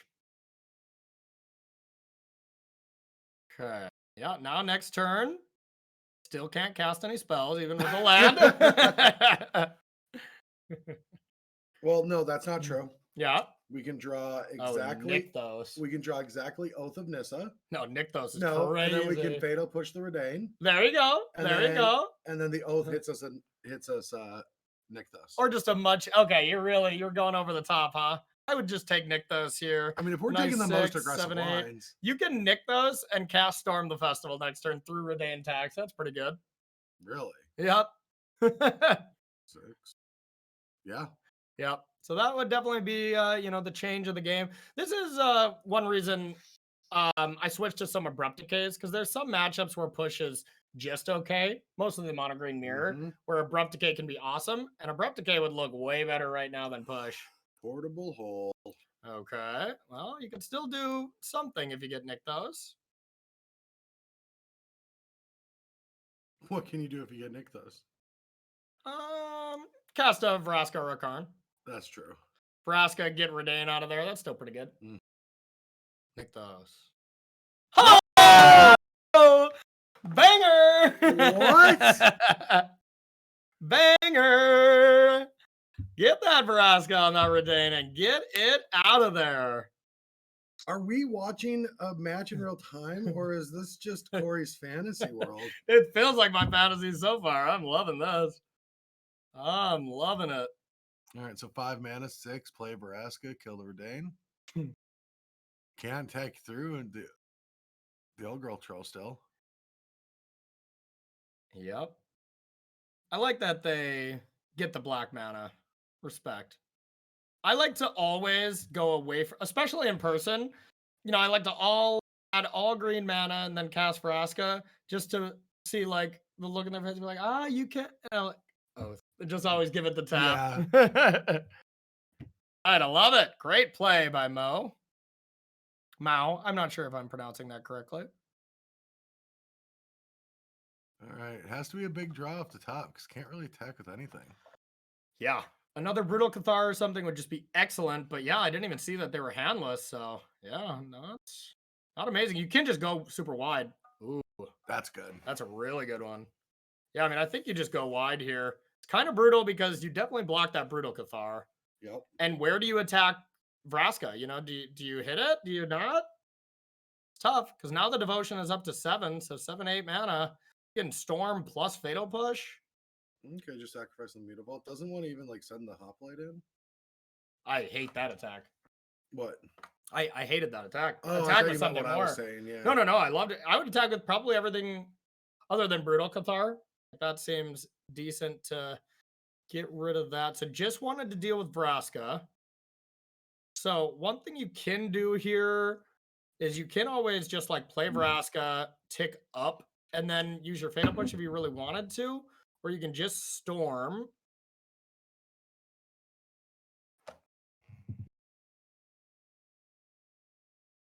Yeah, Storm's probably maybe a little safer. Okay, decides to push. Plus Vraska, probably on Adeline. Okay. Just minimizing threats. I think I like that as well. This play does run afoul, though, of if we find a Brutal Cathar here and can deal with Old Girl Troll, then you don't have that Fatal Push to play. You didn't need to Fatal Push. And there it stands, you know, that was a small misstep. That's going to be very punishing. Very punishing. Like GG punishing. And you just don't have enough resources to get back into it. Yeah, because if you left Fatal Push open and you didn't Fatal Push during your turn, at least you could Fatal Push Brutal Cathar there and get another Llanowar and get a little bit more mana. But as it stands now, this is a lot of trouble. Yeah, I don't see an out. I don't see an out either. Yep, made some judgment calls and not casting Storm last turn and decided to, you know, cast Vraska and Fatal Push, and it really backfired. You know, Storm might have backfired as well. It's definitely not a foolproof thing, but the one play I also think I would have liked last turn is they had 6 mana, so going Karn negative, playing Hardicurin. That card is just such a house as a blocker against a sorcery speed exiled match. To just tick down from Karn becomes very tough to actually attack and kill it. And Hardicurin is also excellent against Brave the Elements because, well, it's an artifact, you know? It can get portable hold, though. It can get portable hold. Yep, you're right about that. And yeah, you knew that that the one Fateful Absence was already used, so yep. Portable hold could get it, though. So 4, 5, 6, 7. Yeah, I mean, you just have to play something here, so you have to just sack this clue, I guess. That's not great. You got to find a Fatal Push, I guess. Yeah, find a push. But if you need to find a push, you should Wolf Willow Haven the Overgrown Tomb, and then tap black, green, green, sack with green, green, and then push Brutal Cathar. Yeah, I guess. There we go. That was nice. Looks like they're seeing their one out. Uh-oh. Except they used all green. I guess now they can find Llanowar to chump. Doesn't find it. That's going to be a really disappointing 0-2 from Mao. Yeah, not the way that they wanted it to go. And Mono White just looking great again. Just on camera, it's just been dominating. Yeah. Mono White's just a good deck. I think it is a good deck. Yeah, absolutely. I think it's the premium hyper-aggressive deck. You know, there's like Bant Spirits that it's a company aggro deck, of course, but you can't. That's aggressively in mid-range. Yeah, if you can just be like you have Mutavault in your deck, you're probably a hyper-aggressive deck. You know, that's an aggro deck. I think Bant Spirits is a mid-range deck. Yep, I totally agree with you. I think the two aggro decks of the format are the mono reds and the mono whites. And I do like mono white a little bit better, but I'm also pretty interested in the mono red that has Annex and Embercleave and stuff. I think that deck's kind of sweet. I'm not. But I really like mono white. Yeah, you do. I think I like it a little bit more too, but they're both comparable. It's just the cards are so good. Yeah, and Brave the Elements is just outrageous. Yeah, no, it's an incredible the cards are just, it's an absurd engine for a mono white deck. Yep, it's absolutely absurd. So welcome back to the booth, everybody. We are in our little mid step here of round number 5. We got another match ready to go here. We're going to check it out. I believe this is a sweet little spicy company deck that's not even like Bant Spirits. It is this Bant, kind of just Bant humans kind of style deck. All right, let me find the. Yeah, it's got the mid-range card, and I remember there was another card spoiled, _slunk, I believe, SL. I believe there was another card spoiled that's just like, it turned Manowar into Manowar at home, because it is a 3-mana Manowar, or you can draw a card, or you put a 1/1 into play from the new set. Oh, yes. That's going to go right into some collected company decks. Draw a card, bounce a creature, or yeah. put a 1/1 into play. It's like, reminds me a lot of Reflector Mage, because, well, it's not quite the same, but it has enough modes where it feels like it's at that power level. It's something you can play against and do something against a non-creature deck in the main deck. Because there was that 3-drop that we tried to make work plenty of time. The black 3-drop, you can either draw a card. Yeah, make a pest. Yeah, everyone kind of thought that was going to be a really good one, but the tempo of bouncing, that has to be in there for it to be a really good card. So, all right, taking a look here, we got Rakdos mid-range. Are these players both undefeated? I'll check. Okay, both undefeated. Yeah. So we got Rakdos mid-range up against this company deck, and a nice little start for company. You sick of hearing the words Heart Desire? I am not. I'm also just those pathways, those full art pathways on MTGO look beautiful. Oh, they're gorgeous. The Izzet ones, those are the ones I had to buy in person. The Izzet pathways that are this full art is probably my favorite art of all time. Yeah, I have the full arts of the blue black because those were the only ones available when I was playing the Invitational. Nice. Well, I got the full ones of black red for you for Atlanta. Nice, so yeah. You've given me enough cosmetic upgrades through my decks over the past that at least I could do. Do you have enough? Do you have enough unhinged and is your supply of lands there good now? Oh yeah, outrageous. Okay, I was just making sure because I've got this many. Yeah, I got a lot of them. Yep, and the only ones I've been using is 8 forests here for the last. All right, getting back to the game here, we got a 1/1 that has turned into a 2/2 attacking into Goblin Shaman. So now Lovestruck Beast does not have the Heart's Desire anymore because it's a 2/2. No longer does. Yeah, absolutely does not. Luckily, all these I believe this is 8 Elvish Mystics. And this might be a Dramoka's command. I think one of our fan favorites. Sack and enchantment. Oh, I forgot about that mode. Dang. Wow. Brutal. Dramoka's command is one of my favorite cards. That card, in part with you and BBD, got me back on the Pro Tour and realistically changed my whole life. We're here probably because of Dramoka's command, Bant Human. Yeah, no kidding. Yeah, I got to play that at God, what were they called again? PPTQs. PPTQs, and then what did they feed to? PTQs? Just PTQs? Oh, no, they were regional qualifiers. Yeah, regional qualifiers. Yeah. And then RPTQs, and then you get a blue envelope if you do well. Yep, that's right. Had to travel to a spot that we went to many a times. Do you remember Burnsville, Minnesota? Do you remember the Phoenix tournament that you had a tornado warning you couldn't get to and you missed it? Yeah, PT Phoenix, right? But it wasn't a Pro Tour. Players Tour Finals, Phoenix. No, that's what it was called. That was the branding. Yeah. Or no, it was a Regionals Players Tour that fed to a Players Tour Finals. Players Tour Finals. See, that's just it. I don't remember what it was called. Yeah. All right. So you must have did really well at that one, huh? I did fine. Okay. I don't remember how you did, to be fair. I didn't top 8. I think I top 32 or something. Were you playing Inverter? I think that was the. No, I was playing a fucking Uro. Sorry for swearing. A Sultai Uro deck because I'm a dummy. That deck was pretty fun. It was fun. But honestly, you can't really be yelled at too much for playing Uro.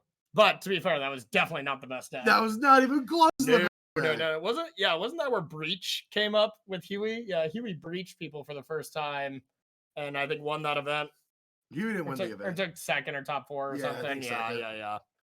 Anyways, that event's not going on, so I'll get back to this match. Sorry about that, everyone. And I'll stop swearing. I'm sorry. You know what? I think our listeners have probably heard those words before in their life. But yeah, also, we'll slap your hand there, Brad. Ow. Brothers War. It's just gonna cut back to us. One of us in a black eye, be like, Brothers War.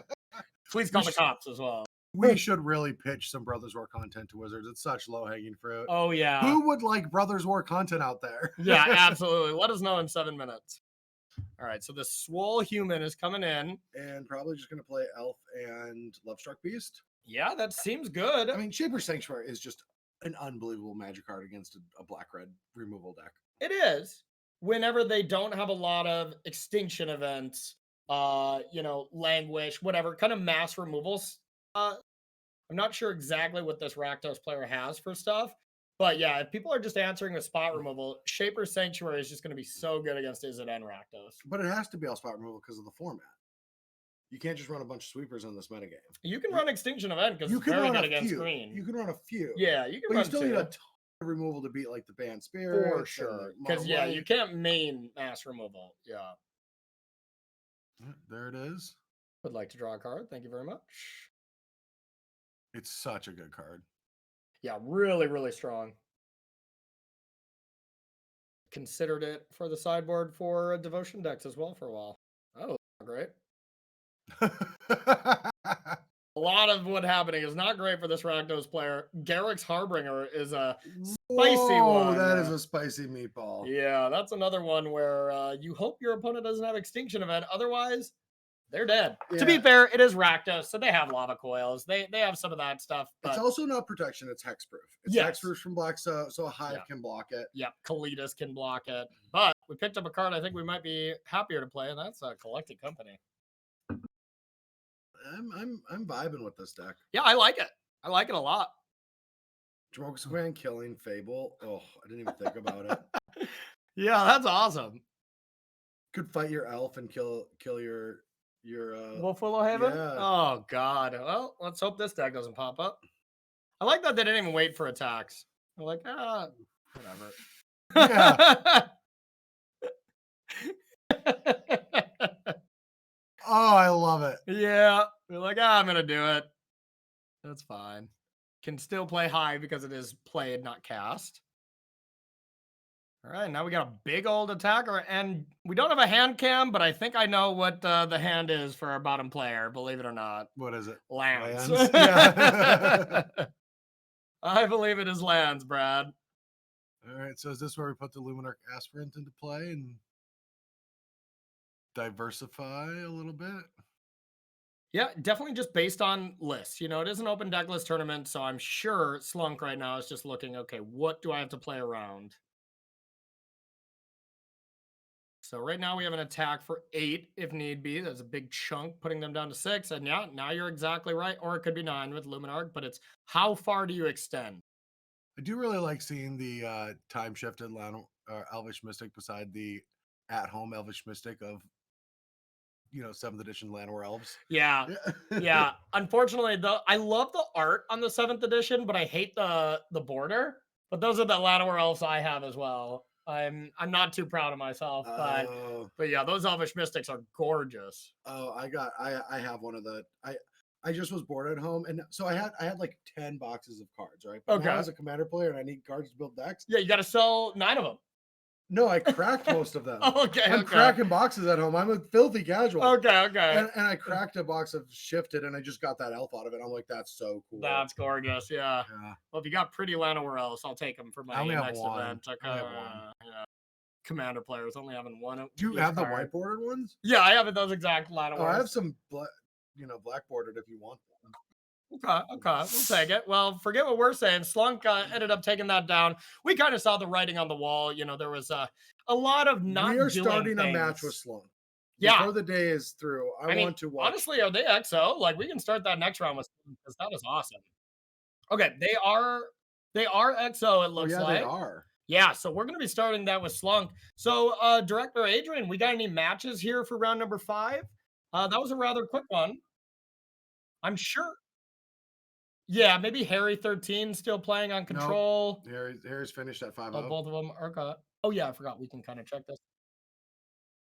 Yeah, looks like they're kind of finishing up. A lot of it is done. Yeah, actually. Man, this match is this tournament's always just fly by. And anyone who's watching this, like if you're just a lover of events that kind of go quick, there's not a lot of events where you get to just play all your matches over and over. Like, very few exist, No, I mean asymmetric pairings. I guess that's what it's called, right? Asynchronous. Okay, words. We're from North Dakota. We struggle. Don't lump me into this. Like, I don't know why. There's not many tournaments like that style that you can play. So playing a tournament like this, where it's just really fast and it flips over something like this. You also as a player, I love it. Asynchronous pairing league to qualify, which is great. Yeah. And then so you play at your time during that period. Mm-hmm. And there's different levels. If you start off weak, you can still play a bunch more to get your percentage up. And if you spike the first 10, you can be done. You can be done and maybe win that slot. And win that slot. Yeah. And so there's a lot of advantages there. And then these days the matches are done. Like the days are done quick for an 8-round tournament. It does. I played 9-round Grand Prix, and I am there from sun up to sundown. 10 and a half to 11 hours. Yeah. And don't miss that. I mean, when we got buys, I guess it wasn't as bad, but still rough. Oh, that yeah, you get done so late in the day. And here, I mean, Yeah. we're done by like 5 in the afternoon. It's absolutely. But you know what we're not done with? Round 5 coverage. Sounds like we have one match left going from an undefeated player still. And oh baby. Tasigur? Tassiper. Oh yeah, some people play one of Tasigur, and yes, I need to try that. So a little Greasefang thing, and this is how Greasefang normally works. You get to 8 mana. Yeah, and you just cast Parhelion, and that's just what this deck is all about. So now up to the mono green devotion player, depending on cards in graveyard, depending on what we draw. That's a big card to draw, that's for sure. Even at just stopping the battlefield, that was insane. Now you cannot crew Parhelion 2. You can't crew Parhelion 1 even. Yeah. You know, like, and now we look to see, is there any storm in the graveyard? I think I see one. No, that's a Cavalier. Nothing right there, Adrian, right? Okay, so you get to at least search up something. Nykthos is in hand, so you can go down to 1, up to 8, 9, 10, 11, 12 mana available, and see what we want to get. I suppose you just get Restorative Blast. 5 up to 7. Oh, baby. Yeah, this game might be over. This game might actually be over. No. Restorative Blast costs 5.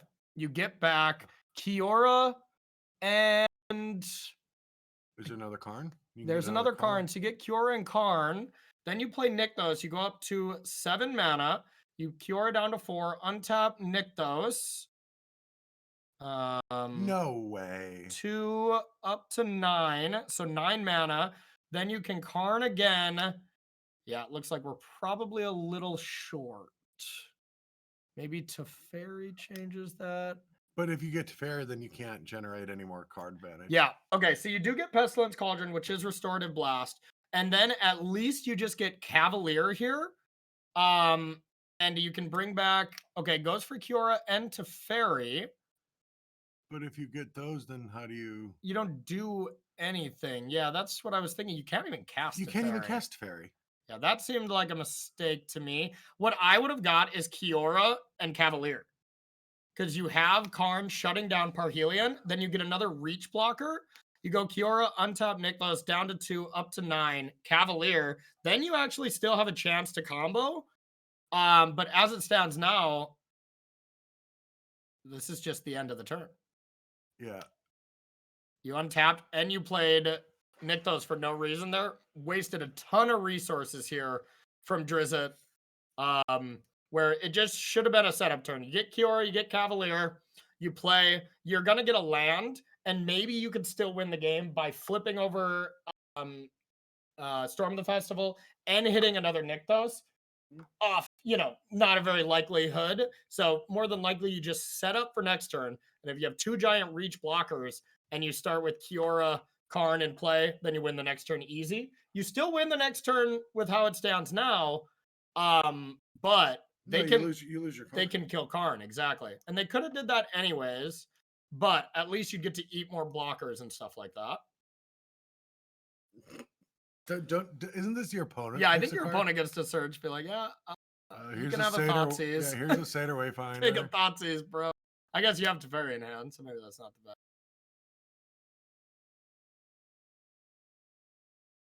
But yeah, also very, very tough deck to play. You know, the devotion decks to play at the very, very high level, it takes maybe 8 leagues, 9 leagues. I'm still learning stuff about this deck, you know, so yeah, nothing against the player. They just thought they had the oath. You just thought you have oath. You always have oath on turn 10, you know? All right, so gonna bring back another vehicle. Okay. Is it boat? Okay, it's just Azika's Chariot, just for the value. Yeah, can't crew, but might as well get some cats. Didn't matter, have cats. And now, like, how close is this to just lethal? It's not that close. 12. It's 13 damage to the face if they wanted to right now, but instead, probably just those 2 at Karn. You could probably kill Kiora if you wanted as well. Slunk came into the chat, was watching, and 7th edition elves are just nostalgic. Oh, I love it. I'm loving the deck, Slunk. Well, they're probably playing their match now. 7 minutes in the future. Oh, yeah. So we'll type to him. Okay, so Karn falls. And now you're kind of out of stuff. You know, that's the bit of the problem where if you got that second cab, maybe you flipped over a Storm the Festival, but now you're just relying on the top of the deck to draw, which can be a problem because you can get that. Yep. And now looks to be GG in favor of our Greasefang player. Yeah, Besage's unbelievable. I'm just gonna start working on Greasefang. Do it. Rakdos. I really do think I just think it's not well built. I mean, it's such a good version. I'm not saying that the OG builder, our reigning champion. Yeah, you're gonna talk crap to our Lord and Savior, Jan Moritz Merkel? No, did you know he's my favorite player right now? I know you've been call shotting him forever. God, he is just. Well, I met him at like Mythic Championship 3. He qualified for that. He's just the nicest guy ever. I love hanging out with him. I wish we actually got more time. You know, he really reminds me of someone that we really bonded with, or at least I really bonded with for our testing team, and that's Younger. Yeah. Just that similar thing. Just a great person. Yeah. All right, here comes the Titanic getting in those Angels. And this looks to be SBGG, right? 1, 2. You got to take at least 12 in the air. This must have been a giant game. This must have been. Because, yeah, look at all this stuff in the graveyard. There looks to be a lot of interaction from both sides. And, you know, the nice thing about the Greasefang deck, I'm with you. I seriously, nice. We get another game out of this. Oh, wow. I'm totally with you, though. I think Greasefang has the most potential to be the best deck in the format right now. You know, out of the decks that it's clearly not the best deck right now. Yeah. But I think it has so much potential because it's just such an over-the-top, powerful deck that it just feels like it's missing one tool to maybe get some of the not-so-great cards out of there, like, you know, Rafine's Informant. You know, that card's great. It is good. No. I feel like you need it. But I thought it was bad. Yeah. But it's very good because it's a way to, once you Parhelion once, if you need to do it again, or if they disrupt, it's a way to loot it back. Yeah. I think that card is a home run in the deck. The card that that a lot of people say just play the deck more and you'll like it is the command, even though Witherbloom command, even though like the reason I went to play the deck is I've always liked Witherbloom command, but I've never found a reason to play it. Exactly. But it's just so low efficiency. It's very good against Green Devotion. Oh yeah. The first time I got my Llanowar destroyed and my Wolfwillow Haven destroyed, I'm like, oh crap. Yeah, no, that's pretty good. It is disturbingly good there. I actually do think Liliana might have a home in this, maybe as a 3-of or something. Because if you're saying you need those cards that you want to actively be able to pitch, you know, like you put Parhelion back to your hand, if you just the turn before, you know, Liliana negative them and you can just tick up, put it into your graveyard and stuff, like it could be good in that. It's worth testing. It's definitely worth testing. The problem that I have with Liliana in decks that are like combo centric is it doesn't like, yes, the discard applies, but a lot of decks don't really care if you just make them discard a card. Yeah. And the negative isn't really your game plan. So the problem with it is if you play, like, if you're getting disrupted, you need threats to diversify, right? Before they get their game plan. And so you don't want to play a disruptive element if you're getting disrupted. And if you're not being disrupted, you want to do your game plan, which Liliana is just an outlet to, which the rest of your deck is an outlet to. Yeah, that is totally reasonable as well. The thing that I always look at for a card like that is when you're a graveyard-centric deck where there's very clear-cut combo or hate cards to play against you, like Rest in Peace, great against Greasefang. You know, pretty clear that that's going on. And you have a Planeswalker that could technically win you the game as a side of a pivot. Obviously, it's unlikely, but depending on the matchup you're up against, Liliana might be really tough to beat. You think about it against Blue Eye Control. Could be awesome. I would rather go to, like, if they're gonna graveyard hate me, I would rather go to like Rotting Regisaurs, Chariots, and maybe Boats, or like something that like taxes the other resources that they might not have because they have the other hate. Yeah, that's totally reasonable. Brad, speaking of, if there's a Witherbloom command here, body bags can be delivered. Okay, looks like Karn's going to be taken. This is going to be a huge draw step. This is a massive draw step. Massive. What does it get? What is it? Is it a land? I think it would be in play. I think it's not. Oh, no. What is it? It's still not updated. We don't know what the third card is, but I bet it's another one of those. Can we change Abzan Grease? Because that does not sound like an appropriate thing to have. Abzan Grease. Yeah, absolutely.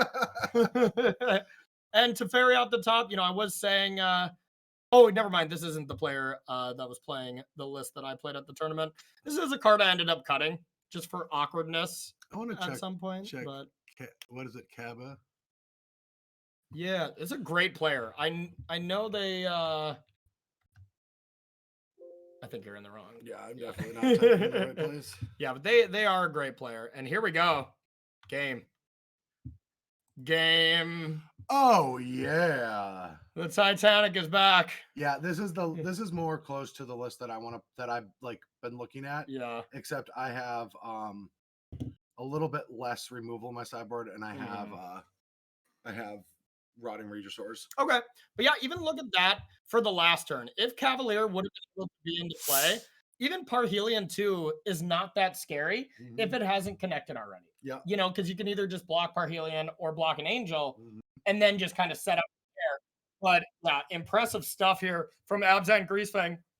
Two really exciting decks that I want to keep an eye on, you know, is Greasefang and that company deck. I want to watch them more too. Maybe they'll play each other. They're both 5-0. But it sounds like we are at the end of our round. We are going to take ourselves a short break, and we'll have round number 6 queued up for you here in no time. Don't go to her. Break! Brothers War!